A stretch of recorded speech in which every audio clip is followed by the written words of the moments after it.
Flesh on my tongue, iron in my lungs, blood on the snow, name on their shields, night in my veins, storm in my ears. Wolves trace our steps, God's count our kill. You are waiting for Valhalla, I can hear it in your roar. Every scar a burning banner, every heartbeat keeps the door. You are waiting for Valhalla as the crows begin to call. If I fall in thunder. You are waiting for Valhalla.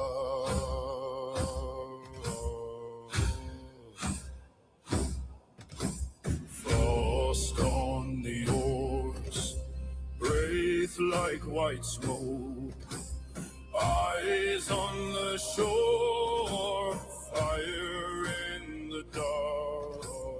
Both on my tongue, salt on my cloak. If this is the end, let it leave a mark. You are waiting for Valhalla, I can hear it in your roar. Every scar a burning banner, every heartbeat keeps the door. You are waiting for Valhalla as the crows begin to call. If I fall in thunder. You are waiting for Valhalla. If I do not see the morning, carry my name in your mouth. Raise up the horn, pour the glory, let my children hear the shout. Hey! You are waiting for Valhalla, I can hear it in your roar. Hey! Every scar a burning banner, every heartbeat keeps the door. You are waiting for Valhalla as the crows begin to call. If we fall in thunder. You are waiting for Valhalla.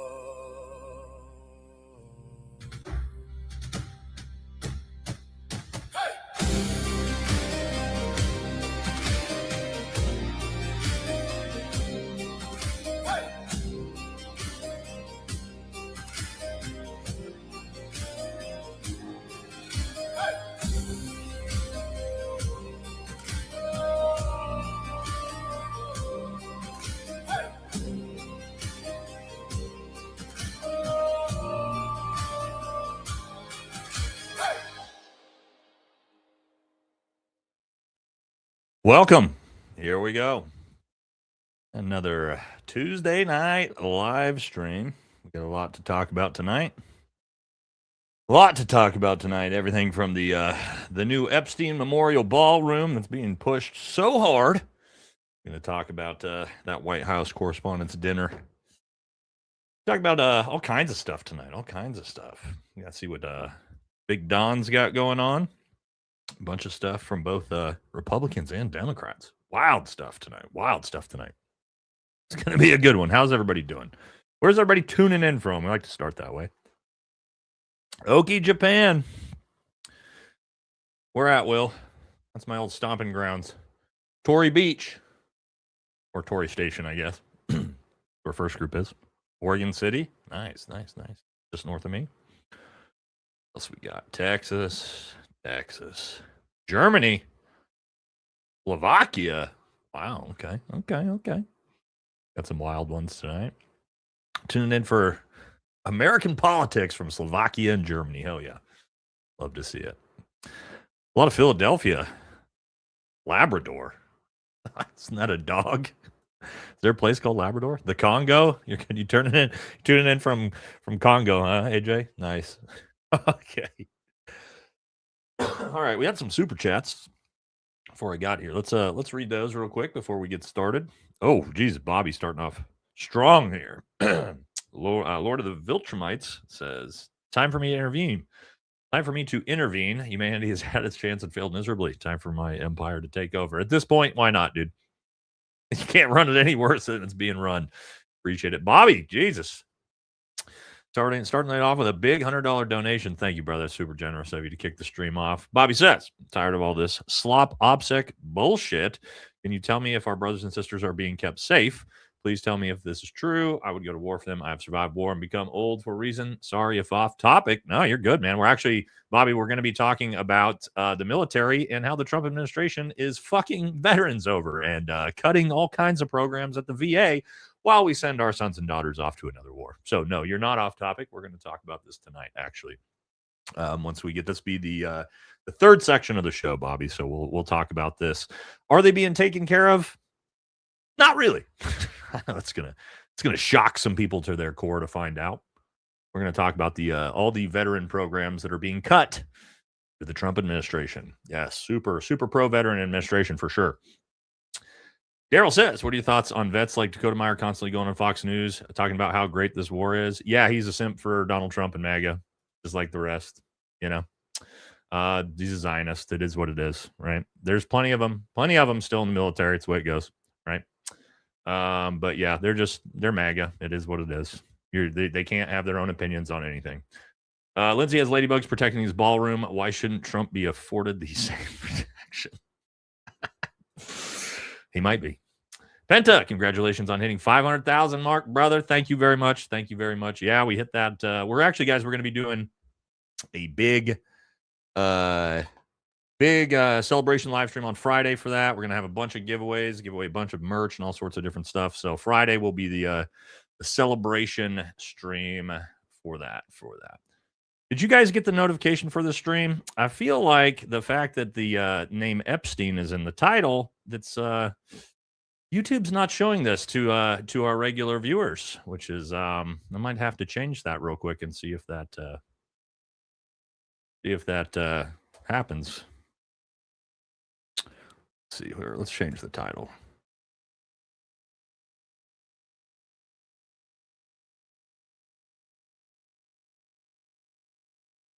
All right, one sec, guys. Sorry. YouTube loves to do this, not show your stuff to anybody if you talk about Big E.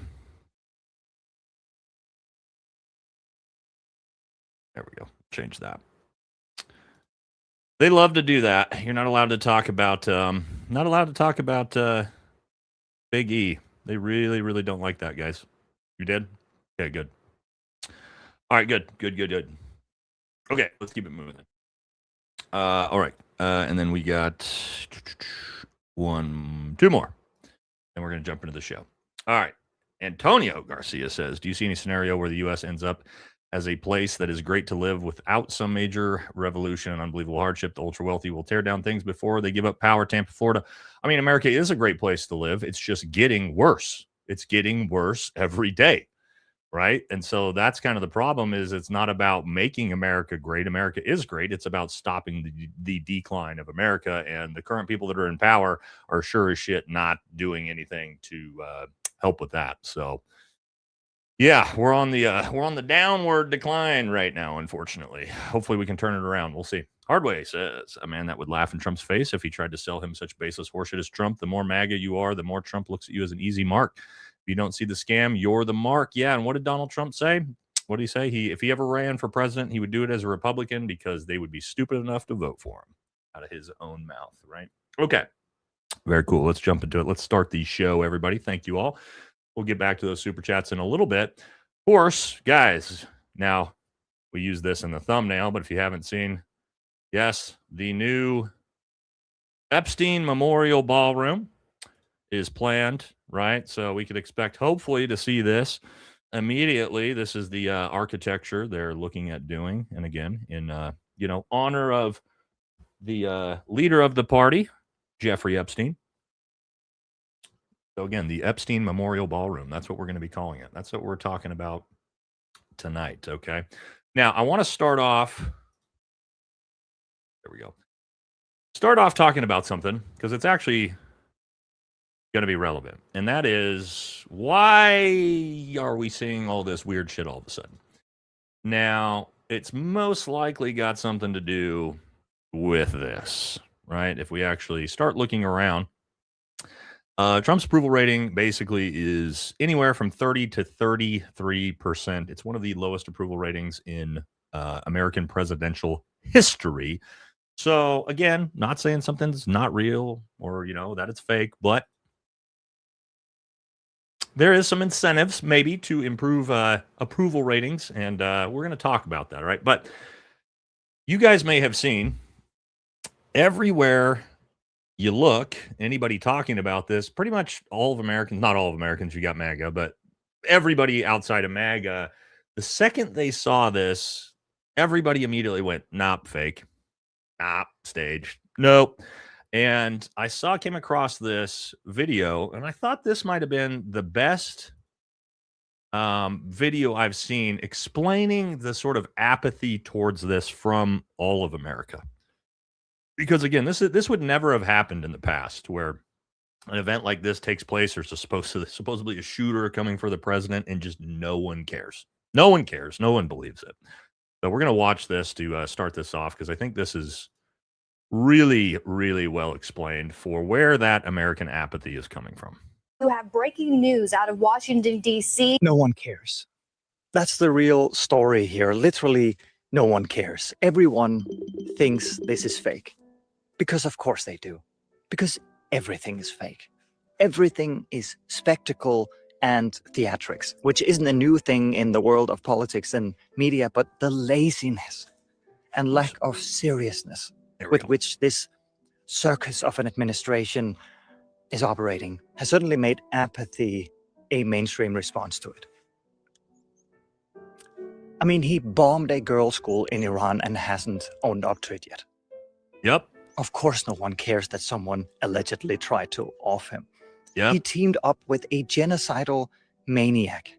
Yep. To start a war that will not only cost thousands of lives, it will also collapse the entire world economy. Yep. For no reason.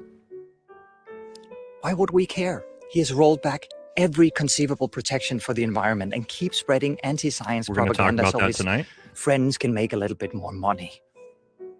Why would we care about yet another half-assed assassination attempt? He has done all in his power to destroy the entire Western world order and strengthened Russia and China in the process. Yep. Oh no, someone tried to shoot the president again. Just as his poll numbers are tanking. Oh no, what a coincidence. Yep. Everything he touches, everyone he surrounds himself with, are fake. Fake lips, fake tits, fake gold, fake pools, fake Noam's Bible husband. verses, for crying out loud. False promises to voters, false prophets in his cabinets, false flags for the cameras, and if I may say so, a somewhat subpar acting from the cast this time. I just want to go find Suzanne. What a great idea, Erica. You should go home. Yes, and you stay should. there. No one cares anymore. And maybe that's the point, I don't know. Not to convince you of anything, not to win, just to make reality so exhausting. Yep. So exhausting to hold on to that we just give in and play along. Or maybe it's just a sad attempt at getting support and funding for his ridiculous ballroom. It's probably, that's probably it, yeah. Okay. Yeah, I mean, could not have put that better myself. Nailed it across the board, right? America is incredibly apathetic to this entire thing. Nobody cares. Nobody thinks it's real. Even the people who are pretending that it's real know that it just looks like slop bullshit, right? Again, we can see them all afterward. Minutes after a supposed active shooter event, they're at a press conference as they're all laughing and smirking and smiling. Everybody knows it's total bullshit. Now, there's two possibilities here, right? We talked about this before. There's two options and only two options to this event. Option one, I talked about this in a video, these two exact things, in the first video I did on this. The weekend's event proves that the United States Secret Service is the most incompetent government agency in the history of the country. It's either that, if it's real, or B, this was a rigged event to help people rally around the administration. Those are your two choices. That's it. And that's the truth. Because if this was real, we've seen at this point, this is the biggest botched security, physical security event probably in modern history. Right? We now know, and we've seen like Fox News reporters on hot mics talking about how there's literally no security in the building. One of them's talking about like, well, there's like 2 girls by the door. That's it. And this dude just literally just somehow, nobody checks who's at this hotel before the president, vice president, secretary of state, secretary of war, DHS secretary, literally everybody in the entire cabinet is there. Nobody checks the guests that are there beforehand. There's no security in the lobby, no security outside. Okay. If we believe that's real, wow. Everybody in that Secret Service detail should be fired, leadership included, because what a failure. Or we just see bullshit like this, right? And everything you look at is just like the Charlie Kirk shooting. The more we see, the more we go, here's this active crime scene, alleged shooter in the same building as the president and the vice president. And someone gets to snap pictures like this of the shooter and then sends them to Donald Trump so he can use them on his True Social moments later. Totally legit. This happened. Donald Trump posted this like, 5 minutes after they got the guy on his True Social. But they're already taking pictures and getting it to his cell phone so he can post it on True Social. Okay. Sure. Right? We got more here. A Daily Beast editor had the hotel room next door to the alleged attacker. He said, how on earth could somebody with a disassembled long gun check into a room at the hotel where the president was going to speak? I can answer that. Nobody even looked at my luggage on Friday afternoon. Worse, my colleague arrived on Saturday at 5 p.m. Nobody looked at his luggage either. No magnometers, no hand checks, no IDs, no ID checks, nothing. This is coming from everybody that was there. There's essentially no security at this event. Now, I'm probably going to do a whole video on this next one, but it's been a little bizarre, guys. This story. We've seen the grainy, shitty security footage, which doesn't look like he's got a gun in his hands, right? We've seen the AI slop version, but even the real version, he supposedly got the shotgun with him, but nobody can see a shotgun in his hands. He sprints past everybody. From what we're hearing is just out of screen of that, there's an escalator that goes down an escalator to the bottom floor where the actual ballroom is. He makes it down the escalator. Supposedly he falls, hurts his shoulder, and that's how they apprehend him. There's a bunch of gunshots, but it doesn't sound like this shooter actually shot his weapon ever. But we heard about a police officer or security guard, Secret Service, we're not sure which, that was shot in the chest. Right? We heard about that. And I started thinking, there was a law enforcement officer, most likely wearing low-vis body armor, which is not the strongest body armor. It's not ballistic plates. He was shot in the chest center mass with buckshot out of a shotgun, and he was completely fine. That didn't make sense. So I started thinking about it, and I go, wait a second. When we see him run by, we originally see that first officer points the gun. He's actually pointing the gun at 3 other security officers as he runs by. I think the only person who was shot was a Secret Service officer shooting another Secret Service officer or law enforcement officer. I think that's the only person that was shot. I think they shot each other. That seems to be what makes sense to me at the moment. Because the story doesn't make sense. He ran by with a shotgun that he doesn't have in his hand. It's like the Tyler Robinson thing, where we see him on the grainy footage, but he's got no weapon in his hands. When did he? Where did he get the shotgun from to pull it out to potentially pump that mother in a security guard's chest, and the dude's just completely fine? I don't think so. Now, buckshot is not a slug. There's 3 different types of 3 different types of shotgun rounds. There's birdshot, which is tiny little pellets, right? You use that to hunt ducks. things like that. It shoots, it spreads out. You got buckshot, which is big, thick pellets. And then you have slugs, which is one big, bullet, basically. The slug, obviously, is going to blow straight through body armor and leave a hole that big in somebody's chest. But even the buckshot, guys, buckshot from like 5 feet away in the chest with a shotgun, that's going to put you in the next room if the body armor holds.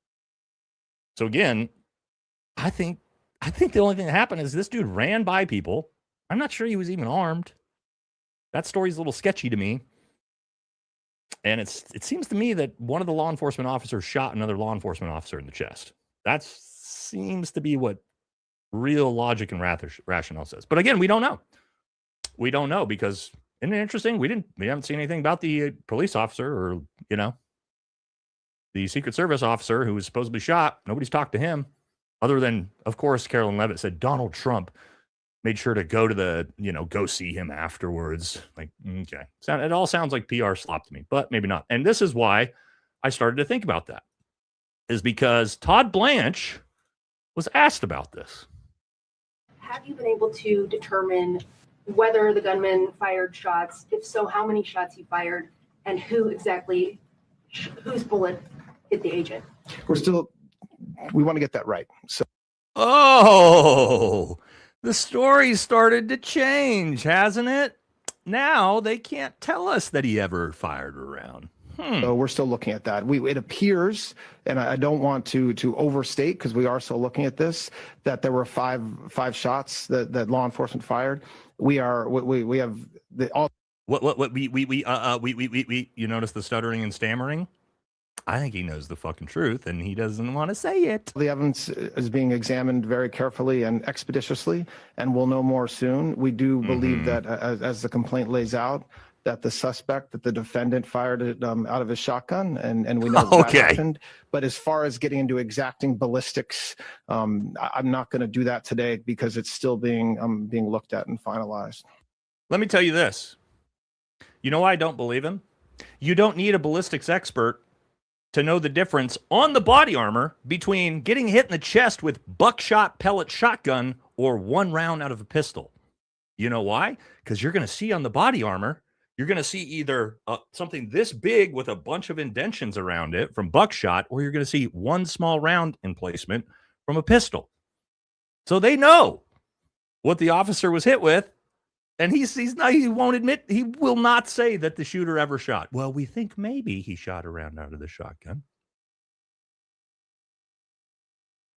And it doesn't sound like there's a shotgun blast that goes off because none of the people in the lobby even like really turned around to look outside.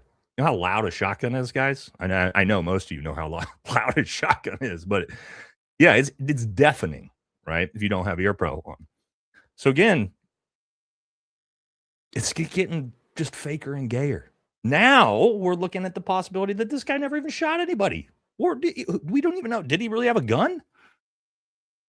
I don't know, but they can't even tell us that this guy actually shot the law enforcement officer because it sounds like he was shot in friendly fire. And I bet you this story is going to get buried now. This story is going to get buried and they're never going to tell us any more about this. Because we're going to find out that fucking a cop shot a Secret Service agent or vice versa. It's wild to me, guys. This stuff's wild again. And here's this. It's just the incompetence of these people. Let's talk about this, right? Kash Patel said it himself. I mean, just remind everyone, this was almost the entirety of the president's cabinet, the president and vice president himself, and 2,000 members of the media. This is something the movies don't even write about, something like this kind of scenario, this kind of tragedy. And thankfully, the quick reaction of law. No, you didn't have a quick reaction. He brings up a great point. Why did you have the entire U.S. government line of succession in one building that wasn't secured by security whatsoever? To me, it's obvious this was staged, right? But where I get some concern here is, what if there would have been a real gunman who showed up to that event who was competent and knew what they were doing? They would have showed up to the event and realized they could just walk the fuck in. They wouldn't have needed to sprint past security. Could have got a badge, could have made a badge. They actually would have just walked straight in. Now you got a real threat inside because you set up this fake bullshit, didn't have any security present. What if there would have been a real threat? Then it's not fake anymore. And then we've got a real problem. Right? Again, it's so bizarre. Now, we talked about this in today's video. We got to talk about some reactions here. Laura Loomer, of course, probably the worst take of any take. She comes out and decides to tell us, and I love how it says real tweet, by the way, that it's Joe Kent's fault. This entire event is Joe Kent's fault. Yes, as she says, in many ways, Joe Kent is responsible for the shooting last night. For the last 15 months, he was director of the National Counterterrorism Center, which gave him the authority to crack down on leftist, foreign, domestic T-word attacks operating in America. Under Kent, not a single leftist was taken down or indicted. Hey, Laura, it's not Joe Kent's job to indict people. That is the job of the FBI and the Department of Justice. First of all, he had one job and he failed. How come nobody wants to ask him what he did all day for the last 15 months? Now, I could talk about this in the video, guys. You should go watch the whole thing. You haven't seen it yet after this. But first of all, let's go back to Butler. Was Joe Kent the director of National Counterterrorism Center when that happened?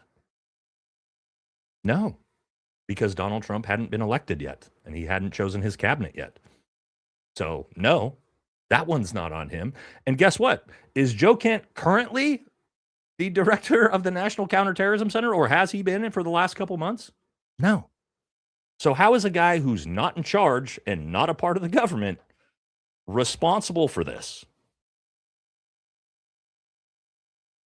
Now, we obviously know why old Larry hates Joe is because he obviously came out and exposed that the reason why we went to war was because of Israel, which, by the way, our own State Department has now confirmed and admitted to. So you would think that apologies would be in order. But what a bizarre take. And maybe she's just having a rough time. She's having a rough time because this also happened this week. If you didn't know, Larry had a lawsuit against Bill Maher from a couple of years ago because Bill Maher made the very first person to make the joke, or not a joke, the assertion that Larry, filleted Trump. And she sued him for it. And you know what happened this week? She lost the lawsuit. Yes, her defamation lawsuit against Bill Maher, she lost. So what does that potentially tell us?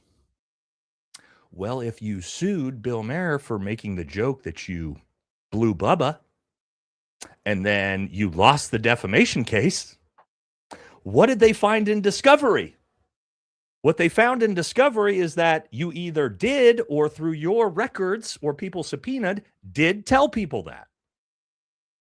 And that's why you lost the defamation case. So she either did it, gross, or she bragged about doing it and didn't actually do it. I'm going to go with the first, right? Why would she brag about this if she didn't actually do it? But like Milo said, she bragged to all her friends about it. Gross.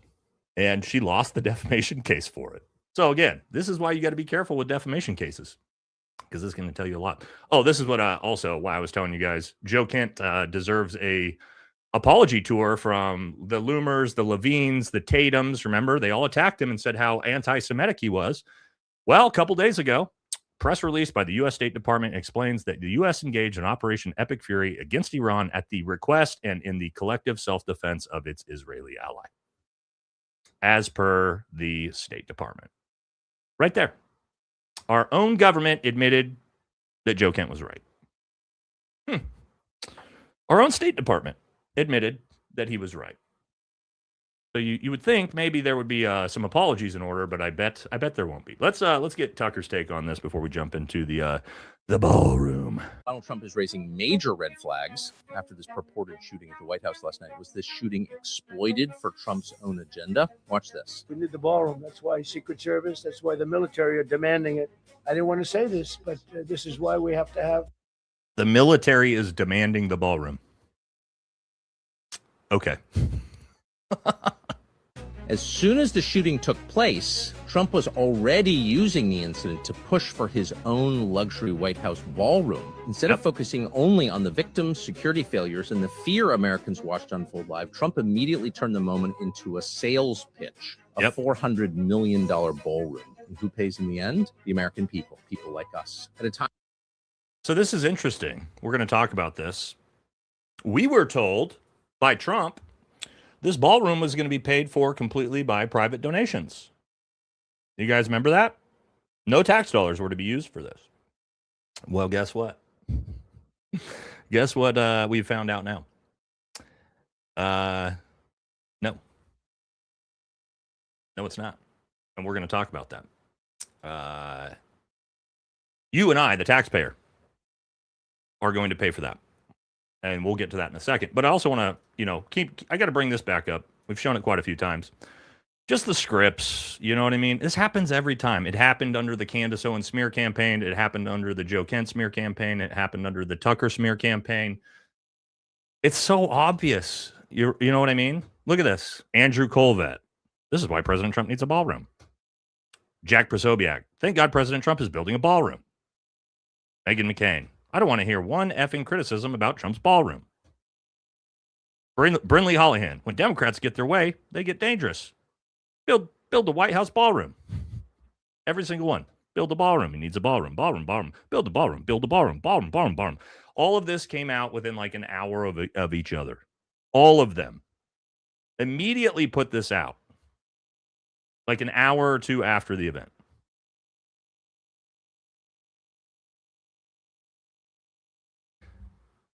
And this is why nobody takes these people seriously.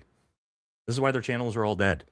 As we talked about this. This is why Benny Johnson and Ben Shapiro are losing, 20 to 30,000 subscribers a month. Why would you watch that content when you know it's all just scripted slop that comes straight from the Trump administration?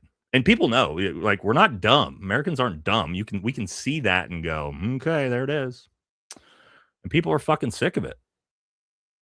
They're the same people that are saying, those are the same people that are saying Tucker Carlson and Candace Owens are getting paid by who? Iran or Qatar or whoever it is. Matt Walsh was going to expose them all. And it's like, look at you.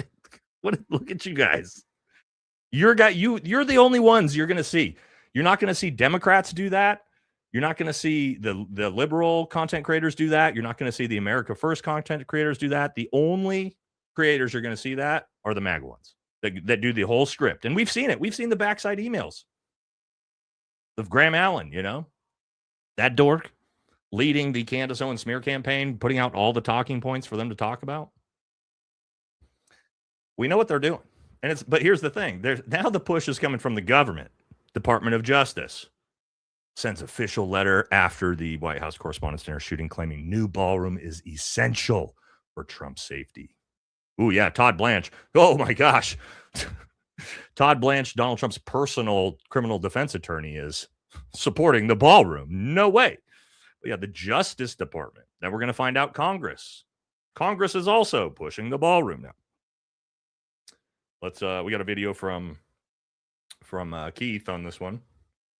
And God, he's always got the best, funniest memes. All right, let's watch this. Let's watch Lindsey Graham talking about building the ballroom. So Congress then came out with this. Lindsey Graham, with his mouth wide open, said this. We're going to introduce legislation that would authorize $400 million to be spent. Oh, there it is. To build the presidential ballroom. Underneath, there will be a lot of military stuff. There will be a Secret Service annex. And we've paid for it by offsetting it with custom fees. But the estimate is $332 million. We're going to do $400 million because I think it's probably going to take more. Private donations can be used, but I think they should be used for buying China and stuff like that. Oh, the only thing that private donations will be used for is buying silverware. But the taxpayers are actually going to fund the entire bill. Underneath this ballroom will be infrastructure that is national security centric. I just don't get it, man. I mean, I know nothing makes sense and everything's a lie, but so every other president has not been safe. Right. It is of utmost national security that we give Donald Trump his shitty gold ballroom. Otherwise, the president of the United States is facing clear security risks. It doesn't make sense. It doesn't make sense, and it's probably not true. Yeah. I love the grace Keith gave there. It's probably not true. Yeah. I mean, again, and guys, I've told you this before. A lot of people ask me, like, hey, how do you spot a false flag? And I always tell people, watch the response after the event. Don't get hung up on the event itself. Watch the response after the event. And what did we get out of this? Ballroom, ballroom, ballroom, ballroom, ballroom, ballroom. Right? From the DOJ, from Congress, from Trump, from MAGA. Ballroom, ballroom, ballroom. Immediately after, right? And that's the big push. And it's like, okay, right? We've had a couple days to see what the big push is. That's obviously what this was. Which is, I mean, if it wasn't, if doing this for PR or to try to increase your poll numbers, which, by the way, if you guys didn't know, you guys realize his poll numbers have gone down since this happened. His poll numbers went down after this. How is that even possible? Well, we know how it's possible because everybody knows it's fake. But his poll numbers literally went down after a potential, A word. I can't say it on YouTube. That's just, can't make this stuff up. All right, let's get some takes from people, which again, nobody believes this. All right, this is fellow Green Beret Matt Murphy. Let's get his take on this. He's always got great takes, guys. If you like my stuff, he's like me on steroids when it comes to being based. Let's get his take. All right. So last night, this guy named Cole Allen decided that he was going to go try to shoot somebody. Who knows who was trying to kill him? Maybe it was the president. Maybe it was Erica Kirk, since, she keeps getting all these crazy death threats. And then, the internet blew up, of course. And I immediately said, oh, false flag, right? And here's why I immediately said it was a false flag without knowing any information. Then we'll get into some other stuff about the shooter. Okay, guys. So first of all, the security at places like Hilton or any government facility. Keep in mind, this is a Green Beret who knows a shit ton about physical security of buildings, right? We do POTUS/VPOTUS protection. I think I've told you guys that before. We literally work with the Secret Service when they're in foreign countries, when the president or vice president are there, to do exactly this. All right. So we pretty well versed in this. Is just next level, especially when the Secret Service comes in and sets it up. Okay, so first of all, we all know that they are tracking every single thing that we say and do online. So there are lists. A lot of these lists are classified. A lot of these lists are, internal to different federal agencies. But there's lists that are made of people who talk bad about the president, talk bad about Israel, say they're going to do crazy stuff. Every single person that says something crazy or that they deem to be a threat, even former military guys, former all this, all of them are put on all kinds of watch lists. Yep. Foreign people, foreign people that were in foreign militaries, you name it, all put on a watch list. So everything you say and do on your phone is put on a watch list. So anytime your phone that's registered to you or you are recognized, because they not only do they store what you say in these databases, they have your face.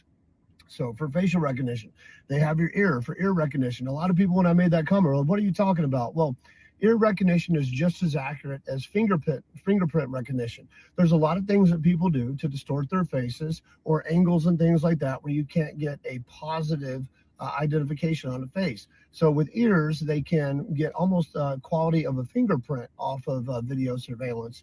And then also on top of that, they have all kinds of other things that can scan retinas. There's cell phone tracking because your cell phone is attached to you. And then if you have a burner phone, think about this. If you show up to an event with a phone that's not registered to a normal person, that burner phone lights up like a bright light inside of these detection softwares because it's a phone that's not registered to a person. Do you guys see what he's explaining? How insane the technology and the actual security that they actually do have?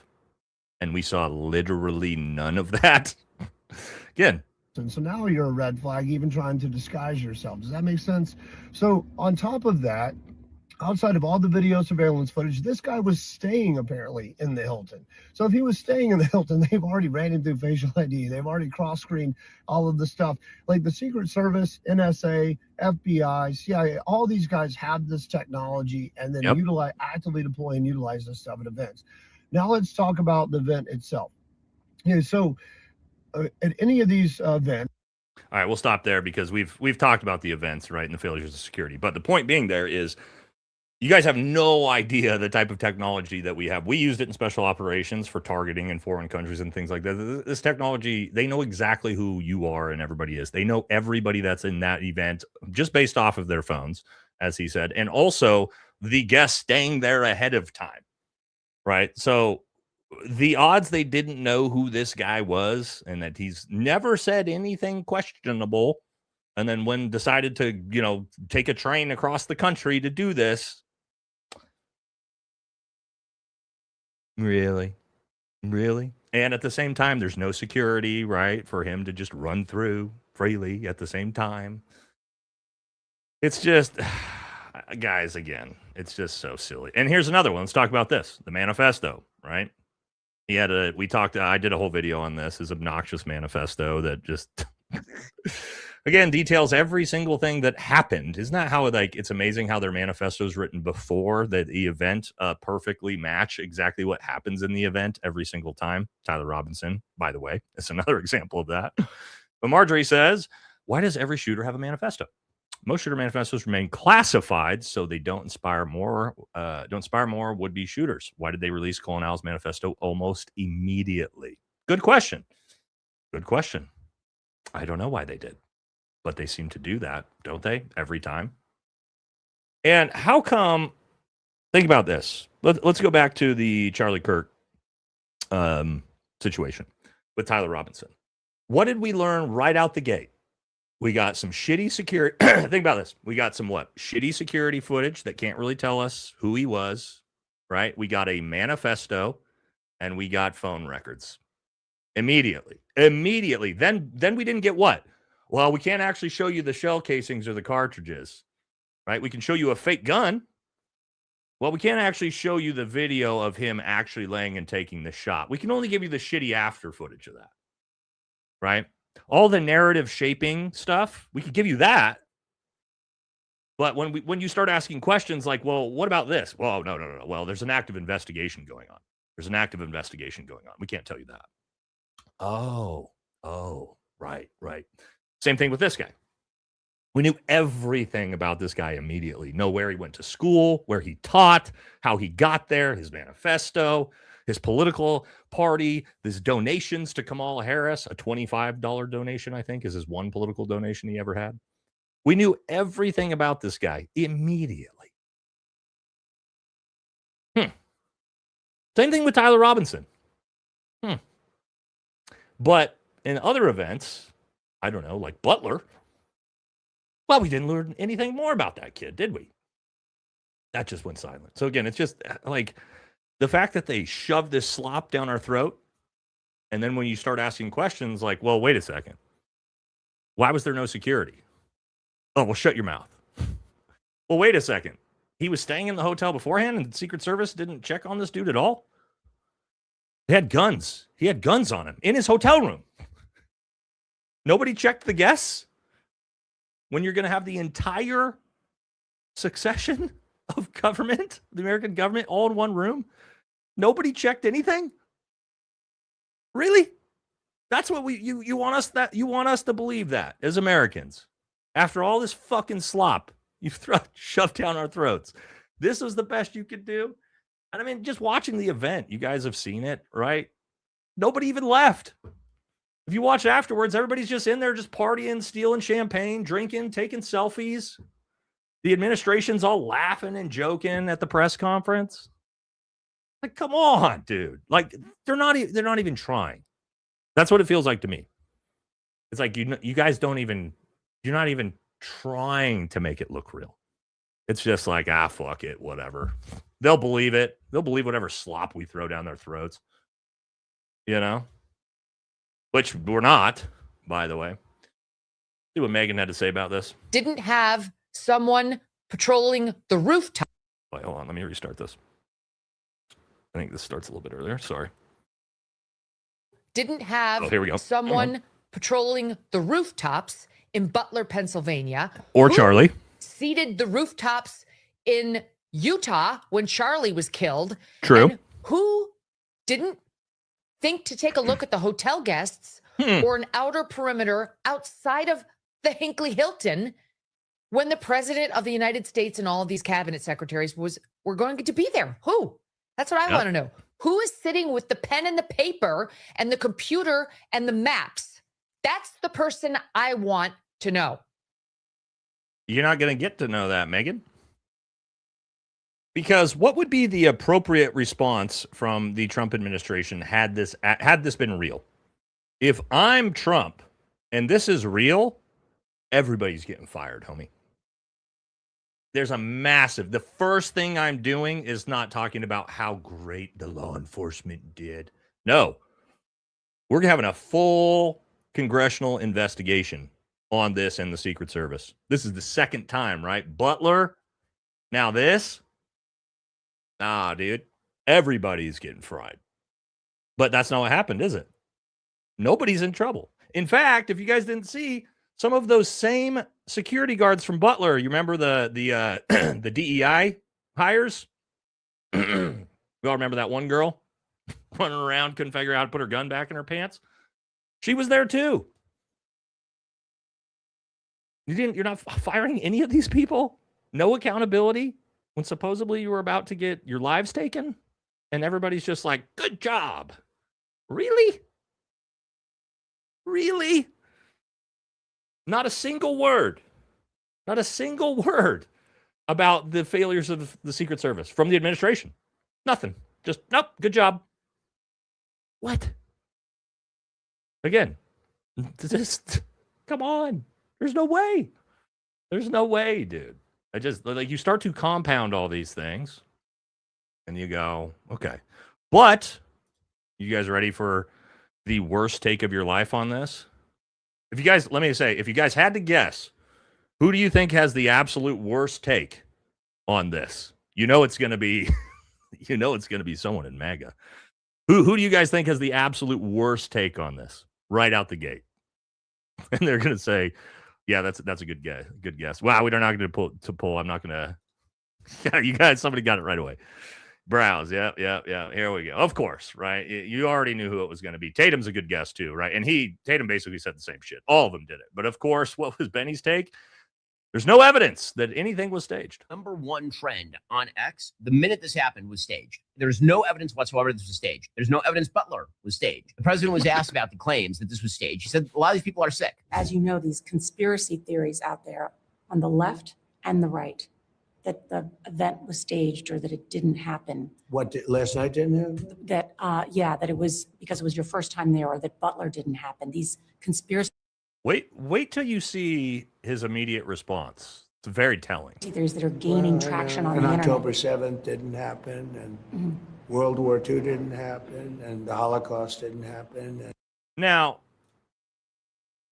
why were those the first three things that he brought up? October 7th, the H, World War II. Immediately, that's what you go to?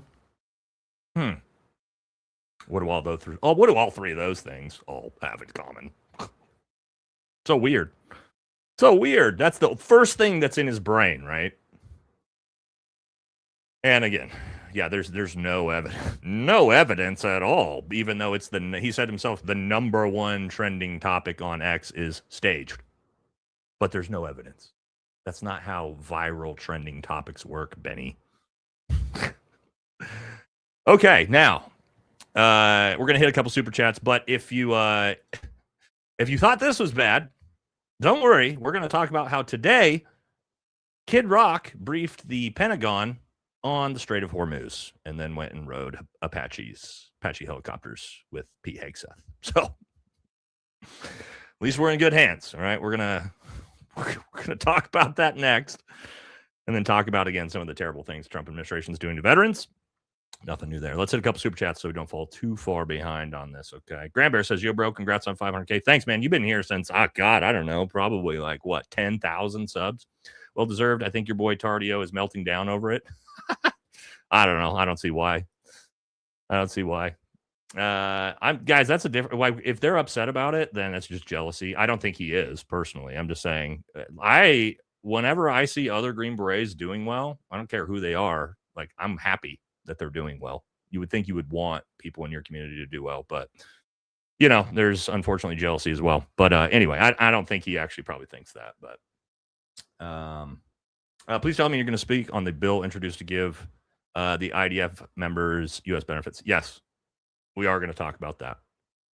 So you guys know, yes, there is a bill going forward to give IDF soldiers U.S. military veteran benefits. That's currently a bill. So, yes, we'll be talking about that. Great. Yay. That's America first, huh? The VA fucking over vets in Canada as well. I'm not surprised. Not surprised. It happened in Australia and the UK as well, too. They love to send us a war and then not take care of us when we come back. That's typically how it works. They've been doing it for a long, long time. Too bad. There's only patriotism, or excuse me, like support of veterans, not from you guys. I'm just saying from the government during war, typically, to get people to join. And then once you're out, they say, you know, yeah, we don't really care about you. Too bad Mark Wade Mullen wasn't at. He was there, dude. He was there. He was at the press conference after. He would have totally stood in the breach. And I don't know where the hell he was. I haven't seen him anywhere, but he was at the press conference afterwards. I haven't seen any photos of where he was in the event, though. The ballroom, or balls to the wailing wall, man. Yeah, balls to the wall. That's a good one. That's a good one, actually, AJ. Balls to the wall. All right, a couple more and we'll jump back into it. Airwolf, thoughts on Kid Punk at the Pentagon today? We're literally talking about that next. Good segue here. And then getting to ride in helicopter training. Yes, they have to look up for videos. You up for your, you had to look me up for the videos in the last 2 days. Yeah, that's pretty common. We get shadow banned and limited pretty frequently, but not seeming to matter because our popularity is growing substantially regardless. But that's thanks to you guys. Okay. Let's jump back into this. Yes, this picture is going to look like AI. It's not. This is real. This is Kid Rock briefing the Pentagon. And as it says here, just in, Kid Rock addresses the Pentagon on the Strait of Hormuz. And then if we could pull this up. Yay. And then him and his buddy Pete went and rode around in Apache helicopters together because, yeah, that's great use of taxpayer dollars. Everybody's super pumped. And here's a little bit more here. Yes, Pentagon defends latest Kid Rock Hegseth flight in Apache helicopters. Cool, dude. Really glad we're focused on washed up 90 pedophile musicians. That's awesome. And meanwhile, what's going on DC with actual veterans, not people like Kid Rock? This is how actual veterans are being treated on the Capitol.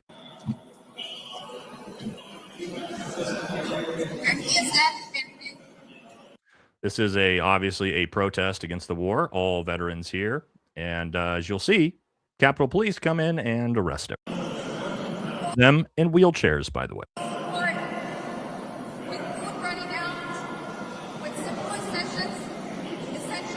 You can see all the Capitol Police getting ready to come arrest everybody. Looks pretty peaceful.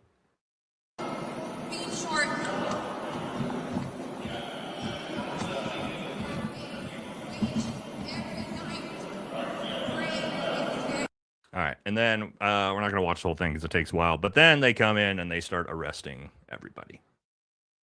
So that's what happens if you are a veteran who goes and protests the war at the Capitol. You'll be arrested. But if you're Kid Rock, you get to go ride around in Apache helicopters. Cool.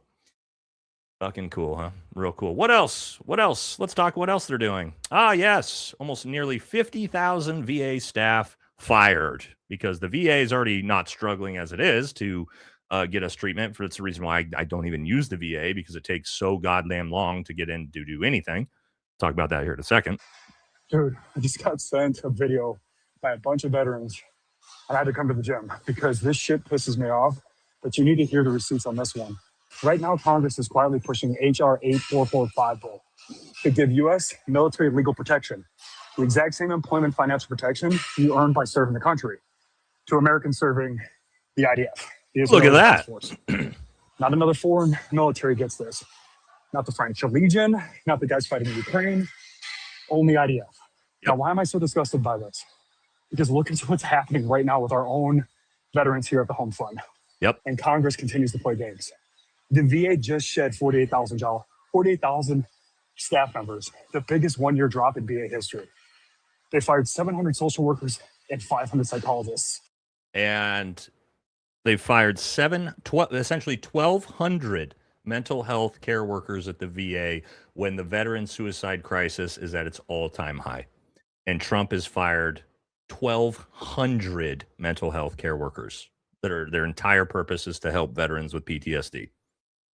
That's who we're firing during, again, the worst veteran suicide crisis this country's ever had. So, Trump administration, everyone. When MAGA just doesn't understand, Nate, what you're a liberal.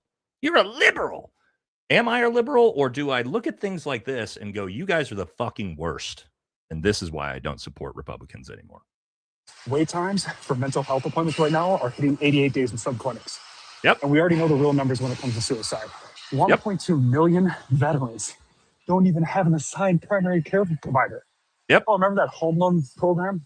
That's they canceled. They that one back in May. So 10,000 veterans lost their homes on foreclosure, and tens of thousands are on the brink of losing more. They even tried to pass a rule to cut our disability rating with our meds. Yep. And then they only backed off because we got pissed off. So let me get this straight. We have veterans sleeping on the streets, losing their homes, and waiting 3 months to talk to a shrink.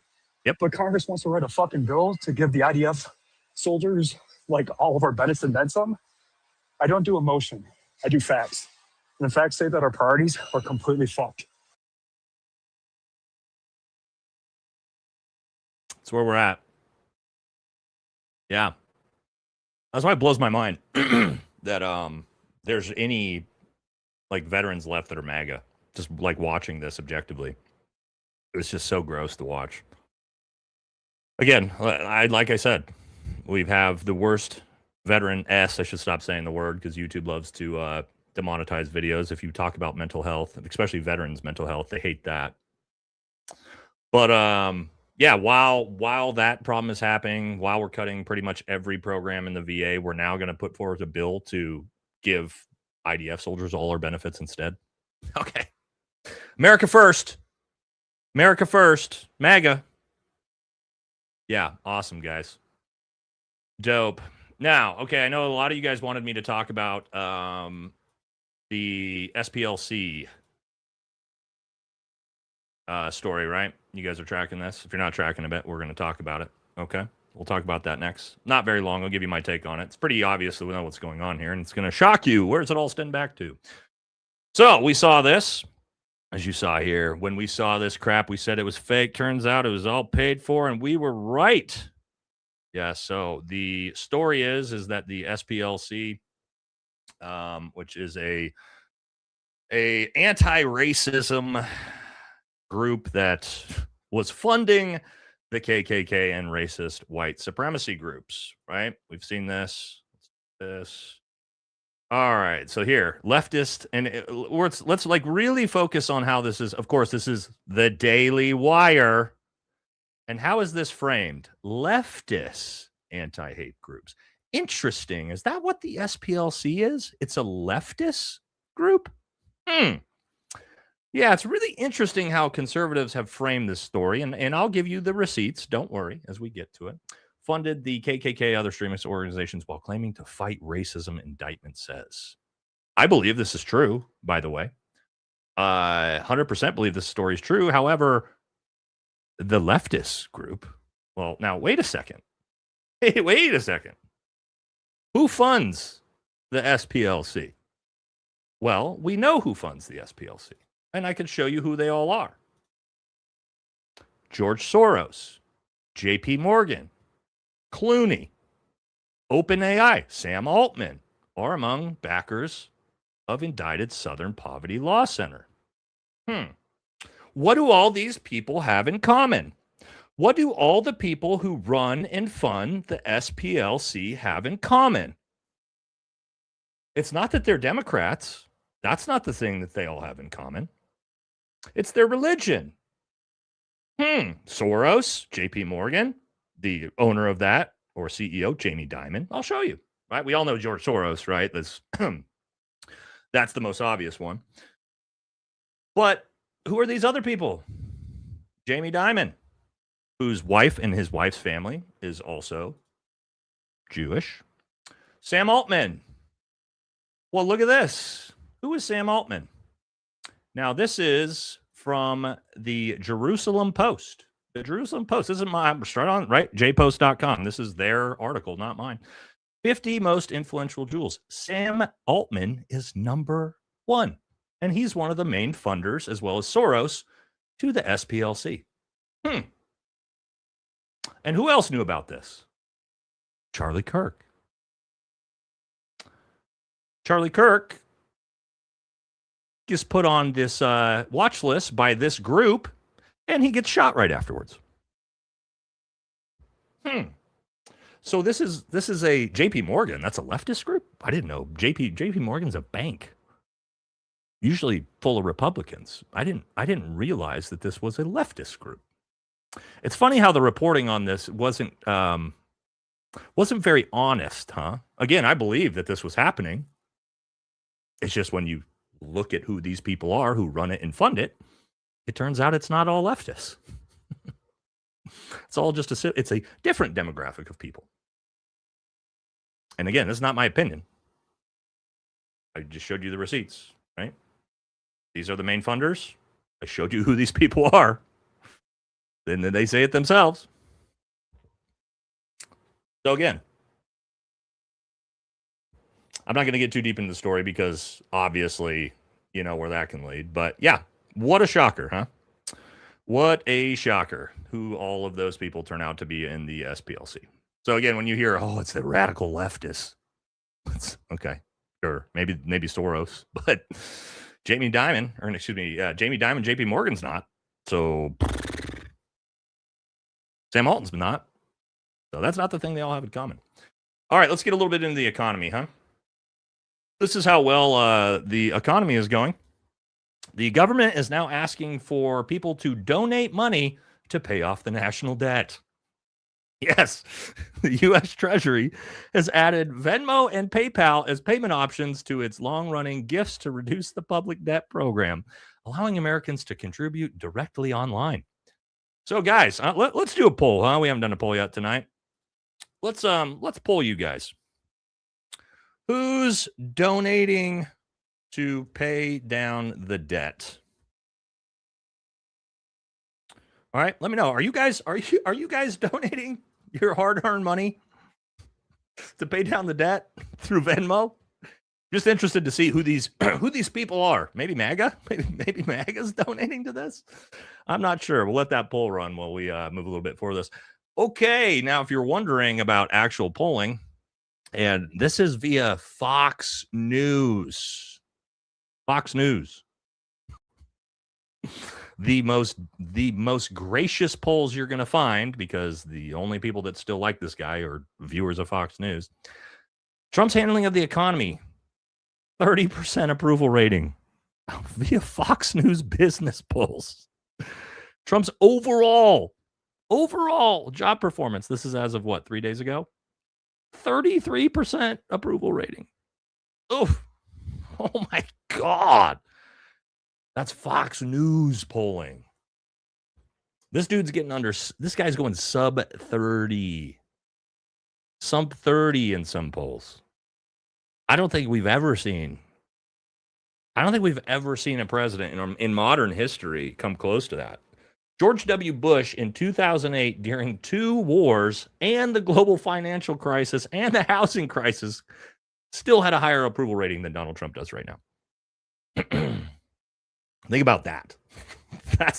And I think that was like the next worst until you go all the way back to like Carter during the Iranian hostage crisis. It's rough out here. All right, it's rough out here. Let's see. Oh, here we go. This is what we were looking for. This is exactly what I was just talking about, guys. Comparing this to the other closest. All right. So worst net economic approval ratings at any point. Biden in 2022, during the height of COVID and all of the supply chain crises and the 9% inflation rate, $5 gas, still is +7 on Donald Trump right now.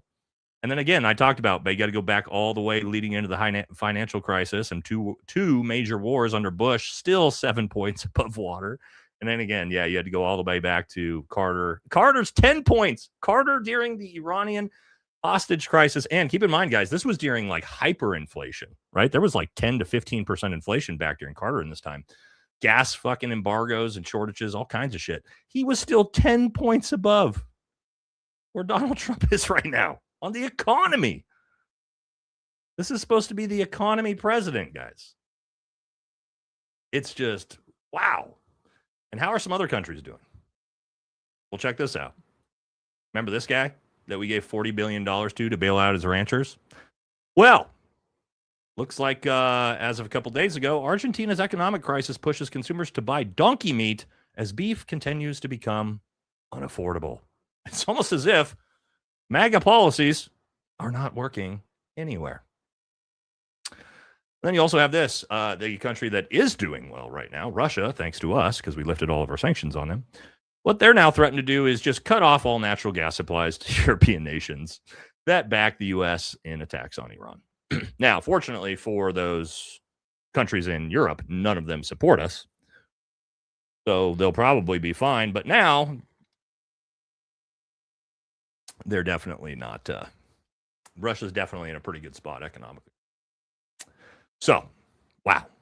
Okay, we're going to talk about Trump explicitly next. A lot of bizarre stuff going on. Let's hit a couple super chats before we do that into our next segment. All right. Would have donated more? Oh, dude, never got to worry about that, brother. Don't ever worry about that. But I'm saving up for a ballroom. Oh, that's a funny joke. Appreciate you, brother. Thank you. That ballroom isn't egg-shaped enough. Oh, I'm not even going to talk about the joke. It's a Big E joke if you know about the files.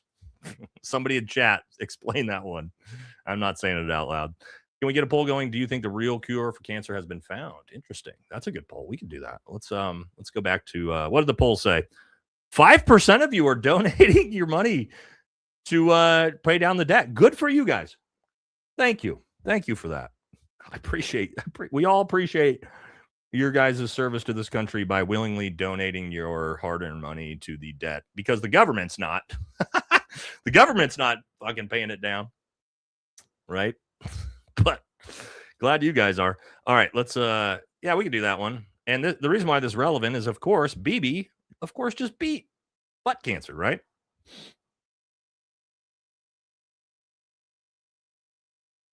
And as they say, I'll talk about it afterwards. Right, we'll talk about that. But we can pull that. Why not? Craig says, hey, I voted for Trump 3 times, and I'm totally disgusted with him. A lot of people feel this way. Sorry, I got the hiccups. And this insane war. Not all Trump voters are bad. No, of course not. You guys already know on this channel, I do not do the blame game for your previous voting. And a lot of people do that, right? You should have known ahead of time. We don't do that on this channel. We are just happy to see people change their minds and realize that this is insane. And so whether you voted for Trump 3 times or 0 times, the fact that you are paying attention now, that's the best we can hope for. Right? Now, again, you're going to have people like this that are, going to blame you for it, whatever. Cool. That doesn't do us any good. That's not how you build a coalition. You don't build a coalition by, talking shit to people who have now, paid attention and agree with you now. Okay. So again, I just think that's super arrogant, super haughty, and I really don't like people like that. So sorry if you're that way and you want to feel away, that's fine. But you're probably somebody I wouldn't be friends with in real life, because I am a big proponent of admitting when you're wrong. Even on this channel, admit when I'm wrong or I get something wrong, and I try to extend that same grace to people that actually take accountability and say, I fucked up, my bad. Can't really ask for anything more than that. Anything beyond that's just kind of haughty arrogance, in my opinion. But you're free to have whatever opinion you want. I'm not going to tell you what to think. I would just, say, hey, we want these people to join our side. That's how we get a good coalition, and we can maybe get some better politicians by building that coalition, right? Doesn't do us any good to try to segregate people even more. Okay, let's keep moving. Hey, buddy, appreciate the hell out of your sarcastic humor and America First policies. It's gotten me through some very difficult times here lately. I probably just need a ballroom, and I'd be okay. I'm assuming you're a disabled vet based off the shirt. And, hey, glad I can help, man. And hang in there, right? We just got done talking about the struggle, so many veterans are going through. So hopefully you're doing well, man. Hang in there. It'll get better for sure. He's building the ballroom for the bunker in 2029. Yeah, I mean, he's putting a lot of focus on the bunker, too, which is odd. All right, a couple more. We'll jump back into the show. There's so many discrepancies with this incident, and people still don't know or still don't think it was staged. I can't believe how many people are still asleep. A lot of people really do just believe anything they see, but my mom, first thing she texted me was staged ? So, and she's, she's not a Fox News boomer, but she is a boomer. My mom's smarter than most when it comes to this stuff. My mom was way ahead of the curve. She was 5 years ahead of me when it came to knowing what this guy was doing. But anyway, people are paying attention. Even the older generation's waking up. Duchess says, I worked for the Marriott back in the day when Bush Sr. was visiting. They did background checks for a week before the visit, and we weren't allowed to book new rooms for a week out. They were booking people in rooms the night before and weren't checking on them. Again, to your point. Okay, let's jump back into the show, huh? All right, let's talk about Trump exclusively. What's he got going on? Oops, my bad. That's the last one. First, we're going to watch this. We're going to watch this video because I think it's important. It's funny. It's JP Spears, and he's a funny dude. But when we're talking about Trump and loyalists and Trump supporters, understanding why they continue to support Trump, right? We just got done talking about with people who are changing their minds. But let's see why they don't want to change. JP is a great skit here on how Trump loyalists cope. Here we go. I mean, if you want a good example. And I'll be right back, guys. So we'll let the video play, and then I'll be back in like 2 minutes. Of a man, Lindsey Graham. There's a guy right there. He's not even gay at all. Yeah, that's great. What do you think of the Biden administration funding Ukraine? Hated it. We should have been keeping that money in America. What do you think about the Trump admin funding Israel? Love it. I think as American Christians, we should also be Jewish. What do you think about the FBI's narrative that JFK was killed by a lone gunman? Not likely. You can't trust those guys. What do you think about the FBI's narrative that Charlie Kirk was killed by a lone gunman? Well, that's what happened. You heard the FBI's report. They make me so mad. Do you believe all these idiot grifter conservatives out there betraying Trump? The woke Reich. That's what I call them. Because it's a pretty clever name. You agree with everything Trump's doing? Yeah. 100%. That's what my critical thinking leads me to believe. 100% agreement with everything Trump says. Even when he changes his mind or betrays a campaign promise? He's never done any of that. But you know who has changed? The woke right. Fucking roasted him again. The Tucker Carlsons, Alex Joneses, people on Twitter. These people supported Trump for years. Then all of a sudden they betray the guy. Like, what is up with that? So as a Trump loyalist, you don't even think it's been you and Trump that's changed? No, I haven't changed my stance on anything. I've stayed true to my values. Unlike these crazy nut jobs. Right. What do you think about Trump's campaign promise of no new wars? Loved it. And what do you think about being in a new war with Iran? Love it. Do you know you're contradicting yourself? No, I'm not. Trump promised no new wars. Wars, plural. We're in a new war, singular. He didn't start new wars. He started one new war. Idiot. Trump didn't break any campaign promises. You gotta be kidding me. Do you think it's okay that Trump just wants to move on from the Epstein files and not prosecute anyone? Yeah, that's what's best for our country. Have you always thought that? Yeah. All right. What about when you wrote, number one priority is to arrest the Epstein criminals? Trump will do that. Kamala won't. I don't think I ever wrote that. It's on your Twitter. I might have wrote that, but you're taking that out of context. That's your whole tweet. It's the entire context. No. Like the context of the moment, like in different times, different words have different meanings. Words change with the times. It's evolution. Like, get with it. And those traders like Marjorie Taylor Greene and Thomas Massey, they're just trying to push this stuff because they want to backstab Trump. That's what they're doing. So you don't like them? Not at all. They're despicable people. On MTG's tweet from a year ago, where she pledged to fight to get arrests made, you commented to her, "Thank you, MTG. These Epstein criminals need to be brought to justice. You're doing God's work and are a true patriot." Well, did you know she's a traitor? All right. Okay. All right, we'll stop there. Make sure you go follow JP, and you guys can watch the rest of it. I don't want to steal his entire thunder on that video, but God, he's so funny. I've been talking to JP. We're definitely talking about doing some content together. Hopefully here pretty soon. So super funny, dude. I love. Obviously, I'm a big sarcastic satire comedy guy. You guys know that. And JP's the king of the king of sarcasm comedy. So all right. Now we started with some funny stuff because of course the levity and the gravity of the real stuff is so gross that we like to get our mood up, right? Just type in JP space Spears on YouTube, and he's got like a couple million subscribers, so he'll pop right up for you. JP space Spears. Okay. Well, let's take out the economy a little bit here. This is Trump. How are they doing? Well, Trump is now worth $6.5 billion, up from $1.4 billion since taking office. So, yeah, Trump has tripled his net worth in just a year and a half. It says down here, Don Jr. and Eric each jumped from 40 million to 400 million, mostly through crypto.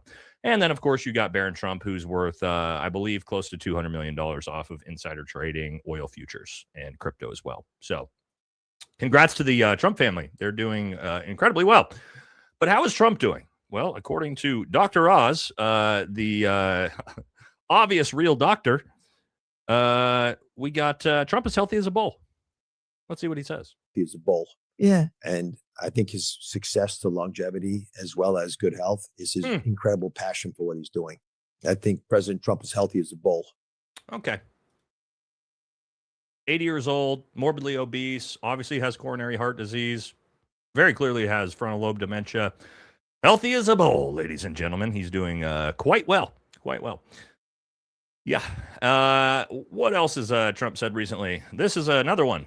So God saved him at this completely not staged event. He says, "I believe God saved me for a purpose, to help make America great again."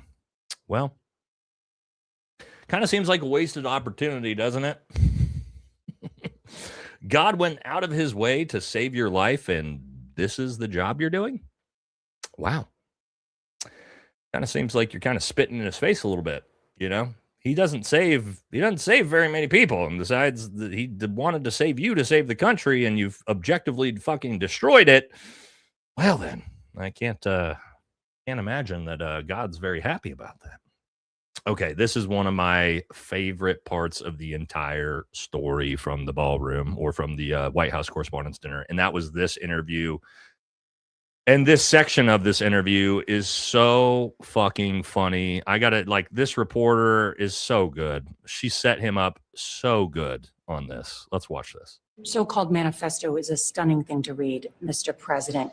He appears to reference a motive in it. He writes this quote, "Administration officials, they are targets." And he also wrote this, "I'm no longer willing to permit a pedophile, rapist, and traitor to coat my hands with his crimes." What's your reaction to that? Well, I was waiting for you to read that because I knew you would, because you're horrible people, horrible people. Yeah, he did write that. I'm not a rapist. I didn't rape anybody. Do you think he was referring to you? Excuse me. I'm not a pedophile. You read that crap from some sick person. I got associated with all stuff that has nothing to do with me. I was totally exonerated. Your friends on the other side of the plate are the ones that were involved with, let's say, Epstein or other things. Her response to that. Oh, you think he's referring to you? Oh my God, it's so funny, dude. She set him up so hard for that. Gets him to try to defend himself, and then she makes it seem like she wasn't even talking about him. It's just like made him look so guilty. It's like the most guilty conscience shit ever. A little defensive, you think? Also, I love how he immediately, when she reads it's literally a quote from the manifesto, right? And she asks him verbatim. He said this. What's the first thing he says? You're terrible. You're terrible people. Why? Because she read it directly from the manifesto and asked you about that? Why is she terrible? It's an interview. Why would she not ask you about that? It seems pretty relevant. But I mean, my God, dude. Watching the setup on that was interviewing genius by that. All right, let's see how Trump's doing with young people, right? This is very, very important. The only way you win an election now is through the young vote. You got to have it. How's it going for Trump? Oh. So in August of 2025, 64% disapprove. April of 2026, he has a 24% approval rating with Gen Z voters. Oh, God, dude. And independence is even lower than that. Independence is like 18-19%. Like who's supporting this guy besides Israel First Fox News boomers? Anybody? And just paid shills on Twitter. Like, I don't know. Kids are stupid. Why? Because they don't support Trump. Nobody else does either. His general approval rating is 30%. You know what that means? If you are someone who supports a guy with a 30% approval rating, you're in most likely the way IQ works, right? If 70% of people are like, this guy's fucking bad and he's terrible, and you're like, I kind of like this guy, you're probably retarded, which is why you're in the bottom half of IQ in America, most likely. All right? You understand that, right? It's not the kids that are dumb. It's not independents that are dumb.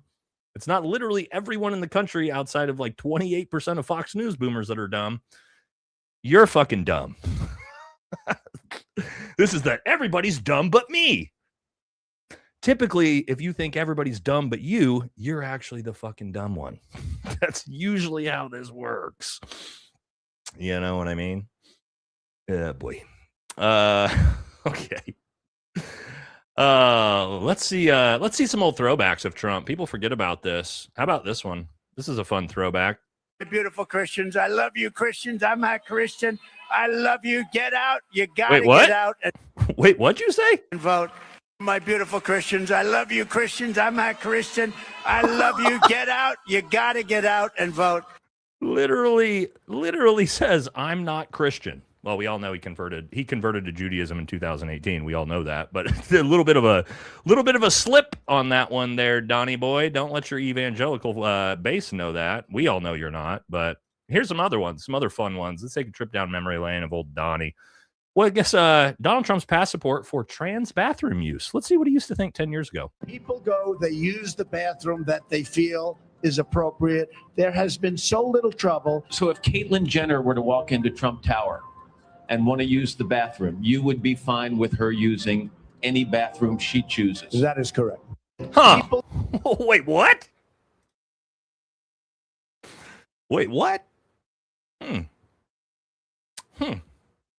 And people like to say that he hasn't changed, huh?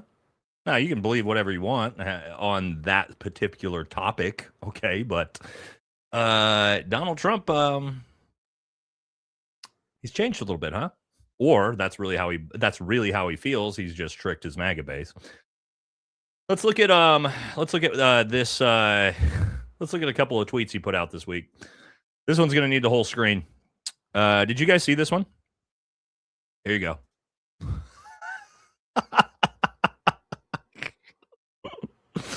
I didn't even attempt to read this one, guys. The second I saw this, I went, nope.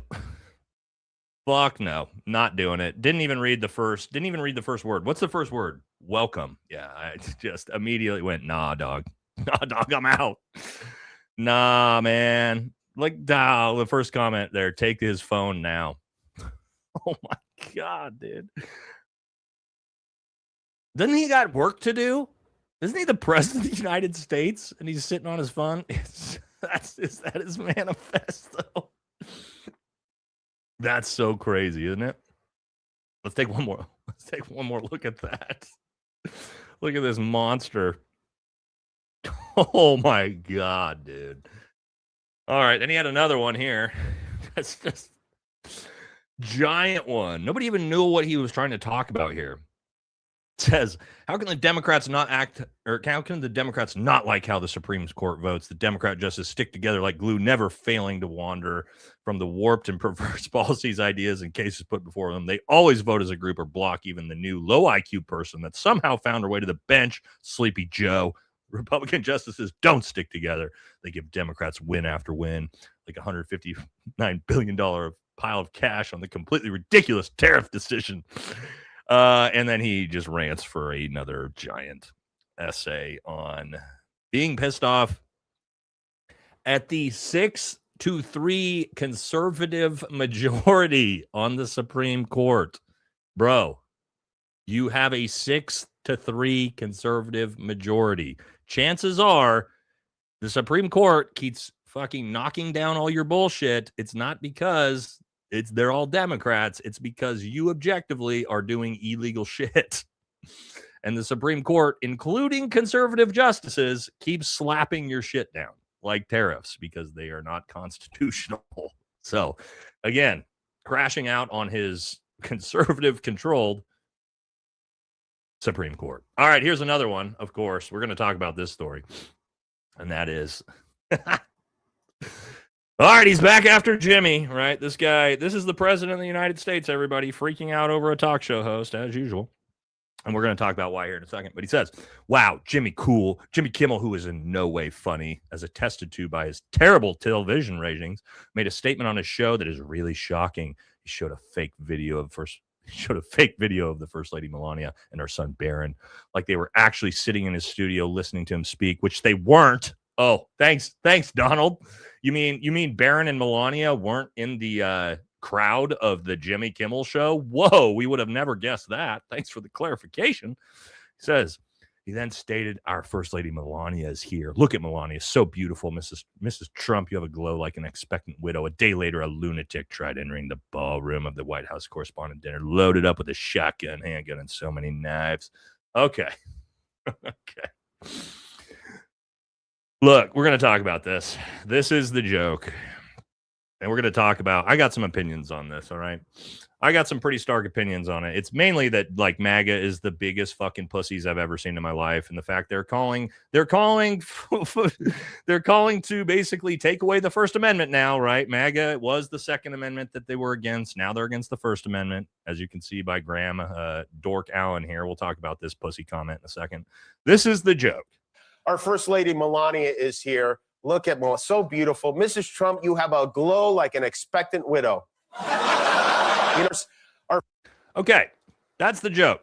And they are horrified. Look at Graham Allen. This guy is pretending to be a conservative as he says, ABC must take action against this. What do you mean?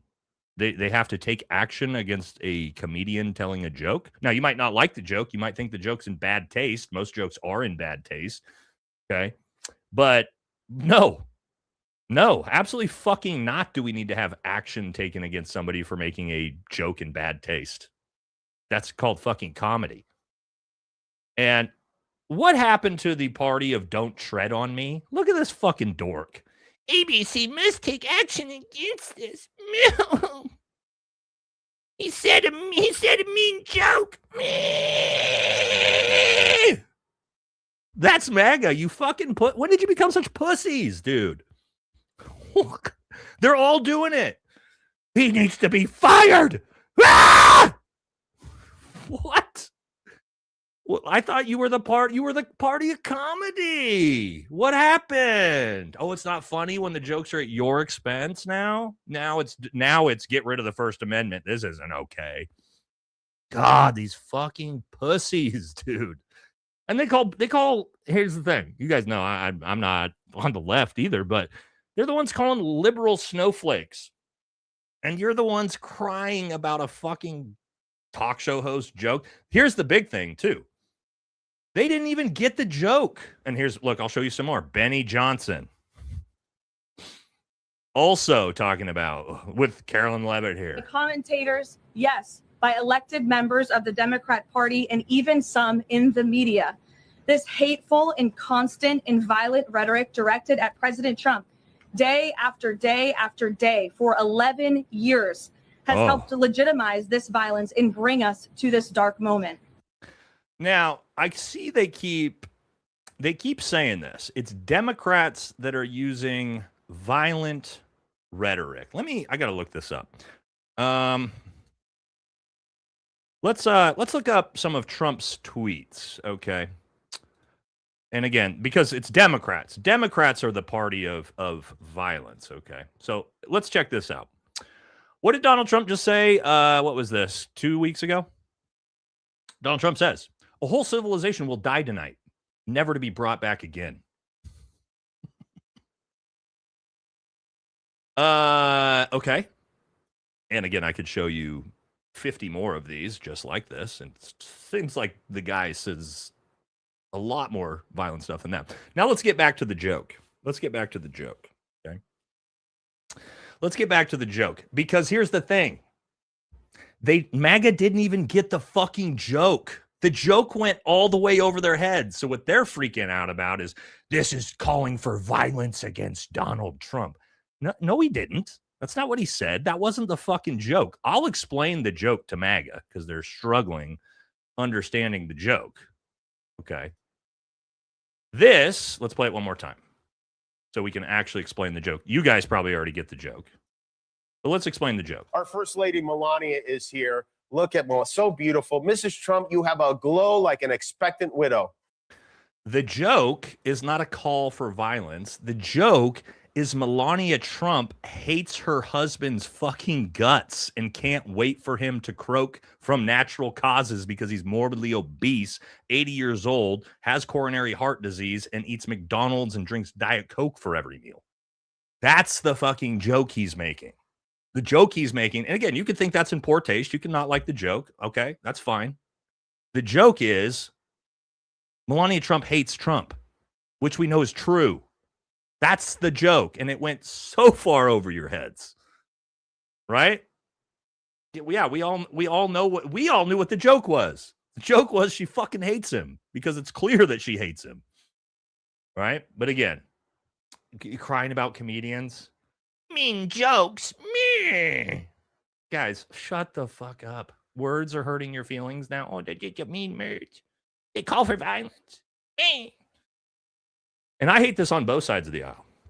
I hate it when Democrats come out and throw a tantrum about jokes made about Joe Biden or Kamala Harris. I mean, I hate it on both sides. Like, it's fucking, who cares? It's comedy. He made a joke. It's in bad taste. No. It's going to be okay. But no, you want to call for what? He's got to be fired. You got to put him in prison. No. How about no? How about comedy is comedy? Sometimes it's good. Sometimes it's bad. Sometimes it's in bad taste. Sometimes it's going to hurt your feelings. Get over it, dude. Fucking cry about it. My God. All right, let's talk about, is JD in the chat? We're just about to talk about JD. Did you guys see this? Oh, my God. Here's the crazy thing. Let me read this first. Before you even watch this, you know what you're about to see. And this is why it's so funny. It says a video of JD Vance running during a nature hike is circulating online after a passerby filmed the moment. The second I saw this, do you know what my brain said? My brain said, I bet this guy runs like a fucking uncoordinated, unathletic fucking dork. That's what my brain said. I didn't know what to expect, but that's immediately what my brain said I was going to see. All right, let's take a look.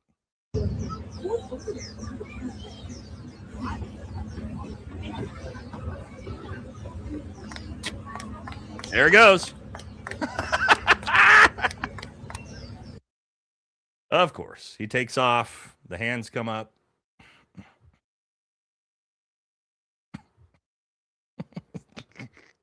soon as I saw it, I was like, yep, there it was. I didn't even need to see the video to know exactly what I was going to see, right? Oh. Yeah, he looked like he was running in heels. He did. It's just like, of course, right? Of course, the manly men of MAGA, right? Like RFK abandoning his wife and just running away. Stephen Miller using his wife as a human shield. Kash Patel hiding under tables. The brave men of MAGA. The masculinity of conservatives. And again, as a conservative, you can laugh at yourself. It's fucking dorks, dude. Oh my gosh. Okay. The Lady G loved that prance. Again, it's like, come on, dude. They're all theater kids. All right. Oh my God. Okay, let's get in a little bit about the Trump administration. Here's another one. Do you guys see this? That Pete Hegseth blamed Joe Biden for the flu vaccine in the military. Oh, I saw this a couple days ago. It says Hegseth is blaming Joe Biden for military vaccine mandates. The flu shot's been required since 1945. Joe Biden was 2 years old. It's like, dude, come on, bro. Joe Biden is the one who put in vaccine mandates on the military? I don't think so. Okay. Maybe COVID ones, but not. Everybody who's been in the military knows you get vaccinated for everything that exists, right? And that's gone back to World War II that we've done it, right? Whether you agree with that or you don't agree with it, it's just been the way it is. Okay. Look at this. We got the big push against Thomas Massie. His opponent, Ed Gallerin, Thomas Massie, who's taken $0 from AIPAC, is running against Ed Gallerin, who's taken $6,700,000 from AIPAC. And he's not even in Congress yet. This is to run against Massie. This is how much. Oh my God, dude. They're like full bore. Just send it all. We got to get rid of Massie. That's so crazy, right? Pretty easy, as it says, this should be a no-brainer. Pretty easy to know who's the right choice here. All right, did you guys see this story? How did she get any job in counterterrorism, by the way? But yeah, Trump counterterrorism official put on leave due to sugar daddy scandal. There she is with President Trump, thumbs up. And Kristi Noem. Well, here she is with sugar daddy. Not good. And yeah, here's what happened. The messages between her and some other sugar daddies have come out as she's been begging for money. So yeah, we're not, as he says, I've dropped $30,000 to $40,000 on you in the 3 months we've dated. In the last week, you've demanded I give you $4,000 for rent, $2,000 for M-Sculpt. I don't know what that is. Maybe the ladies know what that is. $1,000 for sandals, a credit card, and I haven't even gotten to the weekend yet. I've seen you once in the last week, and you're blowing me off. That's Trump's cabinet, by the way. She's literally a counterterrorism official. How did she get hired?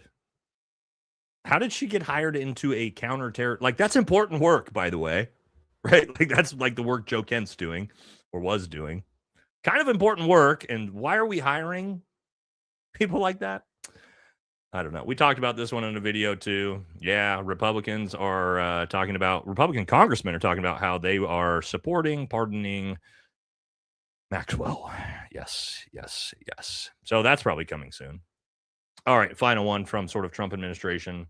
DeSantis, one of my least favorites, even though a lot of people like him. Here we go. He says, I don't care what some imbeciles on a college campus say. I don't care what liars in the media say. I don't care what reprobates at the United Nations say. We stand with Israel. United States will have their backs. Thank you, random governor from Florida. I'm glad this is where your focus is. I'm glad your focus is on this and not being a governor in your home state. So, yeah, that dude's got zero chance. Zero chance. I know he wants to be president, but yeah. Okay, let's now we're going to jump into We got sort of conservative-based influencers, some good takes, and then we'll get into the bad takes, and we'll get into the Democrats, okay? Let's do four or five super chats before we do that, right? So I'm trying to keep up with these. Now we're jumping straight into some fun stuff here. Here we go. Can you cover reports of Russell Brand allegations involving 16-year-old? Oh, listen, they're not allegations anymore, homie. He straight up admitted to it on Megyn Kelly's podcast, and how evangelicals like Megyn Kelly, Tucker Carlson, and Candace Owens are rallying around him and supporting him. Yeah, he came out and admitted that he had relations with a 16-year-old when he was in Europe. And he said that, it's legal. 16 is the age of consent. He was 30 years old at the time. To me, that's gross. That's a fucking child. I've got a 16-year-old kid. They're children. I don't really care that Europe says that's normal. It's not normal to me.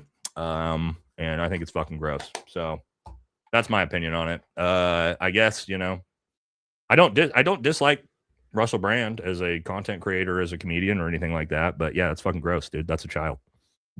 And so I don't support that shit at all. I don't go along with the lines of like, well, it's legal in Europe. No, I don't care. That's just fucking gross.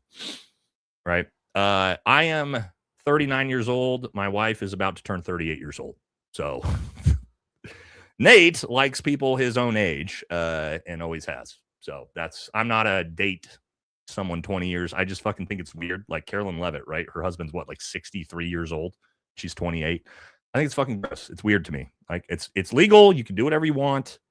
All right. I'm not trying to judge, but that shit is just fucking weird to me. Right. So anyway, he didn't do anything illegal, but that doesn't mean that we have to think it's okay morally. Right. So there you go. Are you aware of the current communist goals extension of remarks of on H.A.S. Herlong Jr. of Florida in the House of Representatives? No, I don't know what you're talking about here, brother. Sorry. William says they put out a picture of the guns. I noticed there doesn't seem to be any manufacturing stamping on the slide of the 1911. Odd thoughts. Ghost gun, plant gun, love showman. I've only seen the shotgun so far. I've only seen pictures of the shotgun, so I haven't seen the 1911 yet, if that's what it is. So that's just me not having seen them yet. What was it, like a Mossberg pump that he had for a shotgun? Pretty modern, it looked like. But again, that's what I saw. That I was like, he put a fucking buckshot round into somebody's chest and they were completely fine. At a minimum, that would break your sternum and like all your ribs, right? Even if it didn't penetrate through the body armor, it's still going to break every bone in your body. So I can't imagine that dude was completely fine. But maybe he was. I don't know. It all seems a little suspicious to me, right? We don't even know what type of shotgun it is. I think it was a Mossberg, yeah, from what I've seen from the picture. Let it go on the handgun knives, the journalist dinner, and they don't have any details. Again, but what did we see with Tyler Robinson? We saw a 30-06 that everybody thought was the gun for 3 months, and then we found out it was completely fucking stock image, right? So I don't necessarily believe the pictures of the weapons used provided to us the day of anymore, right? Because they haven't had the best track record with giving us the correct information. Jasmine says, congrats on hitting 500,000 subs. Now let's get you to 1 million. Woohoo. Thank you, Jasmine. Thanks for being a member for 9 months. And you've been around even longer than that on the channel. Thank you, guys. Appreciate it. Again, Friday, we'll have a big celebration stream, bunch of giveaways. We got a bunch of brand new merch. Did I bring it in here? We got brand new America First hats that I think it's out in the other room that we're going to do giveaways for that you can't even get yet. So it'll be cool, and stickers and all sorts of different stuff. That'll be Friday. We'll celebrate. I was going to do it on this episode, but this episode I knew was going to be long. It's going to be a big episode. So if we got all the way to the end and then we started giveaways and the super chats, we'd be here till fucking 1 a.m. So I figured it'd be easier for us to just celebrate on Friday together. Okay, a couple more and then we'll jump back into it. Definitely not a close range shotgun blast, but buckshot at a long distance can appear as a 9mm. But yeah, but there was no long distance. They're in a hotel lobby. Whoever he shot was right in front of him if he shot someone, right? So that's why I'm like, he's not taking long range shots with the shotgun. It's not the design of the weapon. Maybe he did, but again, I don't think so. That doesn't make sense. Bays, what's up, brother? Says, I've been researching. There have been companies with tech to ID concealed weapons through clothes on outside of buildings over a decade. No way anyone could get those weapons into the building. Psy-op for sure. Great point. And again, nobody swept any rooms beforehand. We just didn't check anybody's guess. The night prior, he checked in the night prior.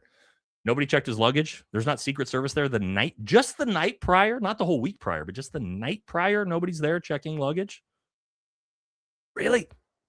Okay. The Bezos point sounds like bullshit.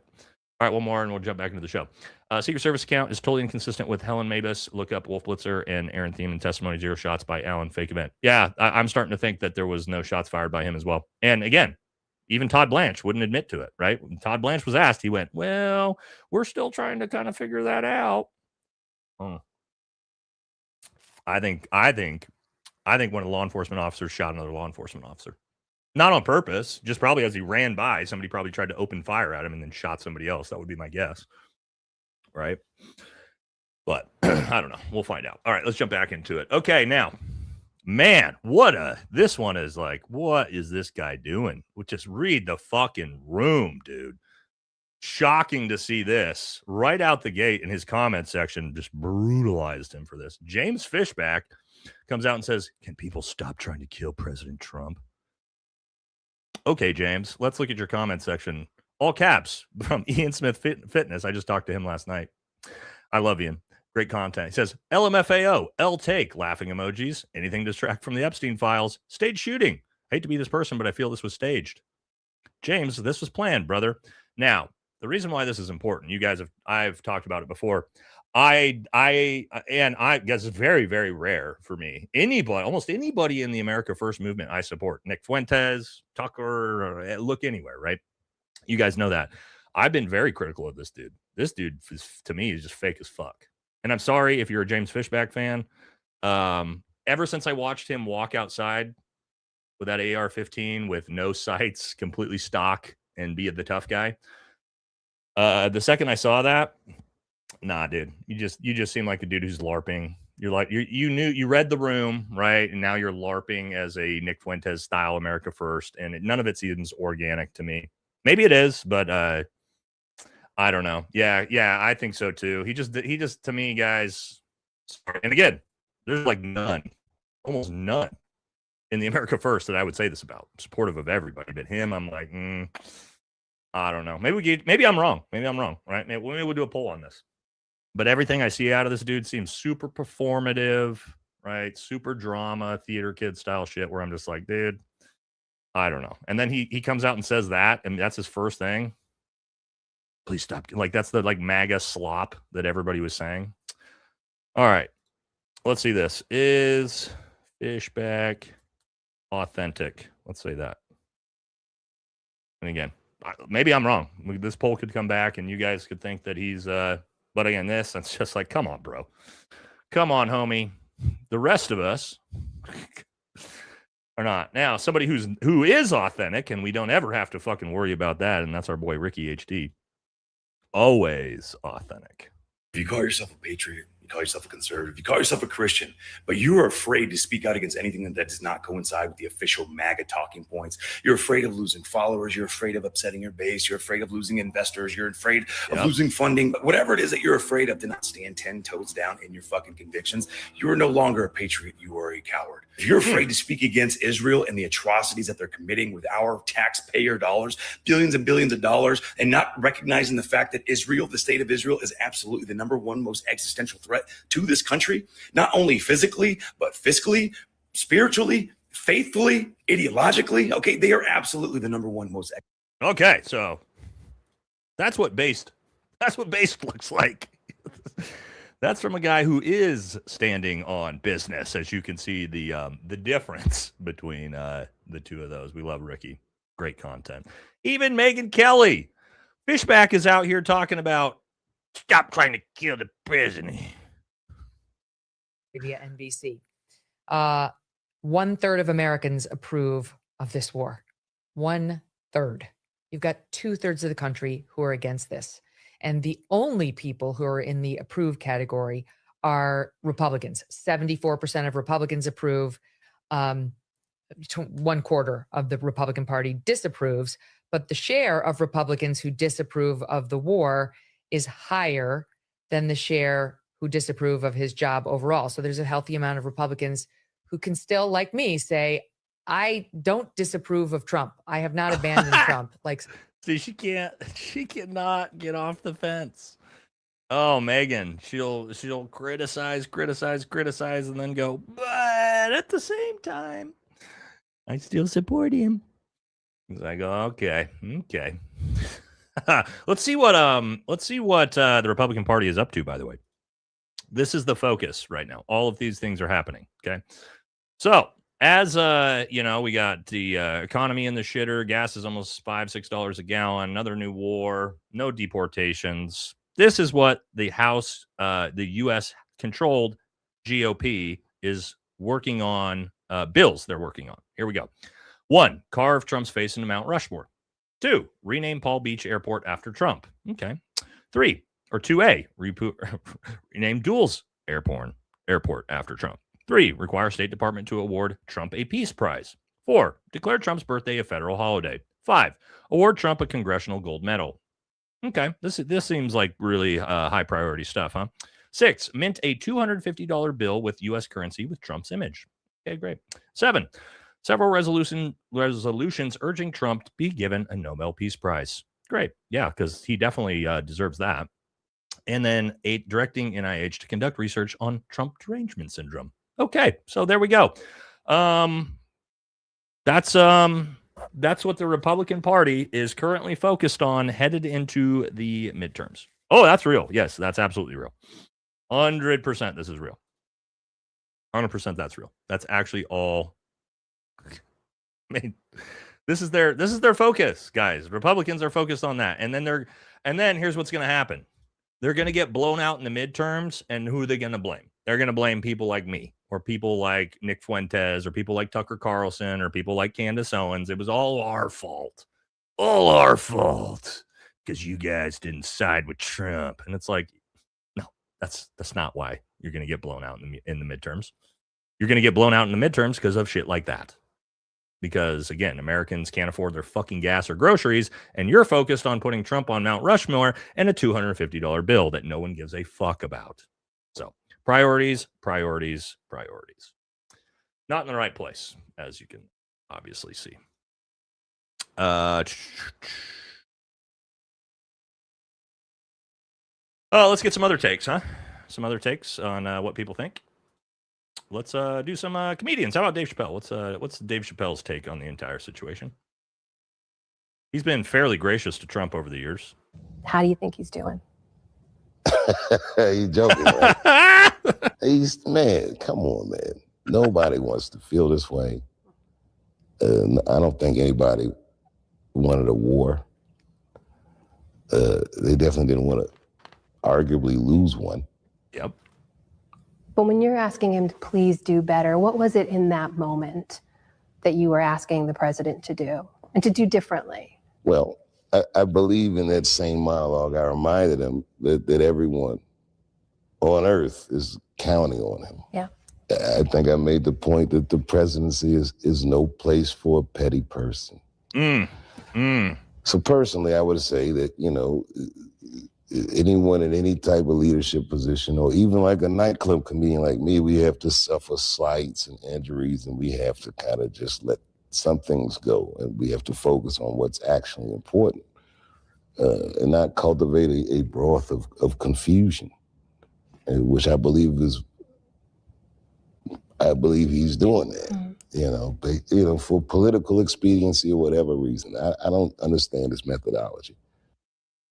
Well, I think Dave, again, was very generous there. I think the methodology is just the dude's got dementia. I mean, at this point, I'm not really sure how we're pretending that there's any type of game plan. This whole 7D chess, I just, I don't think, I don't know, guys. I don't know what you guys think, but... All right, let's get a really good video from Cam Haines. Cam, who actually lives in the same town as me. We talked about doing a show together. Haven't got around to it. If you guys know who Cam Haines is, big in the hunting scene, right? Very outspoken against the current administration. He talks about here. We were going to talk about the environmental things that are also happening, which is important to know. Let's watch this. What the fuck up with the public land bullshit. This message is for Senator Mike Lee. I know you're hell-bent on selling public land out west here. We know how the tricks work. This administration keeps trying to sell it, moving the Forest Service offices to Utah to where Mike Lee can get in there and f it up. Every thing that we value, that we hold dear, that so many people would do anything to protect, and this dumb keeps sitting there. Oh my God. This war has been won. Oh, we're winning. Machinery is gone. Everything is gone. Their leaders are gone. It's almost over. And unfortunately, we'll have to start dropping bombs again. But not quite yet. It's like, what? Oh, and we're also going to genocide Lebanon and Gaza. Making it impossible to live. Making it possible to afford anything. The debt's going to be $39 trillion when you said the tariffs, your right idea of the tariffs, we're going to pay off the debt. We're going to pay down debt. We have a lot of money coming in, much more money than the country's ever seen. And we were going to get rebates. Oh no, the debt's higher than it's ever been. We're never paying that shit off. It'd be cool if America wasn't like a joke. That'd be neat. Trump, what the fuck? Woof. Woof. Man, Cam went hard on that one. Now, let's see. What was my next one? Tim Pool. Let's see what we think about this take from Tim. Interesting. The reason why Republicans don't do anything is because they're Democrats. They have to pretend to oppose. Otherwise, people would vote for a different political party. So you vote Republican expecting results. The Congress gives you nothing. To be fair, Trump's getting us stuff. Oh, come on, Tim. You were doing okay until you stopped there. But now I just, if they really would suffer for losing, I'd vote Democrat just so that they suffered. But they'd enjoy it, so they're massive. Yeah, but you'd also suffer, Tim. I'm going to suffer either way. Republicans aren't doing anything. Republicans in Congress won't even pass the SAVE Act. What was the point of voting for Congress? So people are like, "What? You're going to vote for? I'll just vote for Trump, I guess." The Trump administration did stuff. I guess God, what? All over the place with that take. somehow, Tim's take is Republican Congress is bad and they don't do anything. Trump is good. The Trump administration's doing things, but the Congress is bad. The Congress does whatever the fuck Trump tells them to do. Now, you can't break these things apart, right? I do agree with him that Republicans do fucking nothing. Nothing. That's true. They do absolutely nothing to help this country. But then to say at the same time, Trump's doing a good job, but the Republican Congress doesn't do but they work for him. They do whatever he says. They're just an extension of him. But again, that take is just fucking all over the place, right? God, dude. It's like he's almost cooking, and then he's like, wow, no, but Trump's awesome. And you're like, wait, what?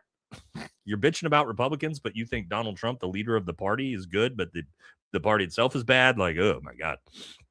We are all over the place. Yeah, a lot of mental gymnastics in that one. All over the place in that. Okay, now let's jump into we're in the awkward, bizarre, two terrible takes. Okay, here we go. We're in the definitely not good takes here. Laura Ingraham, of course. Laura Ingraham in 2025 says Texas Governor Abbott just locked in a major win for Texas and for America. Democrats cry unfair every time they lose ground, but voters know the truth. The GOP is delivering. She's talking about Texas gerrymandering their state. She loved it. Absolutely wonderful. Redistricting and gerrymandering is great, according to Laura. Now, what's she say? After Virginia just did it for Democrats, she says, total travesty. The hypocrisy. Guys, I hate political hypocrisy. You know that. Oh my God. Okay, we got this one. Only Americans who still support or who still view Israel favorably are old Republicans. Polls show. No way. And then this guy was just brutal down here. Top comment. And sorry to the boomers. We know we got smart boomers in our community, but the top comment, of course, says boomers are retarded. Okay. Again, we're getting the not so great takes from pretty much MAGA on these ones. Let's see what the TPUSA's got to say, huh? This I'm sure is going to be a great take. Midterms coming up, and I'm going to tell you guys right now something you already know. Republicans are not the solution to all of your problems. Okay, he's cooking. He's cooking. Midterms are coming up. He's letting us know Republicans are not the solution to the problems. Let's see how well he cooks. But Democrats have all of your problems. He literally, but Democrats are the source of all your problems. Oh, okay. Thanks, guy. Yeah. Democrats who have no systemic control over the government whatsoever. They don't control the House. They don't control the Senate. They don't control the presidency. They don't control the Supreme Court. They're the problems they're the problems to the country. They have no power. And again, when Democrats had full power under Biden, I bitched about the same stuff. I'm just saying currently, Democrats have no control over what's going on in the government. None. How are we blaming them? Again, this is me as an independent, just looking at both parties. How you control everything. You cannot blame the opposing party when you control the entire government. It's not even a split Congress. You have a Republican majority in the House, Senate, you have the presidency, and a 6-3 majority on the Supreme Court, and you're blaming Democrats for the problems? This is why this shit doesn't work. We want accountability. You're in charge, right? The guy in charge has to take accountability for the problems. And Americans know that. And that's why it never works. Either party, right? Like when Democrats are in charge, Joe Biden. Okay. What happened? Inflation was super high. COVID mandates. People were fucking pissed. So what happens? They don't vote for that party again. That's the pendulum. And then we give it to the Republicans and they don't do fucking anything and blame it on the Democrats. And now Democrats are going to come back and take power. That's just how this happens. But you can't blame the minority party for the problems in the country because they can't make any decisions. Right? It's like blaming your dog. It's like blaming your fucking dog for why the rent's not being paid. Your dog's looking at you like, I don't know what you want me to do, bro. Like you're the one who's got the fucking money and controls the budget. I'm just chilling, dude. You know? But again, that's the way it goes. Okay, now let's look at some other terrible takes when we talk about the cult of MAGA. Look at this post from Melissa Francis. She says, if this image caused crash out, you've just been diagnosed with TDS. There's no cure. Move to Canada immediately. Thank you for your attention to this matter. Yes, if you found this picture of Donald Trump depicting himself as Christ blasphemous, it's because you have TDS. I love the top comment here. Is that Epstein the doctor is healing? But again, if you can't even look at that and go, yeah, that's at least go, yeah, that's probably not good. He probably shouldn't have done that, right? The dude posted himself depicting himself as Christ, and his evangelical base says you have TDS if you think that's offensive. These people, their brains are cooked, dude. Their brains are cooked. Now, wait till you see this one. Oh my God. You prepare yourself for the worst take of your life. Here we go. Describe the U.S. as a good ally right now? I think that the U.S. has always been a bit of an unreliable ally, shall we say. What? An unreliable ally? How many billions and billions? So he's in referencing towards Israel. Ben is saying the United States is not a good ally. The country that subsidizes your entire fucking country. We pay for your military. We pay for your free education. We pay for your free fucking health care. We're the bad ally. You're not even our fucking ally. We have no mutual defense treaty with you. And we still pay you $40 fucking billion a year. And we're a bad ally? Oh, wow. I told you were going to get the worst take you've ever seen in your life. I mean, the audacity of that guy, right? All right, these ones are more just about the These ones are more just about comment sections, right? Comment sections. Let's get in the comment sections. Brinley Hollyhand, the goy, the manufactured goy, they made him in a lab, as Nick Fuentes said. He looks like if you were to make the perfect stereotype of a young goy American, there it is, Brinley Hollyhand. He says, how many times has an assassin had a clear shot of the president and missed on live TV? Clearly, God has his hand on President Trump, and he's made for such times as this. Straight to the comment section, or it's staged and fake. Don't be panicking. This one got a massive 2 likes. Well done. Look at these, praying for the president, first lady, all involved. God is protecting him for a reason. May God protect Donald Trump and J.D. Vance. Amen. These people exist, right? These people exist. And they vote, which is, it's rough. Okay, now this one's kind of interesting.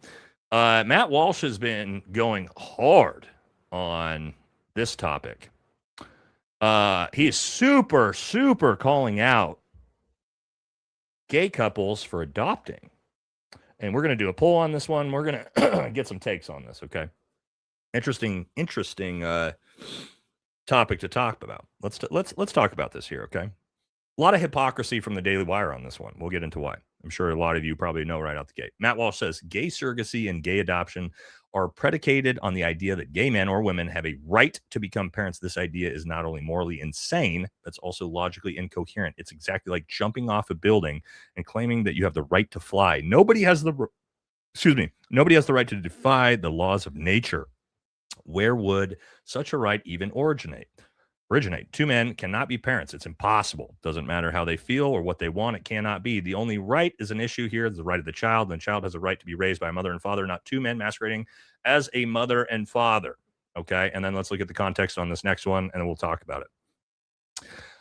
All right. And then he says, if suddenly you mean that I've been consistently speaking out against gay adoption and surrogacy for the past decade or more, then yeah, you have a point. Now, what do I...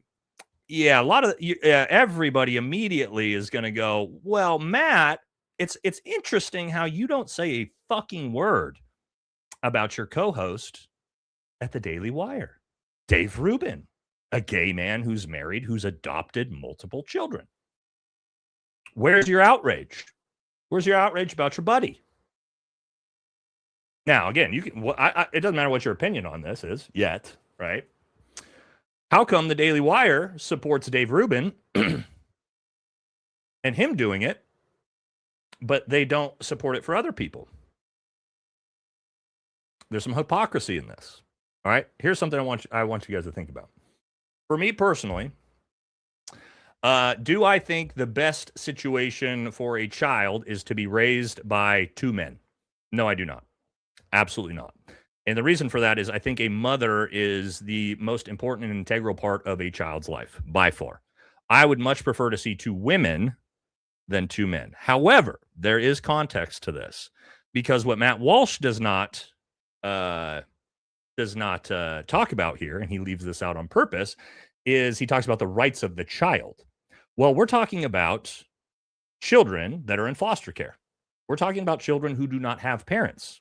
These are children that are being adopted. Here's what I have a big problem with by conservatives who say this.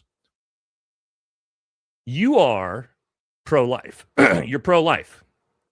You do not want women to have abortion. Okay?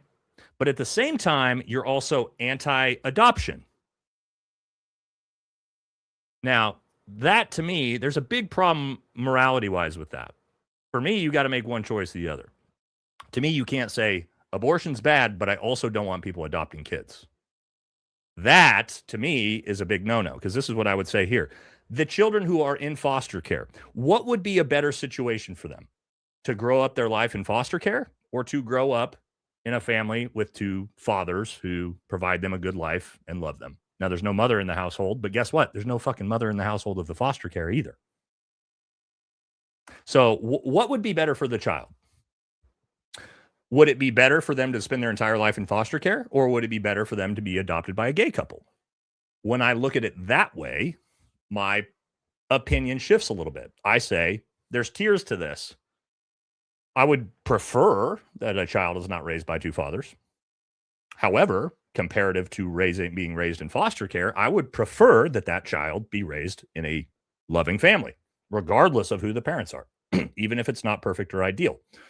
It's much better. The foster care system is not good and is not a healthy way for children to be raised. Obviously, we all know that, right?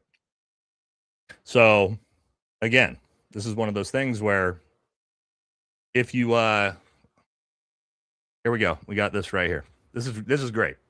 Nothing's Real says, as a former foster care kid, I would prefer any decent, loving parent, no matter the sex, over having grown up in foster care.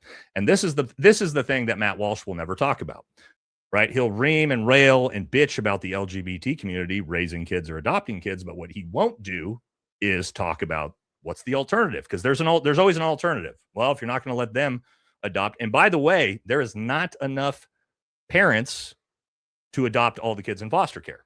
And now you're going to limit that number even more. Okay, that's fine. But then at the same time, you're also going to say people can't have abortions? I don't know. For me, it doesn't really work that way. Right? Yeah, a lot of great comments here. So this is what we're going to do a poll on. All right? We're going to do a poll on this. Controversial topic, but again, this is what I like controversial topics because there's context to them, right? Context to them. Make you think, make you question things. All right, let's do a poll. Why can I not? Is there already a poll up? Not showing me. Hold on, sorry guys. Not letting me start a poll, but it's also not showing my poll. I might have to restart this. Come on. Oh, there it is. Okay. Here's what we're going to do a poll. Which is better for the child? Foster care, LGBTQ parents. Let's just see. Because this is the options. It's one or the other. And either potentially you don't get adopted, you lived your whole life in foster care, or you potentially get adopted by, a gay family, which is doing a healthy portion of the adoptions, by the way, right? There's not as many straight couples because straight couples typically have their own kids. There is no neither. No, you can't be fucking dumb. There's no neither option. The kid's in fucking foster care. He can stay in foster care, or potentially he gets adopted by a gay family. That's your options. There is no, he's 3 years old. He's gonna just like go hang out in the homeless shelter and fucking smoke crack with the homies. Like, no, they're doing one or the other. You're getting adopted or you're in foster care. It's one or the other. Okay. What's better for the child? We're gonna get a good sense of America here and morality here and understanding what's actually best for children here, based off of the poll results on this. Because again, I give you guys my opinion. No, I don't.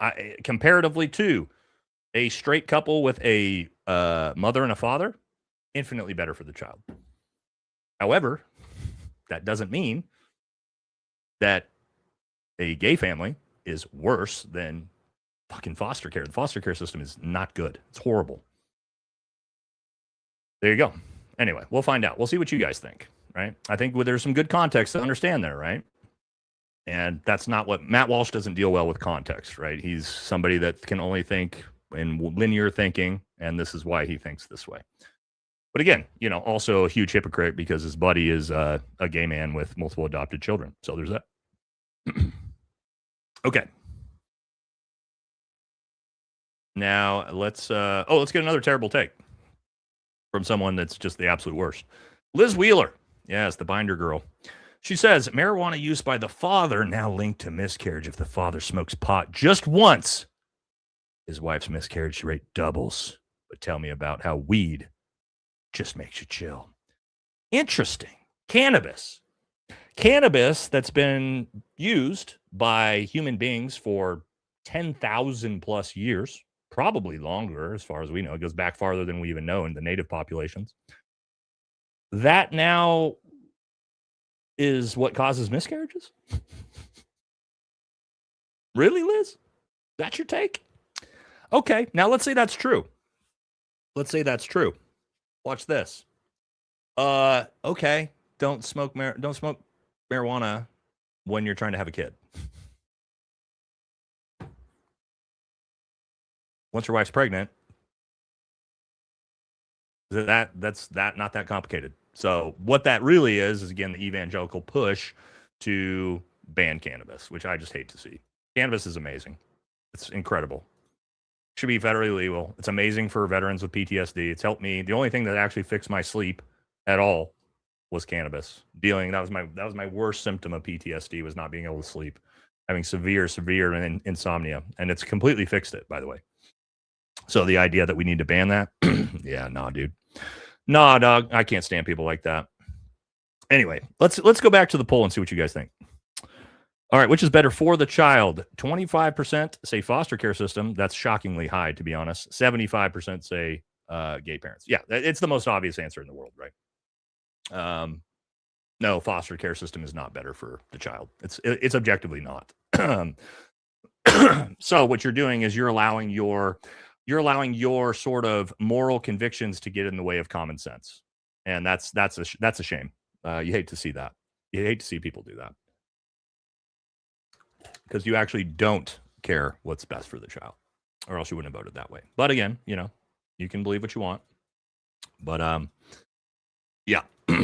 Again, we're not saying it's ideal. We're not saying it's better than a normal family. I'm not saying that at all. I'm comparing it to the foster care system, which, if you know anything about the foster care system, it's horrible.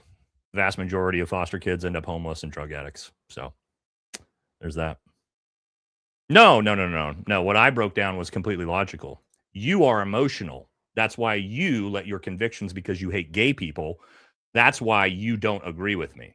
And so you don't care about the child, right? That's you being emotional. I am thinking myself through logically. Okay, this isn't ideal, but it is better than the foster care system. That's how logic works. That's how rationale works. You are actually thinking emotionally by thinking the way you are. I know it's hard for you to understand because you're not that smart of a person, but that's actually the case of what's going on there. You know what I mean? And again, you'll never understand that because you're too fucking dumb, but the rest of us understand that. Okay, let's jump into Democrats. A lot of weird shit going on with Democrats, good and bad. Democrats have some new members of the party they may not be happy with. But let's take a look at this. Interesting chart here. Interesting chart. Okay. What we got? Democrats could win the Senate by flipping seats in 4 states. Now, this is interesting. I've been telling people the Democrats will definitely take the House. The Senate, I think it could be actually split Republican-Democrat, just because there's actually some big issues for Democrats actually taking the Senate. Because again, there's a 53-47 Republican majority right now. And if you see here, actually the majority of states, as you see here, Democrats can win by retaining all 13 seats up for election and flipping 4. So Democrats have to retain all 13 of their current seats and still have to flip 4 held by Republicans for them to take the majority. And as you see down here, held by Republicans, they have to flip these 4 seats. Maine, this is Graham Plattner's race. He's absolutely obliterating Susan Collins in that race. So that one for sure will probably go. You most likely see Michigan and Georgia go Democrat by the time, but some of these are deep red, right? North Carolina, that's Lindsey Graham's race, which that one could very easily go Democrat. It looks like it's probably going to, but these other ones, it's going to be real hard, real hard. So you may actually see a split. May actually see a split Senate, right? Or excuse me, a split Congress. You'll have most likely. Now again, that doesn't mean Democrats won't sweep. But what we most likely might see is a Democrat-controlled House and Republican-controlled Senate, which doesn't do anything. That's just as bad, right? Because then they're split, and you're not going to ever put. Graham's South Carolina, not North Carolina. You're right. Where was that one?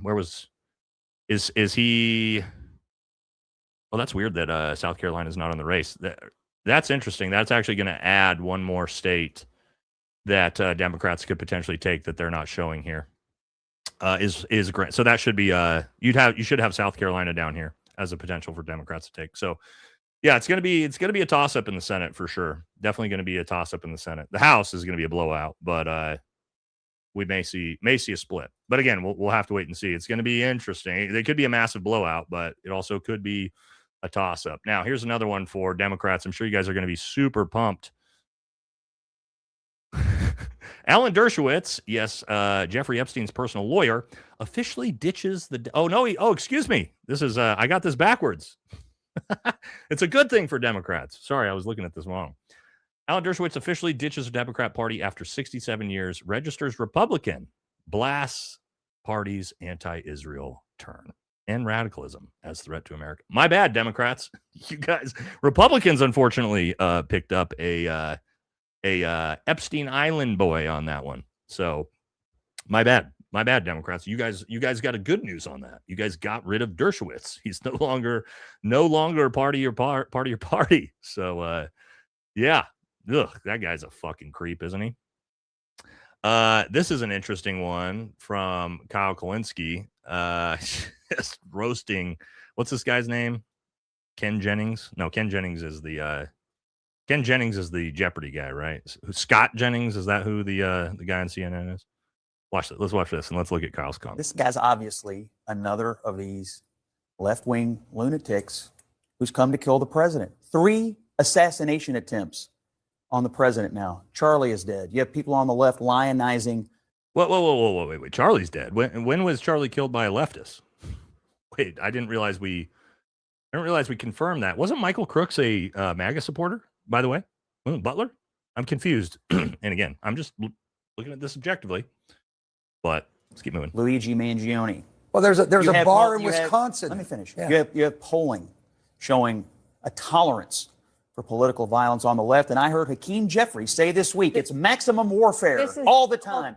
So what I like about Kyle's response to this is, as Jennings here says, that Democrats are the ones that are sponsoring political violence through rhetoric, right? Verbal rhetoric.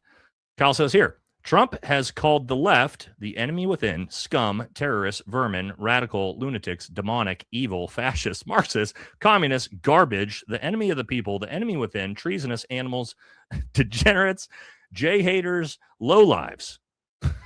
That says, shut the fuck up, you smug closet case. So Kyle drops the closeted homosexual Republican joke on top of the brutal one there. And it's kind of true. I mean, again, the rhetoric for political violence is bad on both sides, but to pretend like it's only on the left is so disingenuous when Donald Trump is the fucking president. That dude is worse than anybody. And it's not just towards Democrats. It's towards Republicans too. Who's he always constantly going after? Calling low IQ, calling vermin, calling disgusting. Candace Owens, Tucker Carlson, Joe Kent. He does it across the spectrum to Democrats and to America First Republicans. He's way worse than anybody about it. And so, like, spare me your crocodile tears, right, about which party is the most politically violent. The president literally threatens to fucking nuke people and destroy entire civilizations. I'm sorry. Again, spare me the hypocrisy. Right? I think it's all bad, by the way, on both sides. I don't think any of it's good. But to pretend that it's just one side, that's a little silly. All right, now this fucking guy is trying to rebrand himself. Cory Booker now urges Democrats not to demand perfection from candidates. Interesting. I wonder why he's saying this. Well, let's take a look. Like it is. After our primaries and Hillary Clinton was our nominee, there was some people, not all people, not even most people. Some people said, well, I don't like her. I don't agree with everything she says. I saw it with Kamala Harris. There were too many people that said. Hold on. What he's explaining here is that Democrats criticize their own candidates, which I think is a good thing. I think that's the thing MAGA doesn't do. Now, as Republican, there's a good base of Republicans that do this as well, but I'm not sure he's complaining. He's barking up the wrong tree here. Let's say I don't agree with her on everything, I mean, 90 out of 100, I agree with her, but those 10, I can't do it. Those 10 he's talking about is Israel. Okay, that's what he's talking about. And so what he's trying to say here is just because Democrats don't agree on the Israel issue doesn't mean that you shouldn't still vote for me, Cory Booker, who's an AIPAC champion. That's what he's actually saying, and we can see that right here, right? This is what he's actually saying. From New Jersey, of course, the number one spot. Cory Booker, nearly $1 million from the Pro Our Greatest Ally lobby. That's what he's actually talking about. Now, what's interesting is he's now shifted his rhetoric. He actually came out and said after Bernie Sanders' bill that was designed to shut down funding arms to Israel, he, I believe, actually agreed with Bernie Sanders. And this is the funniest shit ever. Guess who cut off a 30-year friendship with Cory because he's decided to be critical of our greatest ally? Here it is. Yes, the dildo rabbi himself, Rabbi Shmuley, posts a picture of them and says, "End of a 30-year friendship. I can no longer reward moral cowardice." Excuse me. He says, "Cory, I'm stunned that you would vote to block arms sales to our greatest ally while having previously supported policies that funneled roughly $150 billion to the Iranian regime. That's not nuance. That's a contradiction with real consequences." Ooh. Cory's trying to feel the waters out. He's starting to realize, oh shit, my own party hates this. Maybe I need to pivot. And he's made his friends like Rabbi, not so happy. Now, here's another one that's interesting. This post says, who's the greatest enemy of the United States? Russia, Islam, Democratic Party, Iran. You got A through D. What does the comment section say? Oh, what's this? Oh, what's this? Oh, this? Oh. So this is the rhetoric. This is the way people feel right now, obviously. Even when you try stuff like this, immediately everybody in the comments is, well, that's what everybody in the comments said. So again, it's the country's moving in a specific direction here. We are definitely seeing it. Now, Democrats. Oh, guys, I keep telling you guys, you have to get rid of this blue MAGA. The Schumers, the Jeffries, the Bookers. They got to go. You got to get them out. And this is why. Here's Jeffries. And what did he say? One day ago, Jeffries says Trump impeachment is not a top priority if Dems win a House majority. Oh, okay. So Donald Trump was bad enough in his first term to impeach twice, but now, which in my opinion, he's objectively 1,000 times worse than his first term. Now we're not concerned because of, well, I don't know, maybe the fact that the Iran war that he supports and Schumer supports and all of the blue dog Democrats support. But no, they've got no interest. Democrats got no interest in dealing with this dude. So there you go. And I want to make sure the Democrat viewers are here to see this. So you guys know your own party, the shitheads in your own party, which you guys already know who they are, obviously. But again, what are you going to do then? What are you going to spend your time doing? Just going to let him do whatever he wants and continue to have this war with Iran? You're not going to stand up and try to stop anything? Why would anybody vote for you then? Why the fuck would anybody vote for Democrats if that's going to be your approach? If you're just going to be Republicans and support Trump's policies, why would anybody vote for Democrats? That doesn't make any sense. Then you want to vote for Democrats because they're progressive, not whatever the fuck he's supposed to be. Again, I don't know. Is there any Democrat? We got a lot of Democrats. Are any of you guys like Schumer, Booker, Jeffries, like all of these very clear pro Donald Trump Democrats that are in charge of your party? I can't imagine you guys fucking like these people, right? Like they're fucking horrible. They're just as bad. Yeah, I don't know how they have control of the party.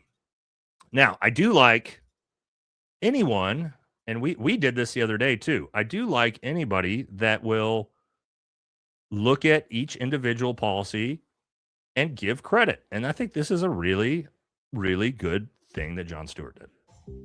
Obviously, often do this.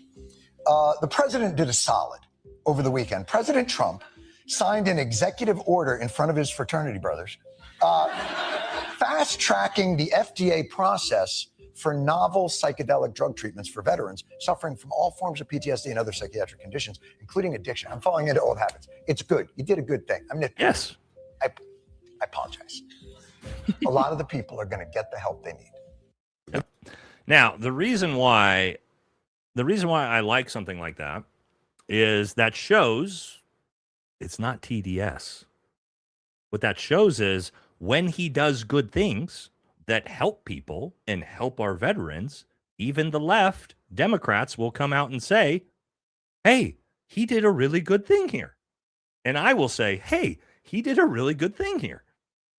Which means if he just actually was doing good America First fucking policies, we would give him credit for it. But what's the problem? 99.999% of the time, he's fucking not. He's not doing anything good for the country. And that's why we beat him up for it. If he was doing good things like that regularly, we would support him much more. Well, I don't support him at all, but we would give him credit for doing good things. But he's not doing any good things other than that's like the one thing we've seen in a year.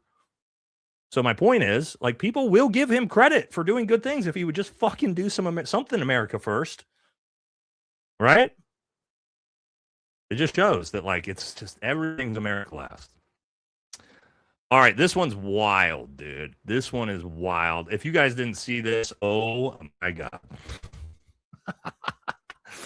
Ilhan Omar, not the smartest tool in the shed.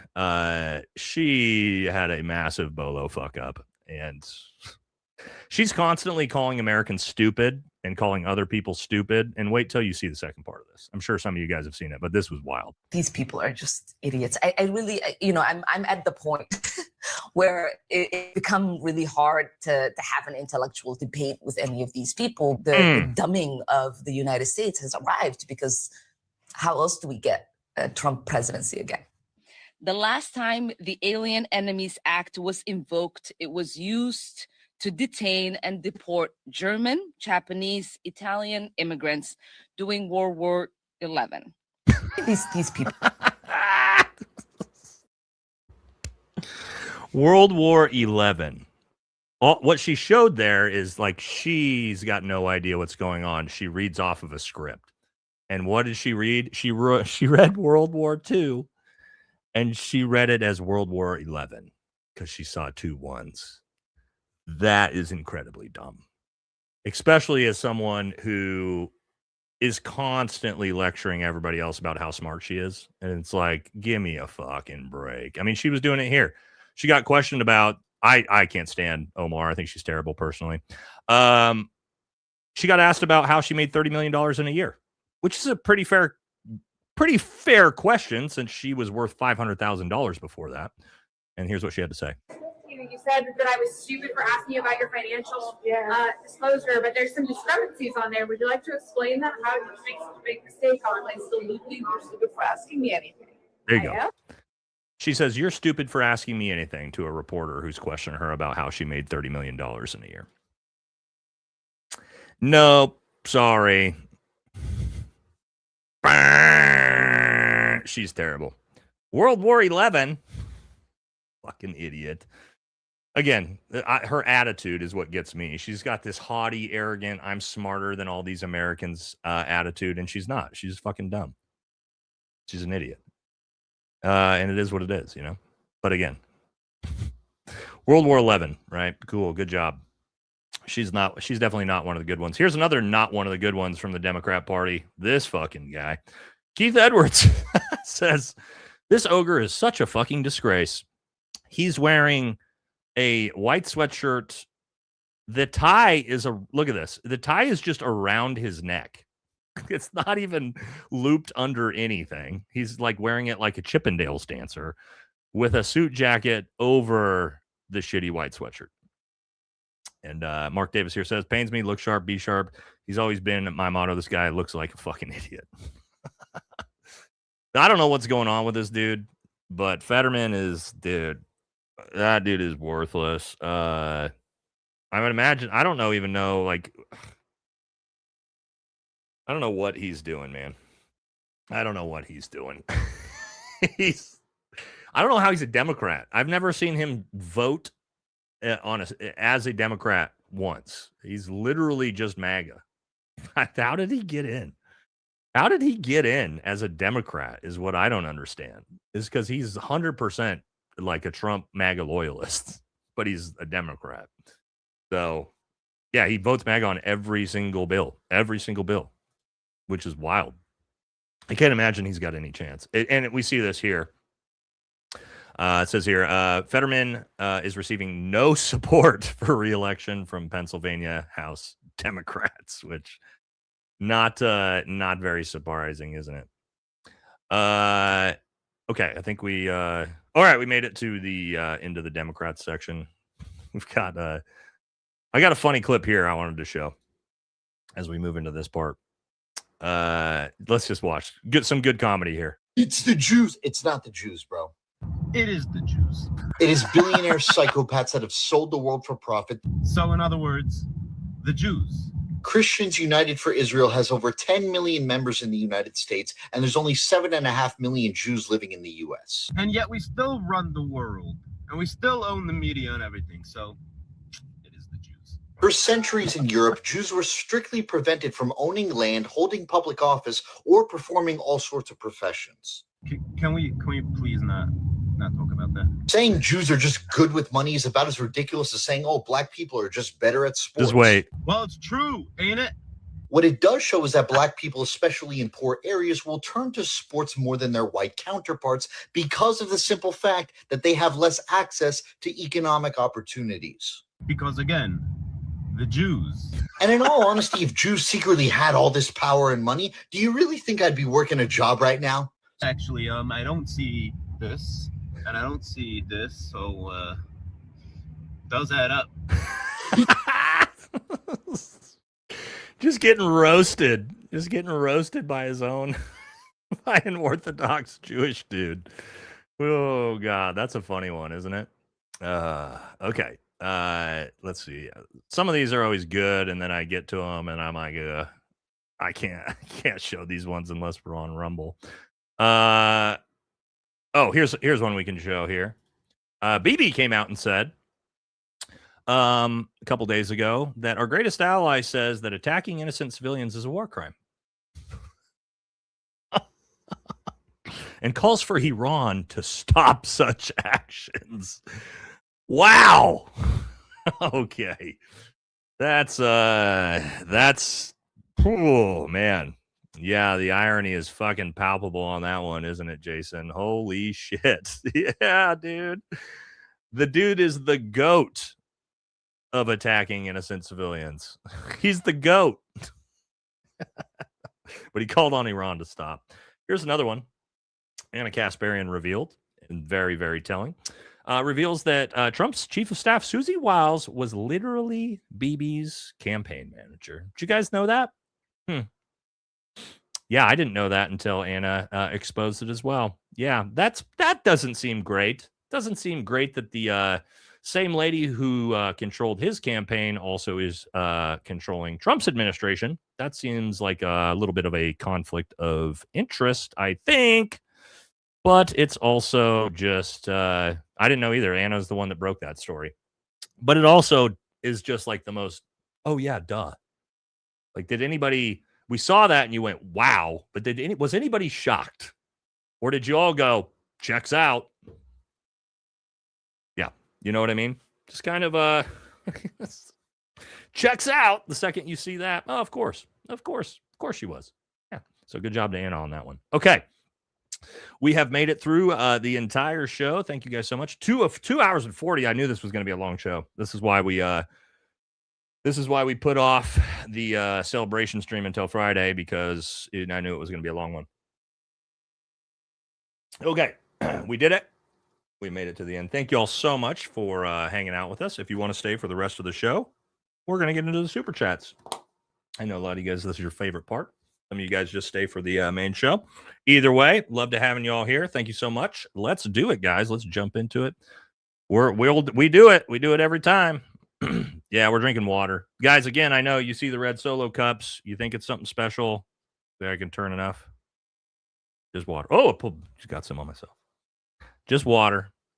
It's because, guys, the studio is supposed to be fun. The electricians got there today. They fixed your electricity. HVAC is the last step. Let's see what my wife said. I think we might be moving in. What day are we? What Matt Tardio is attacking me now? Okay. Oh, shocker. That's what Jared Taylor just sent me. All right, whatever, man.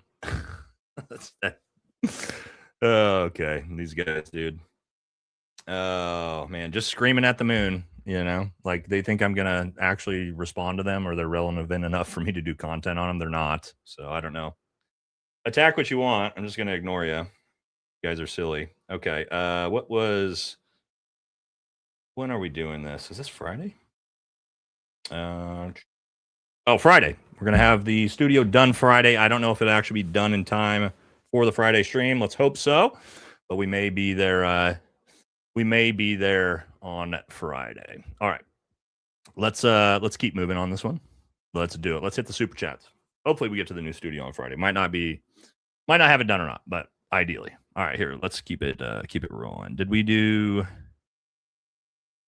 Wait, hold on. I think was it this one? Okay, we did this one already. We got Bays. Yep, we got Bays. Pat says Secret Service account is totally inconsistent with Helen Mabus. Look up Wolf Blitzer and Aaron Thielman testimony 0 shots by Allen fake event. Oh, we did that one already. Nate, are you even high speed? You're in a lit room and you're not even wearing NVGs. Stolen valor. Oh yeah, I see. That was a crazy one. Let me I actually will show you guys this. The fucking people that tried to, because I said, hey, sweet fucking tactical nods. They didn't even get the point I was making. The point I was making is that was a fucking Photoshop, and I can show you exactly what I meant by that. Because the fact that only 2 guys had nods on, and the 2 guys that had nods on were, I don't know, the guys standing in front of Trump for the picture, even though the guy right next to him and the other people in the fucking building didn't have nods on. So it obviously wasn't an SOP thing. I'll show you guys this picture. So how fucking dumb they are. Let's see. Gotta upload it from my phone. Oh, here we go. There we go. All right, check this out. So is that? Oh, here it is. Yeah, let's look at this. Now, interesting. I made the comment that... Oh, I got to pull this back up.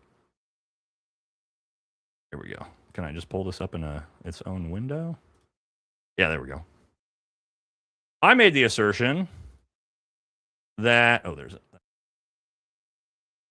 The reason why this guy had nods on is because he's there for a photo op, right? That was my assertion. What everybody say? Oh, you always wear them. You always wear them. It's SOP to wear them indoors too. And then I go, oh, really? Then how come this motherfucker literally standing not in the photo? He doesn't have any nods on. How come the only guy with nods is the guy in the picture with Donald Trump? Kind of proves my point a little bit, doesn't it? That it obviously wasn't SOP because fucking the other dudes in the lit room don't have their fucking nods on. So all the shit talk these fucking people tried to do, looks like you're fucking dumb. And I was right.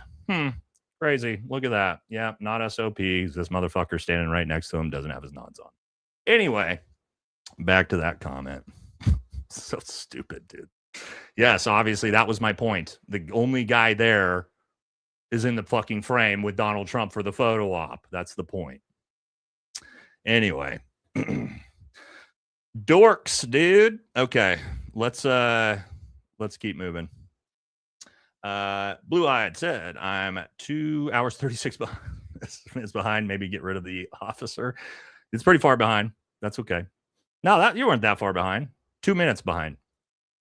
Okay, Bobby says, that shot in the plate is gonna suck whoever was in it. Yeah. Shotgun blast to the chest. Yeah. Gunner says, Lindsey Graham, private donations are allowed, but I'd rather they be spent on China. Things like that. Yeah, I would rather use your money, the taxpayer. Balls in Larry's trust. Okay. Pim says, I think the top of the ballroom will be 400 million and the bottom facility, whatever it is, will be upwards of 10 billion. Who knows what tech is going to be down there? Maybe. We do know there's going to be a massive underground facility under there. So who knows? Narcissus never apologized and Mexico paid for the wall. Yeah, it still hadn't been built. What did that thing cost? $8 billion? That seems like a drop in the bucket nowadays, doesn't it? Seems like a drop in the bucket. Okay. Bobby says, dude on the ground with 0 holes tells me everything I need to know. Yep. Yeah. I talked about that in the last video. The fact that he was apprehended without taking a single round while sprinting through the lobby with a shotgun. Maybe not. Why is Cindy Graham pushing so hard for the Epstein ballroom? I don't know, because he pushes for whatever Donald Trump tells him to push, it turns out. Nate says, could you give a snapshot of what day to day in America could look like if the U.S. petrodollar collapses? Asking pragmatic strategist. Day to day will look like if the U.S. petrodollar collapses? I don't know, man. I have no idea. That's going to like completely restructure the global financial system, and what that ends up looking like, I don't know, dude. No idea. Jay says, I was looking at the line of succession and who was at the dinner. If God forbid something big happened at the dinner, we would have had Chuck Grassley as president. Nothing against him. He might be 118 years old. God. Yeah, again, it's crazy, right? Crazy to have that many people all in the administration, all fucking in one room with no security. Not great. Right, the guy says, Nate, you rock. Found your lives show a couple weeks back. You're what is right for the people. Approach to politics is a nice change. Keep up the great work. Thanks for your service. Well, thank you very much. I appreciate you, brother. Appreciate you. Thanks for being here. Katie says, congrats on 500K, more than deserved. Thank you, Katie. Appreciate you always being here as well. Bobby says, our State Department is our worst enemy. Not suicidal. Cadmus says, they are spying on me. I hope they enjoy daily pictures of my, oh my God, dude. Imagine NASA having endless files of, if that's what you're doing with your phone in your free time, man, just to stick it to the FBI agent that's looking at your phone. I guess you're doing God's work in a way. That's funny. AJ says, Frolic passed security with the boomstick between his cheeks. It was somewhere. Crystal says, thanks, Nate, for your service. You're the same age as my son. You remind me of so much of him. Blessings to you and your family. I appreciate it. Thank you very much. Baze is back and says, Nate, you got to try playing Megyn Kelly at 0.75 speed. She sounds a little drunk. She sounds like a drunk and at the party. You might actually piss yourself. All right, I'll try it next time. Next time I watch one of her clips. Thanks, brother. Frank says, it makes me happy that outside the cult, no one is buying their BS. Did you see Mehdi Hassan's interview with Graham Plattner? He did a good, and Mehdi doesn't do patty cake interviews. I saw a couple clips from that. I haven't watched the whole thing yet, though. I did see a couple clips. False flags for the wine thievery. Celebrating 250th anniversary by screwing up the global economy. Our government sure knows how to party. Yeah. All right, Cadmus says, I'm serious about the cornhole thing. Okay. I like the NSA to hate their job. The only one who'd be happy about it is Peter Thiel. Jesus, dude. Again, you're doing God's work by sending daily pictures of that to yourself, I guess. A little wild for me. But you do what you got to do, homie. You know the economy is bad when you have to take Amtrak to it. Jesus, that's a great point. He did. They said he took a train. Took the train there. Wild. By captured by fame. Okay. Again, whatever, man. Isn't it funny how the only Green Berets that are attacking me are the fucking MAGA Zionists? That's it. Right. And then on other posts, who's jumping in? Sean Ryan, bunch of them other buddies that are all, DevGru Delta dudes. Hey, good stuff. But yeah, just the Zionists, which is fine, man. They can bark up the tree all they want. I don't punch down. I've said that 100 times. I'm not going to punch down. Not relevant. So keep crying about it, I guess. I don't know what to tell you. I'm successful. You're not. It's the way it goes, man. Sorry. Pim says, I assume SS checks the guest list weeks or months beforehand. What if there was a concealed weapon they left behind security lines weeks before the events? Don't know. Chris says, thank you. Love listening. Well, thank you very much, Chris. That's super generous of you. Big $100 donation. Super, super generous. Appreciate it. Big shout out to you for that. Appreciate you being here. Appreciate all the people being here, all the donations and everything. All right. Thank you very much. Thank you very much. Super generous of you. Chris says, what do you think about the UAE leaving OPEC? Yeah, we were going to talk about that, but I didn't get to it. The reason why I haven't talked about this yet is I need to like sit down and think about this, what this actually means for OPEC and why. I don't know why they're leaving OPEC yet or what they may be moving to. Are they leaving OPEC and joining BRICS? Are they leaving OPEC and doing something with the United States? I don't know. So I need to get more context on this before I give a good opinion on it. You know what I mean? Rachel says, on surveillance, I was repeatedly hacked. My devices were bricked once I talked with my journalists about it. Now I'm back online. Yesterday, I was kicked out of my email due to a report on it. Today, they tried to access my Google account with my new password. I wonder why. Well, I don't know. That seems pretty wild. But first of all, thank you so much for the big donation. What were you talking? Again, I don't know what you were talking to journalists about or getting kicked out of your email. That's pretty bizarre.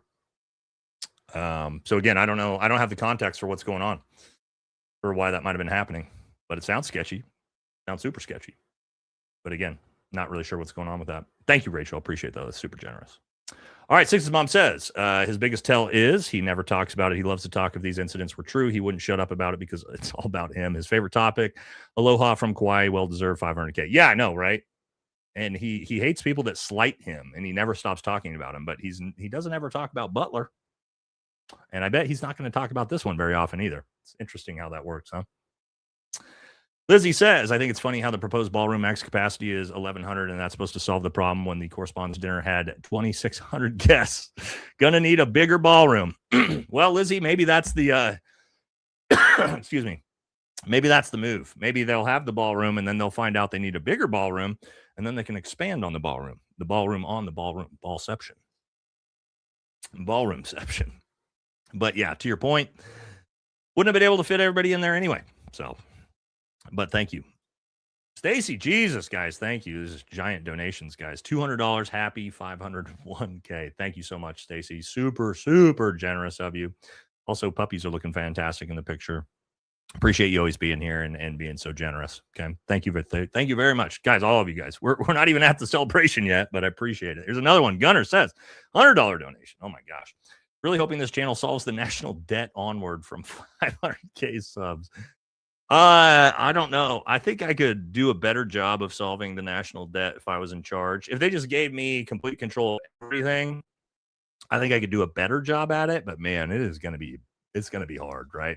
One of the biggest problems is the interest payments on the debt is, I think it's over $1 trillion a year now, just the interest. And so paying down the debt when you're also can't even afford to pay the interest off, it's going to take some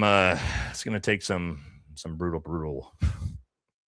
You got to cut a ton of programs and funding. A lot of it could come from maybe not being at war for the last 25 years. Maybe if we wouldn't have spent $10 trillion plus on the global war on terror, that could have helped. But it's the way it goes. All right, but thank you very much. AJ says, from now on, I want you guys to call me Apache, and you respect my right to blank from above and blank needlessly. If you can't accept me, you're a heliphobe and need to check your vehicle privileges. Okay. Are you an Apache attack helicopter, AJ? Is that your new is that what you identify now as? It's an Apache helicopter. Oh, Gunner, again, thank you. No comment. $100 donation. Super generous, guys. Thank you very much. Thank you, Gunner. That's two of those. So I appreciate you, brother. But no comment though. But thank you. Kangaroo Bot, what's up, brother? Man, you have been here since what? I don't know how long, like maybe 10,000 subs or earlier. Nate's been awesome to see how far you've come on YouTube. Congratulations on reaching 500,000 subscribers. Can't wait to see you hit the 1 million mark. Keep up the great work. Thank you, brother. Thank you. Thank you for being here the entire way. bombs for Israel now. Yeah. Gonzo says if that bill passes, the VA will miraculously get funding for a new state of the art hospital over there that will look like a Star Trek or look like it's from Star Trek to save costs due to transportation. I don't know. Whatever they need to do, they got to do something to help the VA because cutting programs is not doing it. Especially when they're cutting all the programs from mental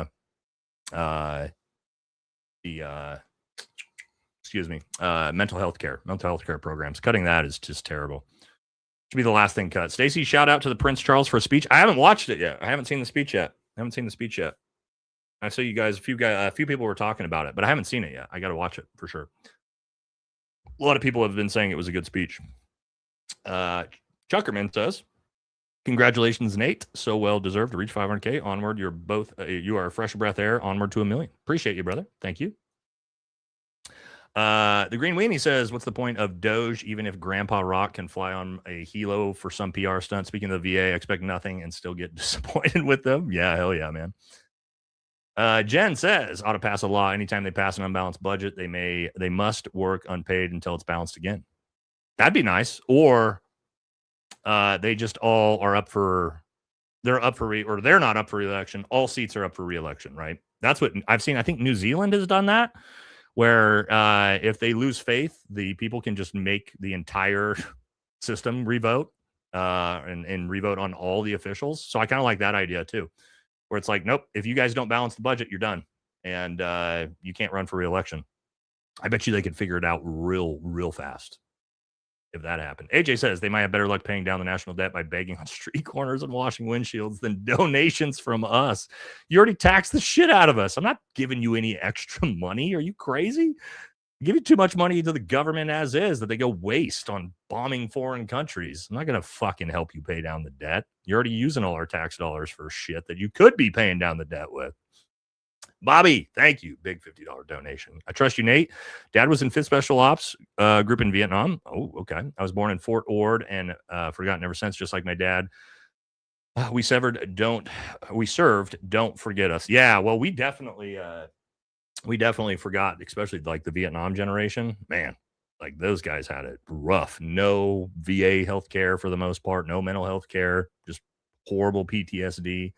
Just got told to deal with it. And a lot of them ended up homeless because of it. And obviously the unalive rate is out of control. So yeah, to your point, Bobby, they do always seem to forget veterans once the big wars are over, though. Funny how that works. Once we're not useful anymore. That's why I'm always hesitant about new wars, is because I see the way the government handles veterans after them. Esteban says, "Love the show, keeping me and a rescue dog entertained on our 250-mile trip to get him to his new home." That's awesome. Well, you love to hear that. Love to hear that. Puppies getting new homes. We love that. Frank says, "Personally happy to see MAGA shrinking and welcome those left into the light." Also, happy 500K. Somehow I found you when you were like 20 to 30K. I look forward to the streams, and I love seeing you grow to the moon, brother. Thank you, Brian. Appreciate you always being here, man. You've been around for a long time, too. Appreciate you. Thank you very much. Ben says, "Do you think there's more than the ballroom that they would benefit from this false flag? Also, poll is misspelled. Thank you for all you do, Nate." Poll? Where did I put poll? Oh, I don't know where I misspelled that. My bad. Well, I got something misspelled. I can't see where that is. Anyway, I don't know where it is, but thank you very much, man. Appreciate you. Philip says, "With the SPLC, did they pay informants to get info on the groups or pay the group to have rallies and stuff? That's two different things. I just wonder what's the truth." I've heard both. I've heard that they paid people to go be informants to try to get information out of the people that were there.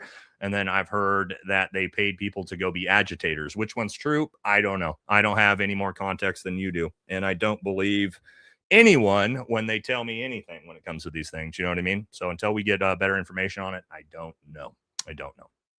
I will say, if nothing comes from this story beyond the big break, and then we don't hear anything else about it, it's probably going to be the first, rather than the latter. But we'll see. Brian says Trump is as healthy as a golden calf. They're fixed it for you. Thank you. Thanks for all the info you get out to us. Hey man, just appreciate you guys being here. Listen to me for the rants that I go on, you know. Amanda says, Amanda and his dog says, yo, Nate, congrats on 500K. Thank you very much. Keep up the good work. Never comment on YouTube. Second comment for you. Appreciate it. Commented and missed the end of the stream. Went back after you said you read them all in your last stream. You do. Yeah, we do it. We do it. That's the one thing I do that most people don't do is we do every comment. Only time I haven't is like on group streams with other people that are like also live streaming and like they have to leave and things like that. But if it's our streams, we grind them. We do it. It's also a fun part of the show because I get to interact with all you guys. You know what I mean? Stacy says, did you see King Charles' speech? No, Stacy, like I mentioned earlier, I have not seen it yet, but I am going to watch it because a lot of people have told me about it. So I'm sure I'll probably watch it later tonight. Thank you very much. It looked like a WWE event or a B-level action film. WWE is way better. I love WWE, guys. I watch WWE every single Monday and Friday. Watching Raw on Mondays and SmackDown on Fridays. I love WWE. Anybody WWE fans in here? I've been a WWE fan since I was a little kid. I became a fan of WWE. I don't know if you guys are into it. But I love WWE. You know, it's very, I love the performative aspects of it. But yeah, I've been a fan of WWE since I was like 5 years old, man. Back in like the early 90s and in the Hogan days and the Flair days, the WWF days. Yep. Yep. I like MMA. I mean, I like MMA too, obviously, because that's what I do for, you know, my own hobby and fitness and stuff like that. But I'm an OG WWE fan. Mr. Wall says he's saying people on the other side were involved with Epstein, but he wasn't. He literally is a registered Democrat during the same period. Dude, come on. Yeah, that's actually true. He was a Democrat during all of that going down. You're right. He didn't switch over to being a Republican until mid 2000s, like 2010-ish time frame, I think. Katie says, Dr. Oz, Trump is as healthy as a bull, you know, like Moloch. Dang it. We did an antichristism again. Great point. Katie, great point on that one. Maybe that's what he meant. Darth says, remember 6 years ago, his 4th of July speech about us ramming the ramparts and taking the airports? Yeah, times have changed. Penna says, we're good, Nate, but if you go laying down shit about me and the sand spelled out in seashells, we're going to have a problem. I'm not going to talk any shit about you, dude. That's not going to happen for me. But thank you, brother. Appreciate you. Appreciate you always being here. Pep Gwyn says, got to bounce and deal with some family issues, Nate. We'll check out JP. That shit was hilarious. Yeah, definitely. If you're not already following JP Spears, you should, because his comedy is fucking off the hook. Every time he puts up something, I'm like, all right, this is going to be a banger. AJ says, Trump can't stop focusing on Jimmy's. Yeah. Got to call BS on the White House Correspondents' Dinner. I worked in the building a VP cast his vote in. They locked the entire building down, security everywhere, and controlled all movement. That was for a 10-minute vote. Well, yeah. Well, I don't know. I guess when you have all of the American government leaders in one room, you don't really need it. They don't really need security. It's not that big of a deal. It'll be fine. Yikes. America First, Acrat. Thank you. Anna says, remember that Luigi guy? They showed the act on every news channel for weeks. Every time things are a little sus, the footage is classified. Yep. Whatever happened with that? Is he in trial? He's been in trial, right? Have we seen the Luigi trial yet? How the hell has there not been a trial for that yet? Where is the right to a speedy trial? Wasn't that like 2 years ago now? He got sentenced. I didn't think he didn't actually go through the trial yet, did he? He's in trial? Yeah. I didn't think they had done the trial yet. Interesting. God, they're still in hearings after fucking like 2 years. That's crazy, dude. That's crazy. You're supposed to have a right to a speedy trial. 2 years is not a speedy trial at all. Hardway says, as I've said before, I don't hassle ex-MAGA, but I'll pass on their political advice. Oh, I think that's completely fair for sure. Also, I'm sure a lot of the ex-MAGA were me hitting with the suffers from TDS libtard commie insults. Maybe a little humility will help. Yeah. No, you're 100% right. Like on that. You don't have to you don't have to take political advice from them at all. I think that's totally fair. I'm not telling you should do that.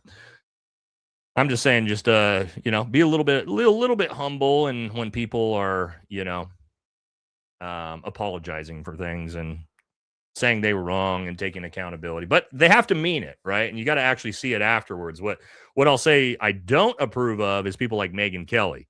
Okay, when Megyn Kelly fence sits and she starts to complain about Trump, and then, you know, starts to get over here on this side, and then she turns right around and is like, well, but I still support him. And you're like, okay, well, now you're just sitting the fence because you don't want to take a stand on something. That's way different. Go says, I got a 10-minute lecture from my dad about how Trump is doing everything perfectly. When I push back, he tells me it's okay that I don't understand WTF. Yeah, well, that's why I tell you guys, don't even bother. Don't try to convince your parents to believe something that they're not going to believe. You know what I mean? So don't ruin your family relationships over politics. That's what I always say. This is me. Munchkin sit repped over. Yeah, we'll have Munchkin back once we get to the new studio too. Jens says, Melania about to come out and say, to be clear, I've never had a relationship with Jimmy Kimmel or his accomplice, Guillermo. Yeah. MAGA, the new snowflakes, shoes on the other foot. Yeah, it's interesting how that's swapped, huh? Now they're the party of anti-First Amendment and anti-Second Amendment. Wow. How the mighty have fallen, huh? Nate, the mentioned current communist goals have importance of today's issues. Look at the mentioned document from Archive and you will understand. But you gotta give me any context to what you're talking about, right? You're just saying the current communist goals. What's the document? I'll look at it. I'm not saying you're wrong. I'm not disagreeing with you, but I don't know what they are. Right? I need the context of where you're pulling that from for me to be able to weigh in on it. You know what I mean? Am I a flat earther? No. You know why I'm not a flat earther? Because I've jumped out of an airplane from over 20,000 feet, and I could literally see the curvature of the earth with my own eyes in free fall. So hard for me to believe the earth's flat when I've jumped out of a plane from that high. I can literally see it. So no, I don't believe that one. Unfortunately. Okay, we'll keep moving. Hear that UAE is leaving OPEC on the 1st of May. I did hear that, like I mentioned earlier. I got to do a little bit more research into why they're doing it's going to be important, right? To understand the context of the story. So I that is on my list of things to look into. Thank you, Ghost. Benzel says we are not voting our way out of this one. You're probably right. I just can't talk about the things I'd like to talk about on YouTube when it comes to what it may take to fix the problem. You know, because it's probably not voting, but we'll leave it at that. Blakey says, Nate, can you explain a 21-day non-selected SFAS and why that happens? Sure. Wondering what traits get dudes dropped in at the end. Okay, so 21-day non-select. So for everybody understands, SFAS is Special Forces Assessment and Selection. This is our tryout, okay, to try out to become a Green Beret. If you get selected, then you go to what's called the SFQC, the Special Forces Qualification Course. That's the actual 2-year course. Or it's a little bit less than that now. I think it's around 18 months. That you go to become a Green Beret. But you got to pass the tryout first, and it's 3 weeks. And during that 3 weeks, there's 3 phases. There's the Gates phase, and that's like all the tests, physical tests, run tests, ruck tests, psychological tests, math tests, language aptitude tests, everything, every test you could possibly think of. You can get dropped anywhere in that 20 days or fail, right? You could fail a run. You could fail the intelligence test, whatever, right? You could drop there. Second week is land navigation. Okay. Land navigation is fucking brutal. But I'm not going to get too much into it, but yeah, you're doing a week of land or 5 days of land navigation. That gets a lot of guys. Okay. If you can pass land navigation, you go to the third phase, which is team week, which is the by far the worst phase. And that's where 18 hours a day, you're out with your team under a 55-pound rucksack carrying incredibly heavy, crazy shit. And you're waking up at 4 a.m., going to bed at midnight, basically hardly eating anything. So, and then the very last day is called the trek. And that is like anywhere from a 20 to a 26-mile ruck in the sand with a 55-pound rucksack. And that's after 3 weeks of hell. So that's just But just because you make it through the entire course does not mean you're going to go to the Special Forces qualification course. You can still be what's called a 21-day non-select. You can complete everything, pass everything, and they still drop you. And to get to your question of why that may happen, it's typically personality issues. They don't think you have the leadership capabilities. They don't think you work well as a team. Maybe you're just a fucking dick. Maybe you just, again, whatever they're seeing out of you, they don't think that you have the maturity, a lot of different issues that can cause a 21-day non-select. Okay. So that's potentially how people get dropped at the very end is typically for, again, they didn't fail anything, but their personality might not match. And that's brutal, right? To pass the entire course and still not get selected, which a healthy amount of guys do. I think in my class, we had 468 people at the start. I think 104 finished the whole course. So we lost 75% of the class before we got to the end. And then of that, like 105-ish, I think about 78 of us got selected. So an extra 25% of the only 1/4 that actually made it to the end still didn't get selected. So yeah, it's rough. It's rough. But the good thing about being a 21-day non-select is that they give you pretty much a quick return to come back and try again, right? As long as you don't get what's called an NTR, never to return, usually you can come back within a year and try again. And a lot of guys do, and a lot of guys pass the second time. So, and that's just the beginning, guys. That's just to make it to start the school. And that's not even the hardest course at all. The courses get even harder as you go in a lot of cases. So yeah, it's brutal. It's brutal. 2 years of just getting fucking destroyed to become a Green Beret. Anyway, long one on that one, but I had to explain it. So hopefully that answers your question. Dee Dee says, we have zero good choices for government. Been telling everyone this for months. It's a grift or dumb loyalist. DeSantis is the worst of them. Fishback has the statutory R-word accusations and money problems. I didn't know that. I didn't know that about him. Really? I did not know that he had that about him. Interesting. Matt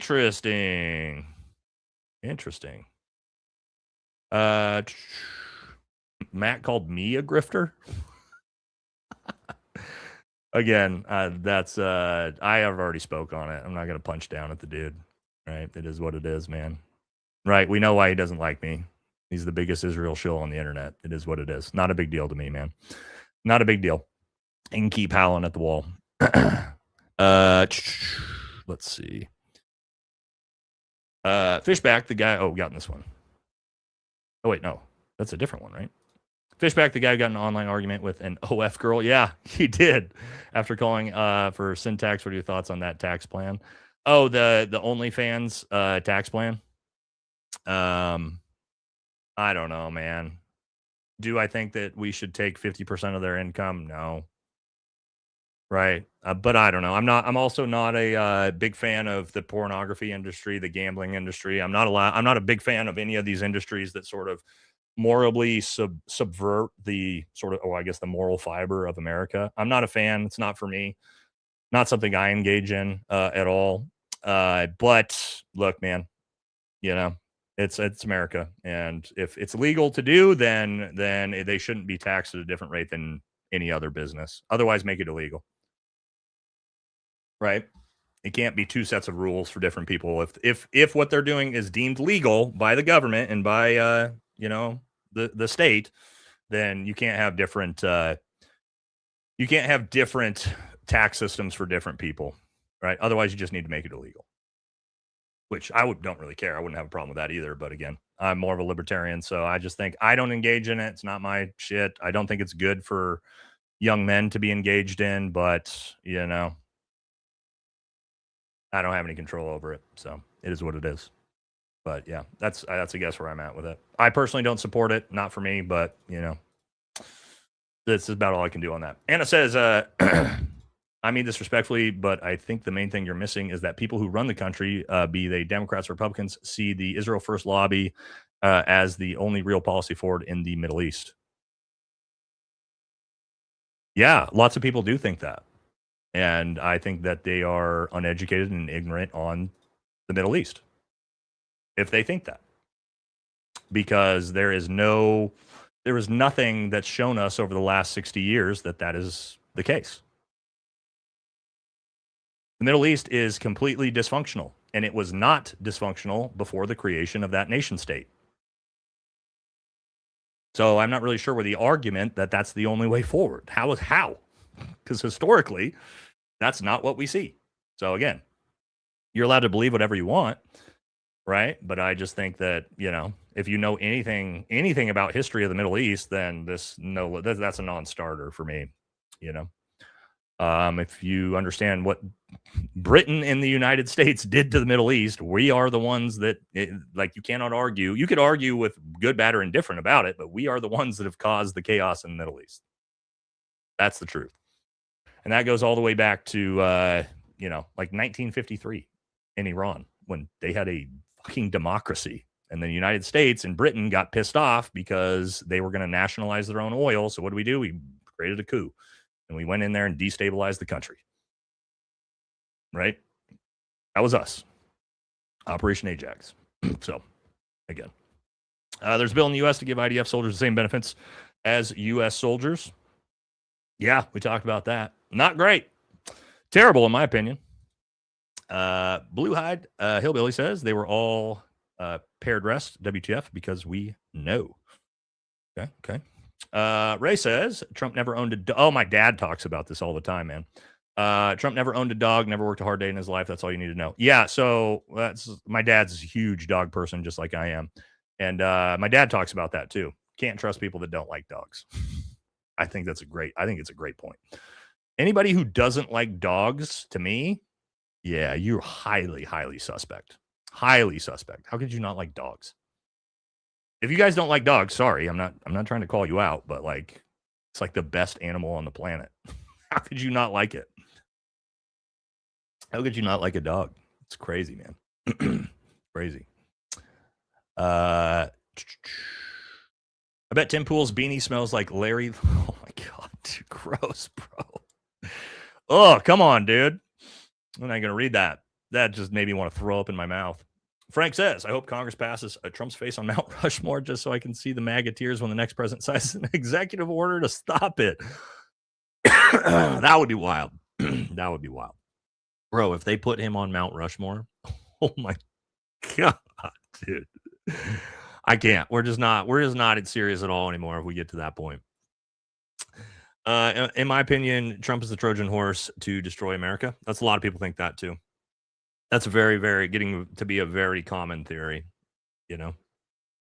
I don't know about that yet. I think it's more likely he's a Trojan horse to issue or to bring in JD Vance as Mr. President before the election, but kind of coincides with the idea with that. Idiot Carrot says, have you heard of the HR Bill 8445 proposed by Congress? Yes, we were just talking about it. It's extend U.S. Service Member Civil Relief Act to people in other countries' military, our greatest ally. This is crazy when our own service members are homeless. Yeah, we talked about that one. I'm sure you saw. I don't know if you were here for it, but we talked about this bill specifically in the show. Yep, it's gross. We're all grossed out by it. What are your thoughts on the Mandalay Bay shooting? The same thoughts I have on this current one and the Charlie Kirk situation. Pretty much, I think it's along those lines. That it definitely was not a lone gunman by himself with a bump-stocked rifle. No, I don't believe that, based off of everything I've seen. I'm not going to get too deep into it. That's a long conversation to have. But no, I do not believe the official narrative on that one either, at all. Hop Whisperer says, I've always said they aren't pro-life. If they're pro-life, they're pro-birth. Once the child is born, they don't want to support any of the services they need. That's true. That's actually fair. That's fair. And we just talked about that. 3-year-old smoking crack with the homies. I mean, I don't know. If he's not in the with the family and he's not in foster care, he's got to be somewhere. Vinny says, according to the AI fast searching, gay couples adopted 7 times more than hetero couples. Well, there you go. So we would have a lot of kids sitting in foster care if it wasn't for that. Hinda Rajab, a 6-year-old girl, was shot by the look her up. Last call was her saying how terrified she was. Yeah, I mean, I don't know about this story, but I'm sure it's true. Sure, it's true at this point because there's thousands of stories like that. It's gross. God's Country says Native American Indian miscarriages were ground page news in the 1800s, as how many kids are abused in foster care. Ugh. Yeah. Yep. Chris says, Nate, you're definitely 100% using logic, common sense regarding the foster care issue. Yeah, I think so too, man. I think so too. Right? Rather than just looking at it in a singular linear fashion of, I don't want gay people to adopt kids. Well, what's the context of that? What's the, every time you look at an issue, you have to say, okay, what's the second and third order effects of that decision?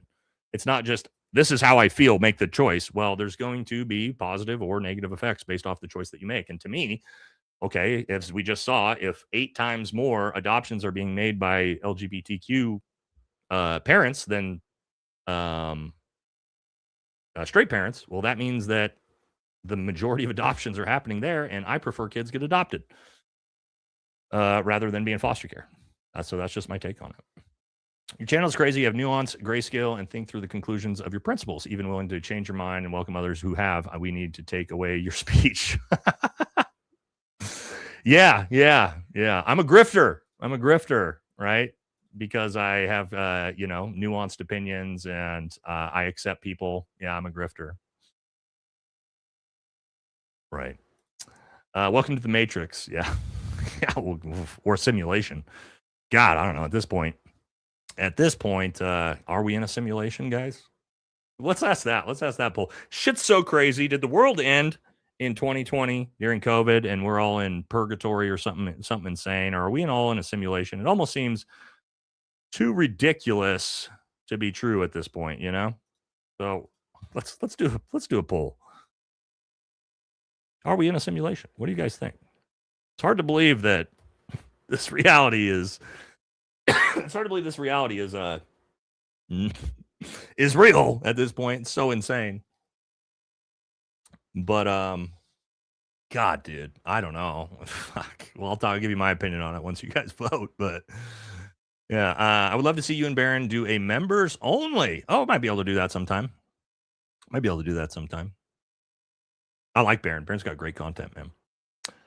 Orange says we need to stop politicians from changing parties once elected. If you want to change parties, you must step down from the current position.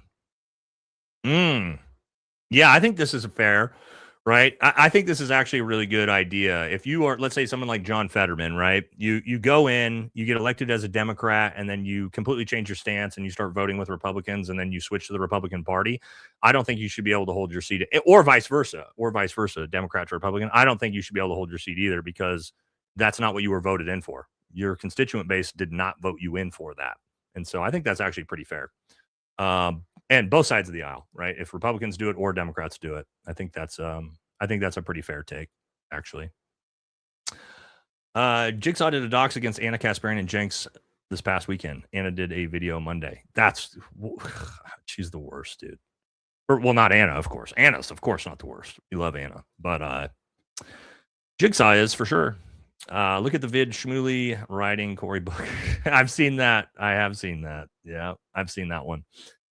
Jen says they say impeachment isn't a priority because then we're stuck with JD.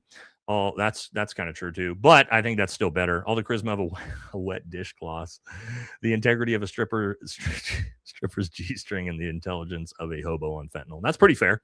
I think that's fair. But I would still say all of that is still better than what we have currently, in my opinion.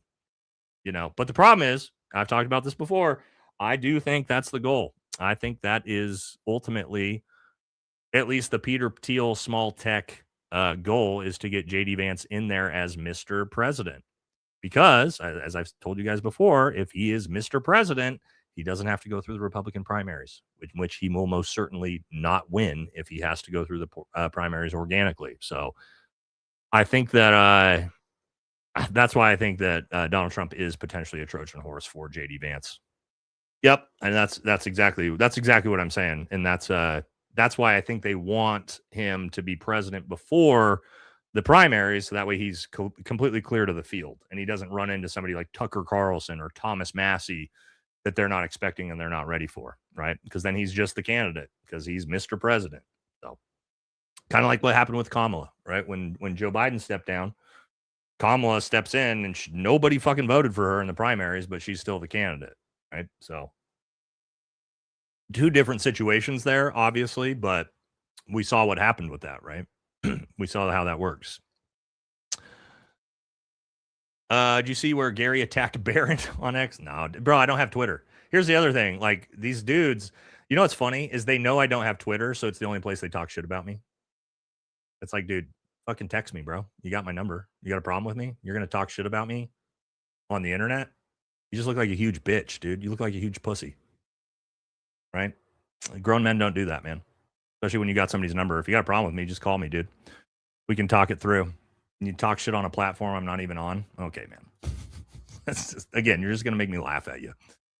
I don't take people like that seriously, and neither do you guys. So, little silly, right? But yeah, he's always attacking everybody. That's kind of his MO, right? Which is not what I'm doing. I'm not on Twitter attacking people. I'm busy living my life, bringing you guys content. You know what I mean? The drama shit talk fest. I don't engage in it. That's why I don't have Twitter. I just think they're all fucking dorks, dude. You guys are all talking. You guys, here's my thing, man. If and this is what I'll say. If I have a problem with someone, right? So much so that I'm going to talk shit about them on Twitter, then I will just call them out. Especially if I know them personally, I will text them and say, hey, man, fuck you. How about we meet up in person? We hash this out. Otherwise, you're not a grown man. Right? So that's why I'm not attacking people on fucking Twitter, because it's silly. It's little girl shit. Little girls fucking attack each other on Twitter, man. It's silly. Or Twitter X, whatever you want to call it. Yeah. Sorry. I will say, I did start a Twitter account to talk shit to one person specifically, and that was Dan Bongino. But the goal was to get him to block me. Okay. So I had a very specific intent there, was to get him to block me. And I tried for like 2 days, and then I said, all right, fucking whatever. And then I just stopped using Twitter after that. But again, yeah, like grown men talking shit on fucking Twitter. Okay. Tough guys. Right. All right. Let's see. Let's keep moving. MVG pick, image burned on the damn intense fire tubes. Yeah, that true.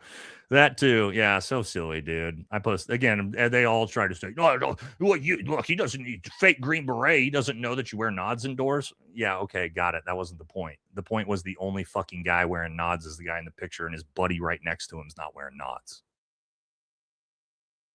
These people, dorks, dude. Okay, let's keep moving. What do Green Berets prefer, rhinoceros-sized hamsters or hamster-sized rhinoceroses, depending on the mission? Well, if I need to ride something into combat, I'm probably going to go with a rhinoceros-sized hamster. If I'm fighting against something, I'm probably going to go with the hamster-sized rhinoceroses, depending on the mission, right?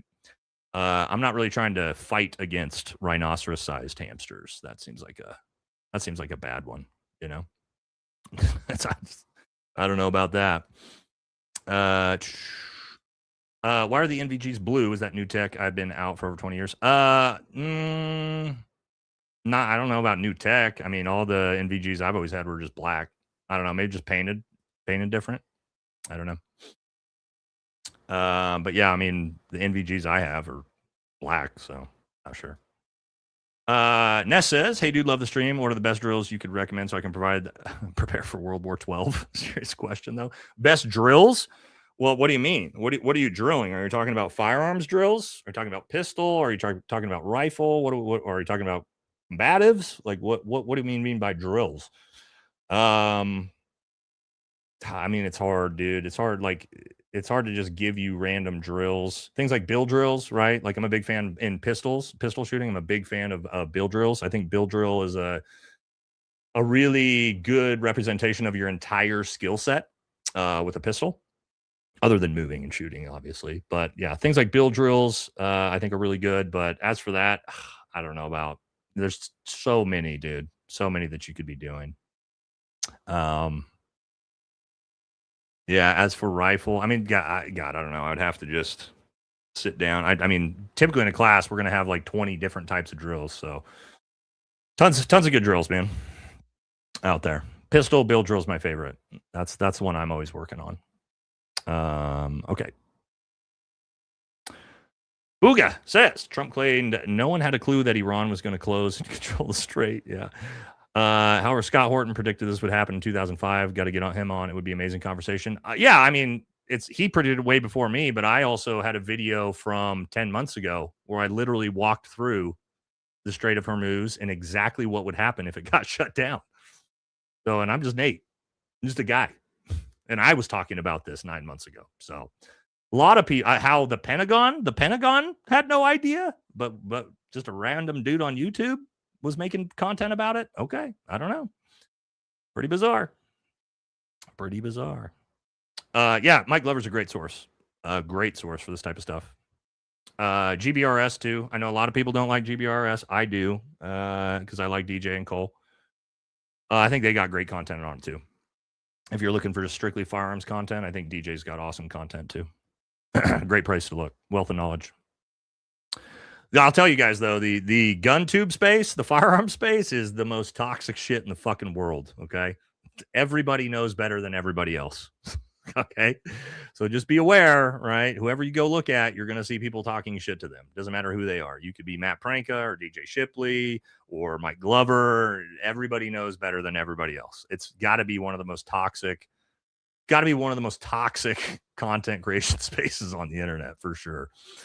And all of them are good. That's the thing too, is like all of the guys in the space are really good, right? But they all are they're all better than each other typically.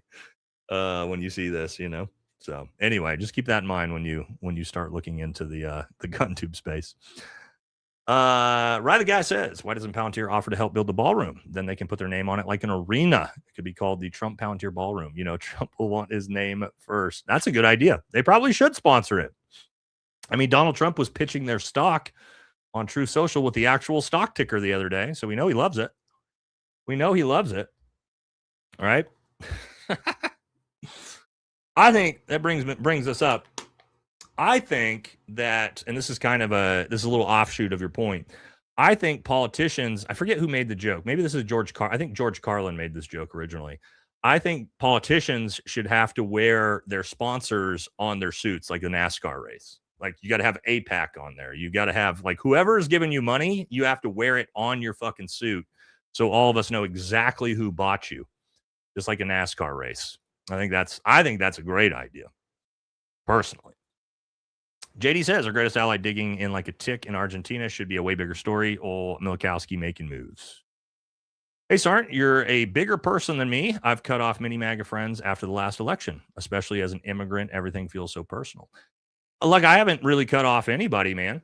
Right? I've got people in MAGA that apparently don't like me anymore, and that's fine. Right? We're seeing that.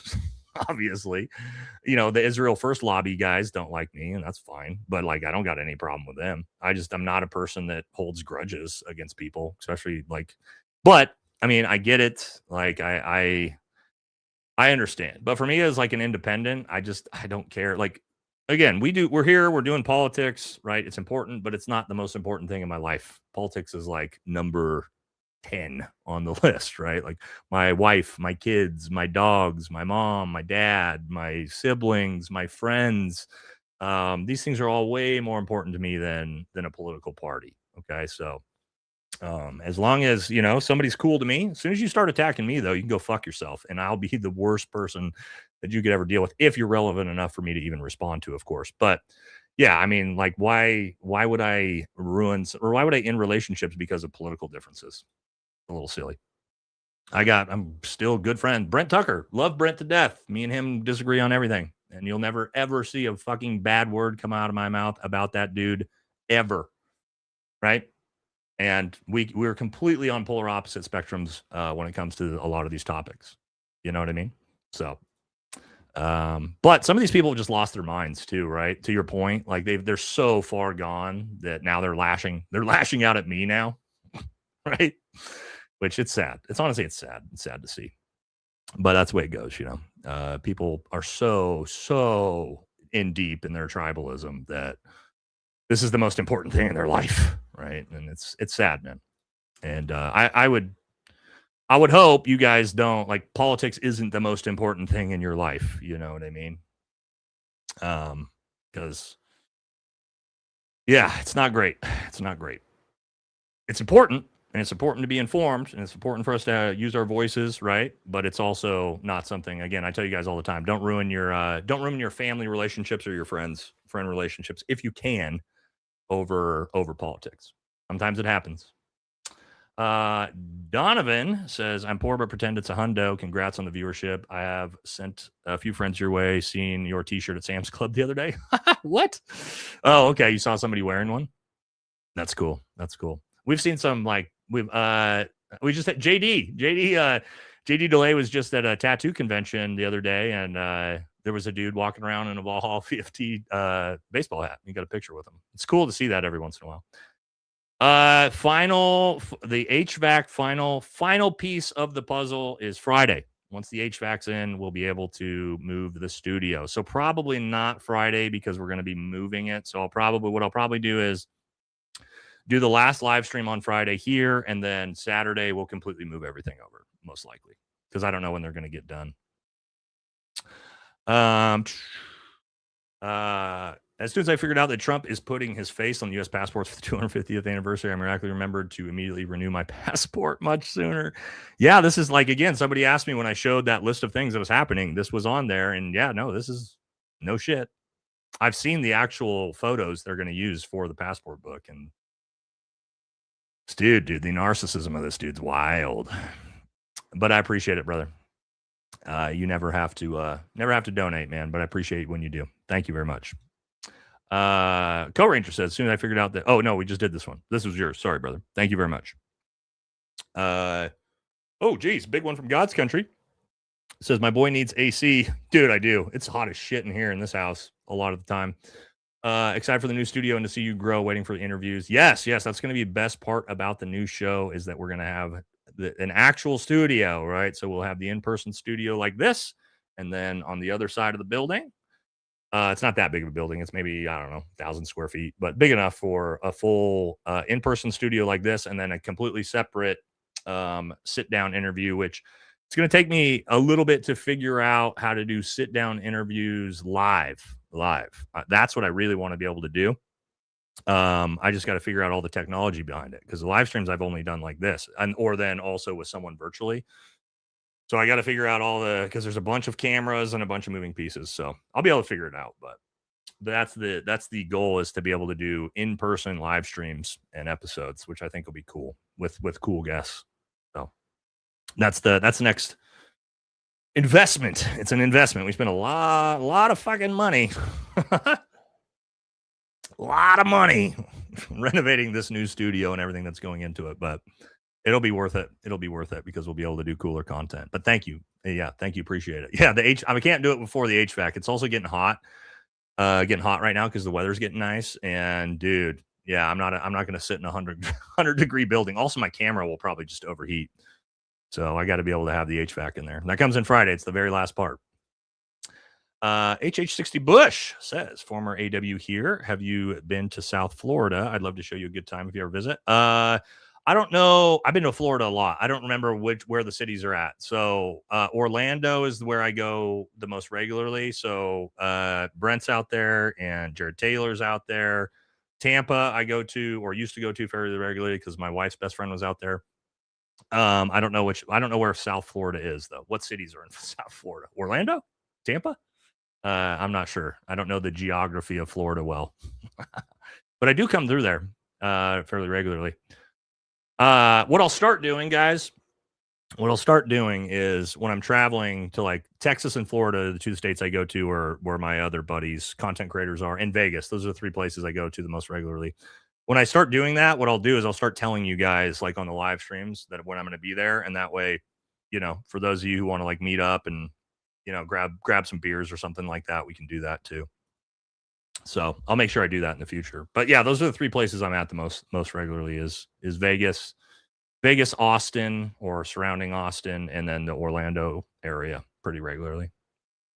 So, yep. Well, Vanessa knows, right? Vanessa knows the drill. Let's see. Where were we at? Trump at 3 a.m. when a comedian makes a joke. Angry face.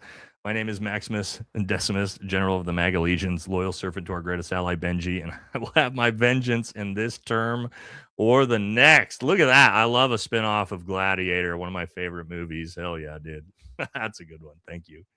Rachel says, following up on the last super chat, I was talking to the journalist about the repeated hacking, and the next day my devices were bricked. Ooh, that's scary. They could definitely do this, by the way. They can shut your devices off super easily if they want to, or take control of them, by the way. So, yeah, that's scary, especially if you're, especially with what we know what's going on with the surveillance right now on Americans. That's like a big push for that right now. So, be safe out there, ladies and gentlemen. Be safe out there. Sorry to hear that's happening to you. Do you acknowledge our tribal chief? Ooh, this is a WWE question. I'm not like, so I'm kind of like this with Roman and the bloodline. I'm like a 60-40. Like they're not my favorite, but I like don't dislike them either. I don't dislike Roman, but he's not my favorite. Randy Orton's my favorite current wrestler. I love Randy. Randy Orton's my favorite. Who's up on the list? Trick Williams. Oh my God. I love Trick Williams. Trick Williams is new. Whoop that trick. But I'm a big fan of Trick Williams. Sorry. I know we got a lot of WWE fans. For those of you who aren't fans of WWE, sorry that you don't know what we're talking about. But yeah, Randy Orton, Trick Williams is one of my new favorites. Who else do we got? Who's some other favorites? I don't like Cody Rhodes very much, guys. I don't really dislike Cody, but he just feels, Cody just kind of feels bland to me, you know? It's just not, I don't know. I know he's the face of the company, but I'm not a Cody Rhodes guy. Yeah. But anyway, those are my, Randy's my number one. I'm trying to think. I like Seth Rollins. I like Gunther. Who else do I like? Girls. Who do I like in the girls? I like Io Sky. The Rhea Ripley's okay. Anyway, sorry. Dusty Rhodes, I love, dude. Dusty Rhodes, Dustin's dad. Why Gunther? I don't know. I think he's funny. They're okay. They're okay. I like Liv Morgan more than Alexa Bliss. But it's time to grow up, guys. Hey, maybe. You can't look at it as if it's like real, right? It's fucking performative art. That's how I look at it. It's performative art. You know what I mean? Yeah, I used to love Randy too. Rey Mysterio, I still like Randy or Ray. He's still around. Braun Breaker is okay. Braun's okay. Yeah. He's kind of like a 60-40 guy for me. Anyway, sorry guys, we're rambling a little bit about WWE here. But yeah, Randy Orton's my all-time favorite. Not all-time, like not all the way back to Ric Flair is my all-time favorite. Ric Flair, the Nature Boy is my all-time favorite wrestler, and then and I do like Hulk Hogan too as well, but Ric Flair and then modern is Randy Orton. Okay, sorry, a little bit of I digress there. All right, Kid Rock briefing from the Pentagon feels like my grandmother advising Samsung how to optimize processing power. How the fuck did we get here? Congrats on 500K, man. Thank you. Yeah, yeah, Kid Rock briefing the Pentagon on the Strait of Hormuz. It's real life. This is why I say, oh yeah, we got to go back to Are We in a Simulation? Because that's one of those things that I can't see the poll at the moment. I'll take a look at it here in a second. But my God, guys. Speaking of which, there he is right there. There's the fucking Nature Boy right there, the legend. It fits that the very next comment would be Ric Flair. Mr. Philadelphia, that's funny. Well, Trump stopped it's 9 wars now. It's 9 wars now. And so World War 11 sounds just about right. Yeah, we're almost there. In our seriousness, you're the voice of Voiceless Salutes. Thank you for what you do. Thank you, brother. I appreciate you, man. Puppy Paws says, so Erica Kirk only gets upset when these attempts fail. What a perfectionist. That's a fucked up joke. See, that's a joke in bad taste, right? And we're not going to cry about it. We're not going to cry over spilt milk on that one. I asked last week about Tardio's war drum and Israel Mag Sport. Is it the same after he called you a grifter? No. I don't have anything bad to say about him. This is the difference between me as a man and him as a man. Like, there's no reason Matt should randomly be calling me a grifter other than he doesn't agree with my political opinion, right? So, no, I don't have anything negative to say about him. He's earned his right to have his own opinions. Again, I think he's a little bit of a bitch for trying to talk shit about me without just calling me, right? So, whatever. But no, I mean, we disagree on that. Who cares? Whatever. It's not that big of a deal. There's that. Thank you. Airwolf says, I have an uncle who retired as a 2-star into politics. Have no faith for keeping quiet through all this. I know you don't have any internet, but you would have a lot of support. I know you don't have any internet, but you have a lot of support. What do you mean I don't have any internet? I'm not sure what you mean here. I know you don't have any internet. I have to have the internet. That's how I'm live streaming. What am I missing here on this one, guys? Sorry. I'm a little bit, oh, what nicotine pouches are those? They're not. These are caffeine. They're nootropics. Can you see? Probably can't see. Alpha, we've talked about them on the channel before. They're just caffeine nootropic pouches. So I quit using, I dipped and vaped for 20 years, almost 20 years. And then I quit the day I retired out of the military, and I started using these nootropic pouches, and they've been great because they're kind of like Zins, but they don't have any nicotine in them. So again, not sponsored or anything like that, but they're a great alternative if you're trying to quit using Zins. Oh, he said you don't have any interest. Oh, internet interest. Okay, that this makes sense now. I know you don't have any interest in politics, but you'd have a lot of support. Yeah. No, not maybe at some point. Maybe at some point in my life, right? Like maybe 5-10 years from now, when maybe I don't want to do social media anymore, I might transition to something like that. Right? I'm not going to say never, but at this point in my life, no, thank you, no, thank you. I would not even accept a role in the government. Let's say like Thomas Massey runs and he's like, do you want to be Secretary of Defense? I would say, no, thank you. I'm good. I'll pass. I don't want anything to do with anything like that because I think I have more influence with what I'm doing right now than I would in government. And 2, it's a lose-lose situation, right? Like everybody's going to hate you. Not everybody, but like people are going to hate you no matter what, right? So like, I don't know why you would want to put yourself in that position. But again, maybe someday when I'm a little bit older and moved on from this, but we got a long ways to go before we do that. But thank you, man. Did get a notification tonight. I watched with my husband who has been watching under my account. He gets your individual notifications. We love watching you. Well, thank you. Glad to see it. Yeah. When I changed the title, we were stuck on about 2,000 viewers, and then I changed the title and we ramped up to like 7,000 almost immediately. So YouTube doesn't like you to talk about specific things. You got to be careful. They don't like the big E. They don't like big E. They don't like the conversations around there. Are you saying JP Spears or Spears? Because, did I say Spears? No, JP Sears. Sorry. That's an easy one to do, right? Because it's a JP. So you're thinking the P in my head. JP Sears. Right? What was I saying? It is JP Sears. Was I saying JP Spears? I might have been. That's my bad. That's just my brain saying that all together like that. Kind of like Shia LaBeouf. Shia LaBeouf, right? Or is it Shia? Yeah, again, another one like that. But my bad on that. You guys knew what I was talking about. Looking good, bro. Some cash to buy some beetroot. Ask Munchin's mama to make some beetroot kvass. That stuff is so good. Olympians not allowed to drink it. Probiotic boost. Keep the content rolling. Interesting. Beetroot. I'm always looking for stuff like this, especially probiotics. I'm a big fan of that. For the stomach health and things like that. I'll look into that. Thank you very much. Thank you. Yeah, we lost quite a bit of weight. I'm probably down to 230 pounds right now. Having quit drinking, I probably lost, 4% body fat just from the drinking. We're doing a ton of combatives. I'm training a lot. And so we are definitely getting a lot more lean because we've been pushing that. So I'm thinking about taking a professional Muay Thai fight after about a year from now at 40 years old. Nate's crazy, but yeah. So we're training fucking super hard for that right now, and I'm sure we'll film that and make content out of it, right? We'll see how it goes.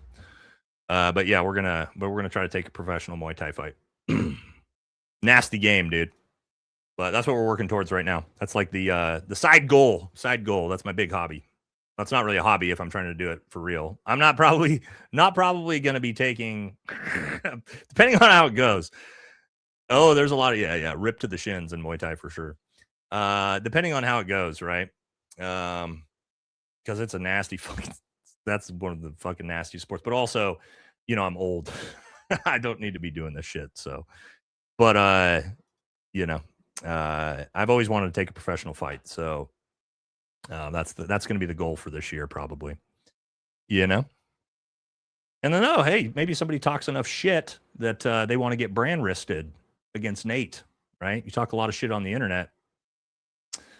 You better be able to back it up for when I call you out. Just saying, some things some people should think about when they're talking shit on Twitter. You got to remember who you're talking to. Anyway, let's keep it moving. All right, which I do want to do brand risk. Brand risk is fucking hilarious. But I'd have to find somebody as big as me, first of all. And there's not very many people as big as me. And I'd probably end up fighting a professional. He's like a professional fighter and just get fucked up. But yeah. I'm going to have to got to try to cut down to light heavyweight because I don't want to fight heavyweight. Could fight heavyweight, but I'd rather fight light heavyweight. It's going to be a pretty big cut to get down to it, but I think we could do it after like a year. What's light heavyweight? 205 pounds, right? I think that's the cap, right? Right, chat? Let me look. Yep. Yeah, it's going to be tough. It'll be tough for me to get to 205, but that's like another 25 pounds less than I already am, and I don't really have a whole lot of fat to lose, but I think I could get down there. Is Muay Thai the same as boxing? No. So Muay Thai is stand-up fighting, but it's Thai kickboxing. Okay, so it's kickboxing, but you can use your knees and your elbows.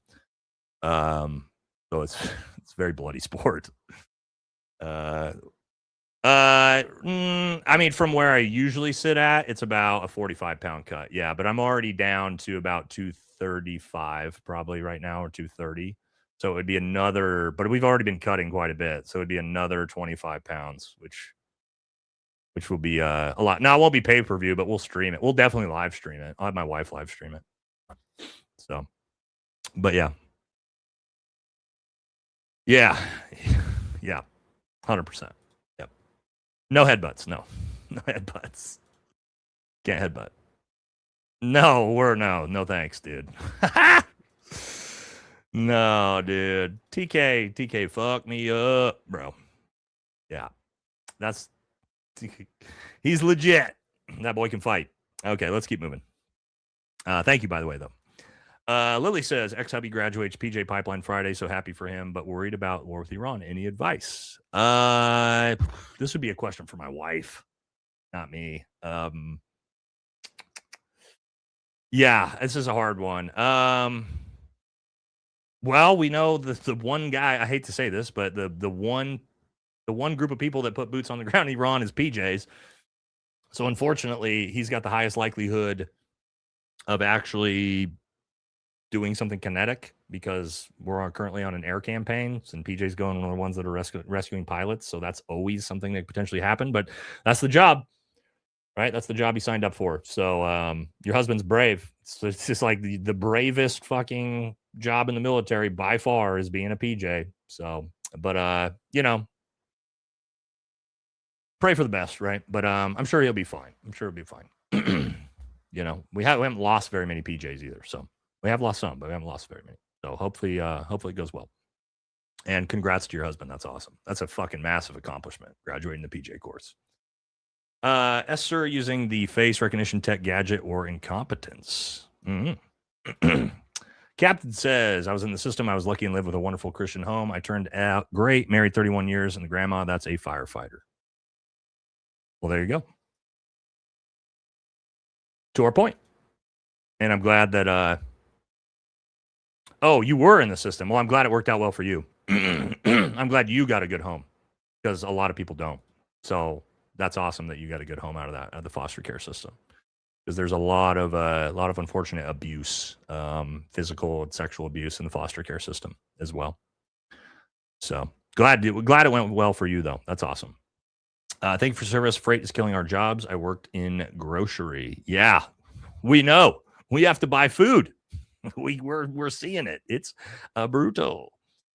You are well read and knowledgeable of the history of the world, and you don't put up with any bullshit. This country could use you. Well, thank you. That's very, very kind of you to say. I try to be well read and well researched. I spend a lot of time doing it, so try to be the best I can. I appreciate it. Pixel says I personally destroy his Mount Rushmore statue. All right, you got to do what you got to do. Mike Matrix says, congrats on the 500K. I'm a big AI guy. Curious what your thoughts are on AI in general and its future use in the government. Well, I think it's going to take over and it's going to run everything eventually. I don't think there's any way around that. And I don't think it's a good thing either. But yeah, we're already seeing what it's doing to basically just gutting the tech world.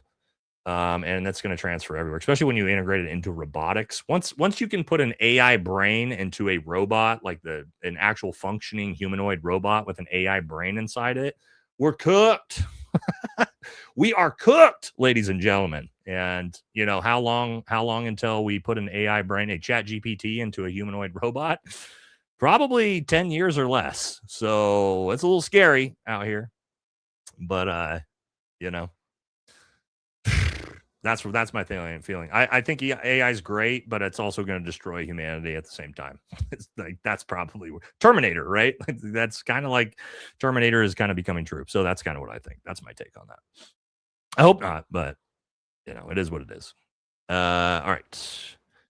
At the VFW, we don't press any political party and represent because politicians get us sent to stupid wars. Yeah, that's a great point. And veterans of foreign wars is what she's talking about there. It's one of the communities that you can join as a veteran locally, a bunch of them. VFW is a great place. And yeah, well, we're not supposed to really be pushing, political agenda as veteran organizations to begin with, because the military is not a political organization, or it's not supposed to be.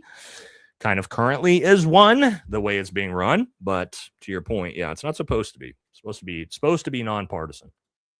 Excuse me. Ghost Rider says, thank you, big $60 dono. Just realized I'm going to miss your Friday stream, but I wanted to show my gratitude for you and everyone behind the scenes. I can't imagine how busy your life is. Yeah. But rest assured, this should buy you at least 15 Diet Cokes. So thank you very much, man. That's super generous of you. Yeah, we're very busy right now. But it's a good busy. It's a good busy. I like being busy. I don't do well with not being busy, guys. Yeah, I gotta have something going. I need purpose, right? Regardless of what that purpose is. That purpose could be bringing you content or whatever I'm doing with my family or my kids. But I'm not a guy that can just sit around, because that's when the bad things in the brain start happening, right? So I don't know how you guys feel. I'm sure a lot of you guys are the same way. But I'm not somebody that's I'm not good with not working. I'll probably work till I die. Remember Madison Cawthorn? I do. Yeah. What's he doing? I saw he got married. Guy, the congressman in the wheelchair. Is he trying to run again? I haven't seen. I think he's trying to run again. I forget, but I do remember. Yeah. Nobel Prize winner just said we're in a simulation. Oh, did we? What was the results on that? 60-40. Interesting. I figured it'd be less. I figured a lot of people wouldn't think we're in a simulation. 60-40 think we are. I think, it does feel like it right now. Just everything is so insane. And it just seems like it came out of nowhere. I'm not sure when it happened. Me and the buddies have a running joke that it was the moment Harambe was shot. Some people think it was COVID. But a lot of people, it was when Harambe went down. That's when we actually broke the simulation. So, yep. That's how I am, man. Like Randy Orton says, right? Yep. Got to stay busy. But yeah, I don't know. I don't know, man. But everything is so insane, dude. It just doesn't feel like it used to feel. But maybe that's because of social media. I don't know. That's a lot.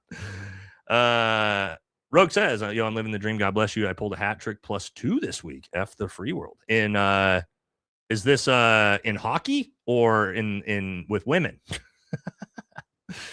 I don't know what you mean, because it could be anything, right?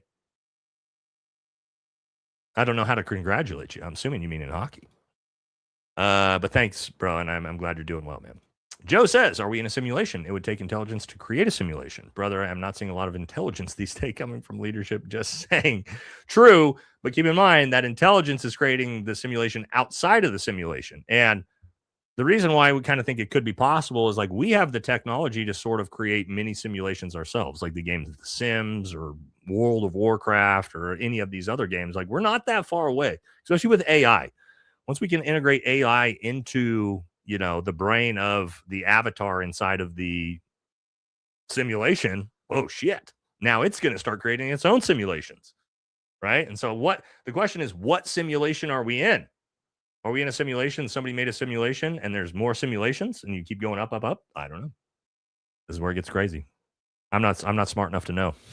I'm not smart enough to know. That's above my intelligence grade. Kamala lives on a balanced diet of Xanax and Chardonnay. She does sound like it recently. She does. When you hear her talk, she does sound like she's got a little bit of mix of both going on. Yeah. Low-key Cap says, could the duopoly coax the populace to accept the military rule? I don't know. Maybe. I don't know. With the populace, maybe. I don't know, man. That's a tough one. Thank you, though. Wisdom 739 always follows day, but evil never follows wisdom. Get read up.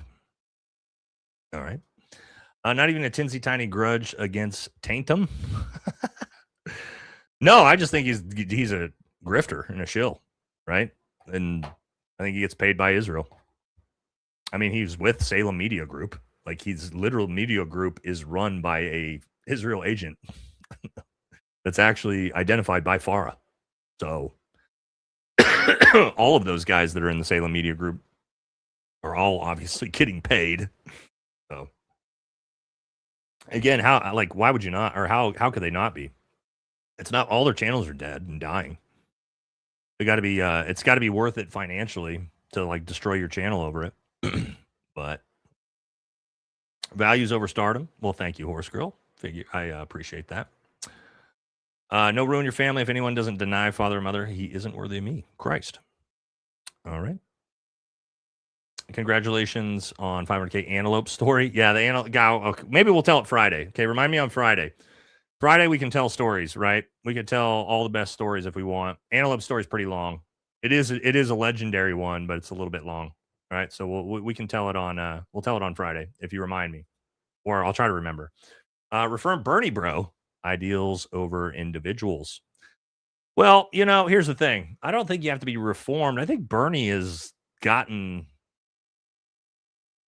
I think a lot of us have moved towards Bernie in the populist sector lately. So I don't know.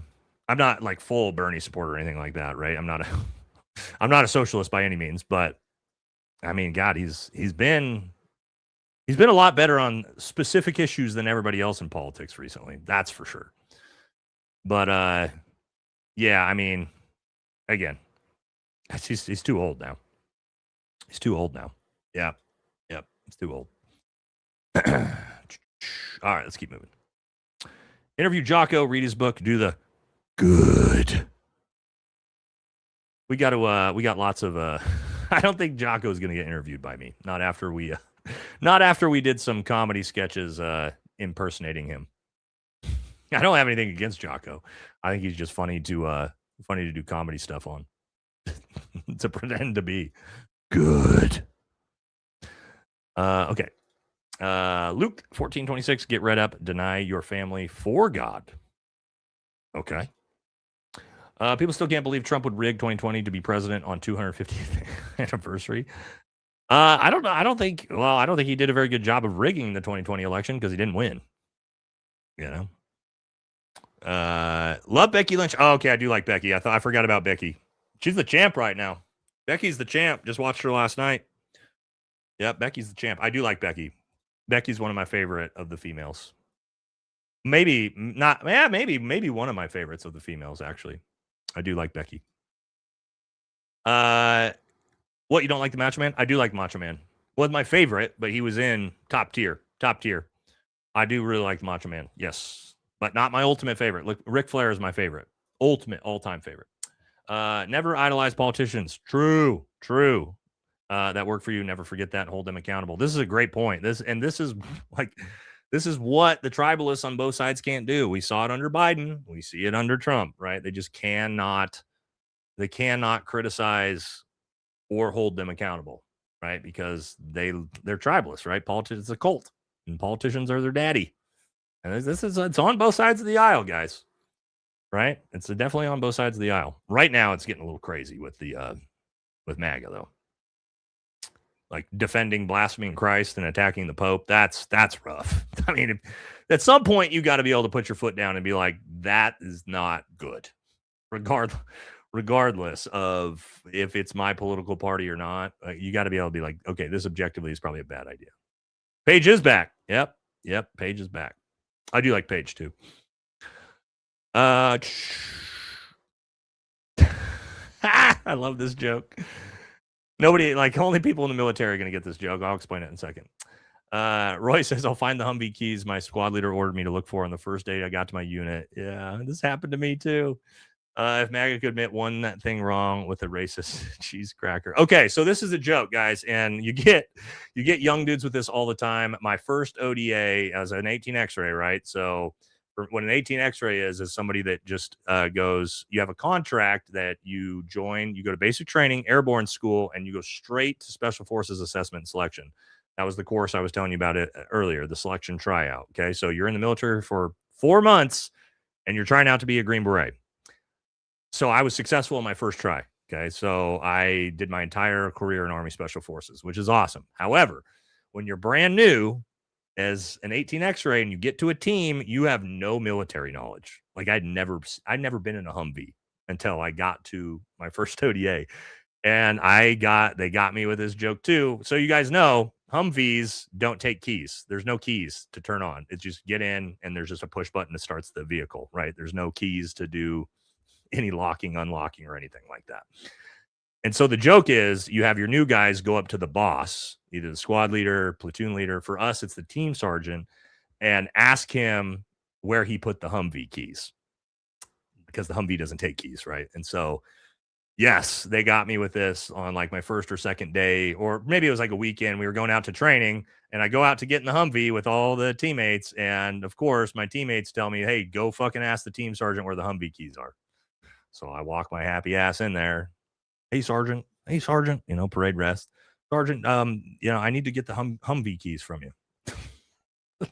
Luckily, my first team sergeant fucking loved him to death, was amazing, and he laughed and didn't give me a hard time for it. But yeah, that's a good joke. I think I probably pretty much every veteran is or soldier fell for that joke earlier in their careers. But yeah, change the blinker fluid. Yeah. Going up and asking a platoon sergeant for a prick E7. That's an older joke. A prick E7 sounds like a radio. What really you're saying a prick E7, and E7 is the rank they are, and you're calling them a prick to their face. That's another good one too. Anyway, I did fall for the Humvee joke myself one time. It only works once, obviously, but it's pretty brutal when you get it. Super Lyman says, congrats on 500K. We need a JD Vance Afro emoji. Okay, yeah. Wait, don't we have the do we not have that one already? I'm surprised. I thought I put that one up already. Oh, no, we don't have it. Okay, I'll get that added up. We do have the we got the Loomer. We got the new Loomer, the Loomer emoji that just dropped today. So we do got the Loomer emoji, as I just put it in there. So we got that one going for us. But yeah, I'll get a JD one up. That's a good one. I forgot about that one. Ozzy says we broke the simulation when we turned the Large Hadron Collider. Ship went tense up then. Kitty says, bruh, can you believe I'm still working on my car? Thanks for the company. Damn, you've been working on that for a while. Every damn bolt and part in this bitch is seized. Oof. Give my love, Vinny, a shout out for me, please. I'll see you soon. Well, Vinny, shout out to you and Kitty. And Kitty, I know you've been working on that car for a while, so good luck. Mechanics is not my thing. I am not a builder. I am not a car guy at all. So I don't know anything about that. Good luck to you. I would not be able to be any help in that. But thank you very much. Airwolf says, shouldn't the government be building houses for our vets, selling for no cost, no profits, helping them find jobs, giving them all the help they need? I find it disgusting that we aren't helping them transition. Yeah. Yes. That would be fantastic, wouldn't it? But that's not what's happening. Instead, what we're doing is taking away VA home loan benefits, so veterans are losing their homes. Yeah. But no, yeah, that would be great, right? But that's not happening. So unfortunate, right? Cawthorn said DC is full of substances and women. They got rid of him so fast. Yeah. He lasted one term, right?